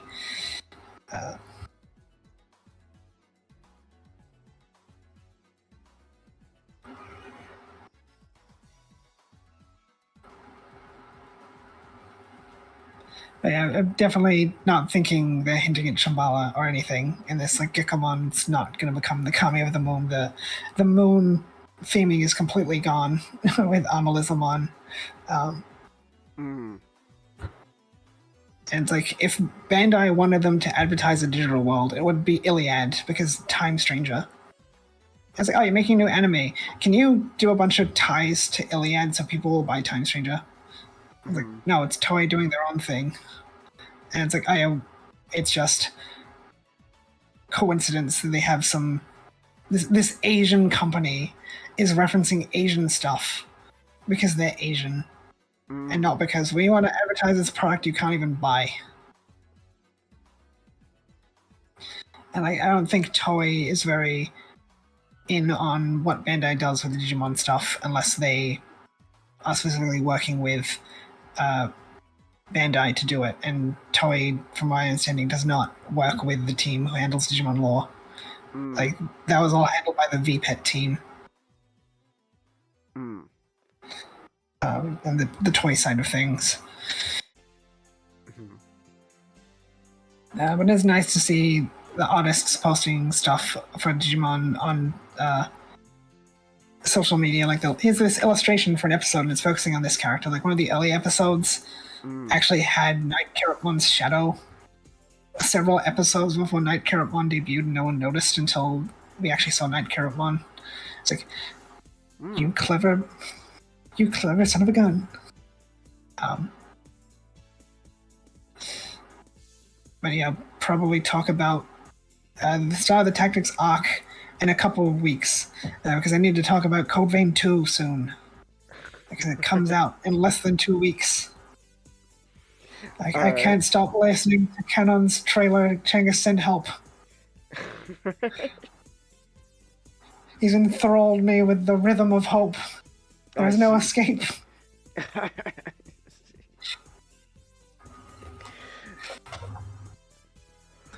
But yeah, definitely looking forward to seeing a lot of what Beat Break's done right so far.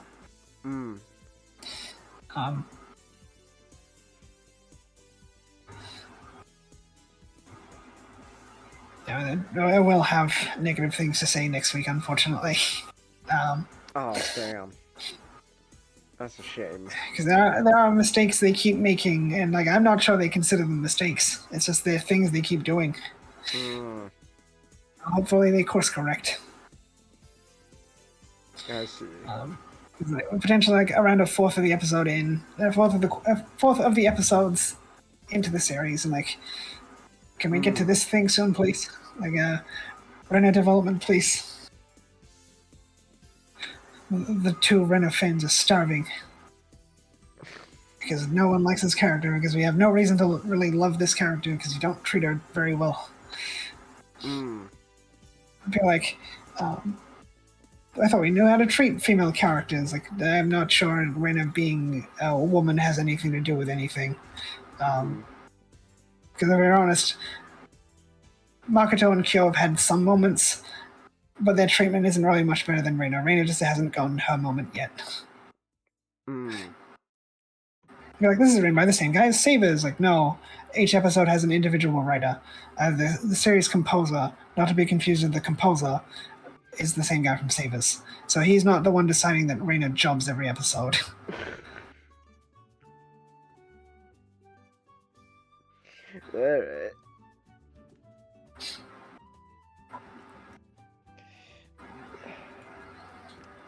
Alright. I guess overall, though, I guess, well, it seems like Beat Break's kind of taking a little bit of a bump in the road at the moment. You think it's still gonna turn out pretty good at the end? I'm hopeful. I guess like Digimon doesn't have the best track record with good endings. Oh, okay. Frontier gets a bad rep, but its ending's not actually that terrible. Like, it's rushed, but it doesn't feel rushed in a bad way. It's just, hoping with them clearly having a long-term plan, they can give us a great ending to cap off the series. And like them outwardly saying, this is the Tactics arc. It's not something they've done with Digimon before. It's just, yeah, this is what we're doing now, but we don't make a big deal out of it.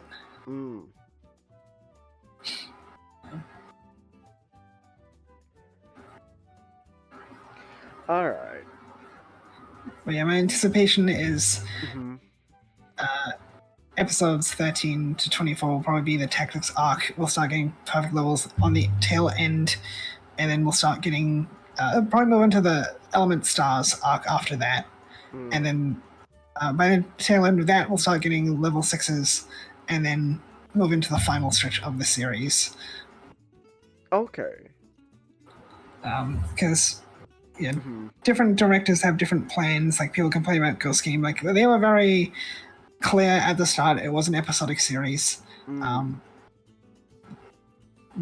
ending was pretty rushed, but Ghost Game probably would have been better off without having a proper ending. they didn't need some big conflict to cap off the show, which was kind of the mistake of having Gulas at all. It's like, you kind of set themselves up to have a narrative. People admit, like, Gulas kind of was damaging to the show because they didn't actually want to do anything with Gulas. And it does seem like the director had a plan for Gulas, but did not discuss the plan with anyone else. So the writers were giving Gulas development from episode to episode. Then all that development goes up in smoke, and same the development for Gemmon just goes up in smoke for the last 2 episodes, which is why Ghost Game's ending fell pretty flat. I see. Because the Gammon we meet in episode 1 develops throughout the series, and then we get to the end of the show, and it's Gammon from episode 1. Oh, excuse me. And like Gulas implies things throughout his appearances, and the Gulas we get at the end of the show is not the Gulas from episode 13. Like, it's not even the Gulas from episode 13. Like, dang. Dang. That's a shame. And yeah, it's like I'm one of those people, like, character development is kind of overrated. Because even in Adventure, it was just, this character is like this. Here's a problem. Like, their problem, they overcome it, and then they keep being themselves after that. But it gives it the illusion of development. And it's just, we want it, because it's like, with stories, 99 times out of 100, the character is going to get out of it fine. The real question is just, how do they get out of it?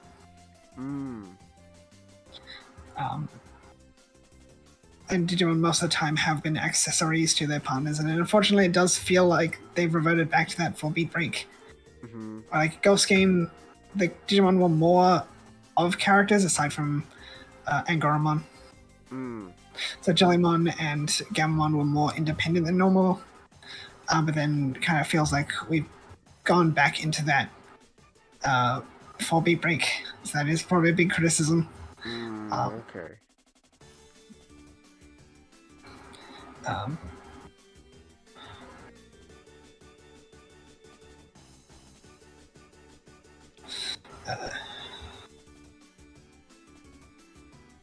I do appreciate how they are trying to do more mature stuff and not in the edgy way, more than just, yeah, this is stuff like we trust you to be able to understand this kind of mature. Like, there's a bit of political intrigue amongst the 5 stars in the next episode.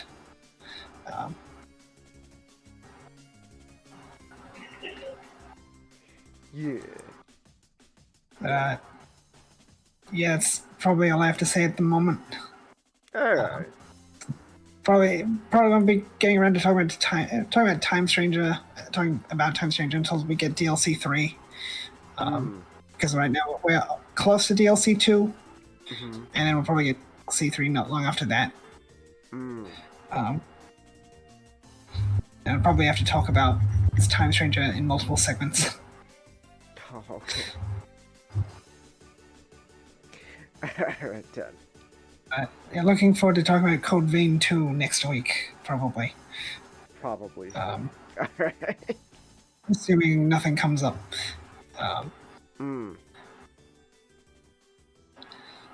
Hey. Hope you have fun with it. Hope it's a good game. Everyone better perk up those cochleans. Oh my goodness. Alright. Oh, it's right. And Bandai hasn't let me down with some of the games I've played, unlike certain other individuals. Oh. Thanks, Itsuno.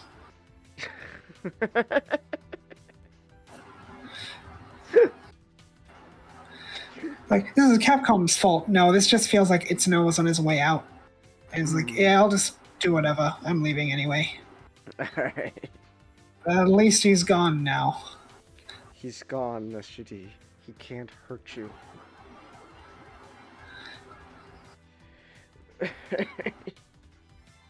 Yeah, like, people are like, oh no, Dragon's Dogma got good because of Dark Arisen. Like, mother effer, I played the crap out of base game Dragon's Dogma. I almost never touched the Bitter Black Isle.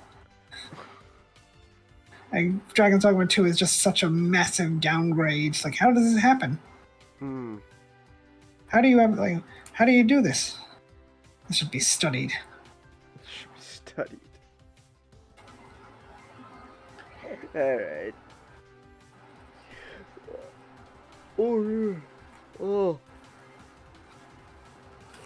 Oh, God, I'll be honest. There I go again. It's like my 5th yawn tonight. Oh my gosh. It's starting to get to me. Oh boy.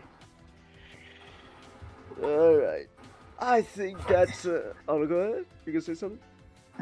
So I better go and have dinner now, because that's why everyone's been trying to contact me. Ah, okay, I see. I understand. But you go, you enjoy that dinner, my boy, my man. See ya. That's good. See ya. Well, there he goes. Alright. How long have I been going now? Well, over 4.5 hours. That's actually shorter than last time. That's shorter than last time. Alright, but I am yawning. I am tired. That's not a good sign. So alright. Let me end this here. Oh yeah, look at that. We're past midnight and everyone went to bed. No one's watching anymore. Everybody left. That's okay. That's okay. That's what whoever's watching on YouTube is for. If you manage to stick around this long. So there we go. Alright. Oh, he's back. What happened to Everyone's dinner? bugging me. Everyone's bugging me and dinner's not even ready yet. Oh my gosh. Okay.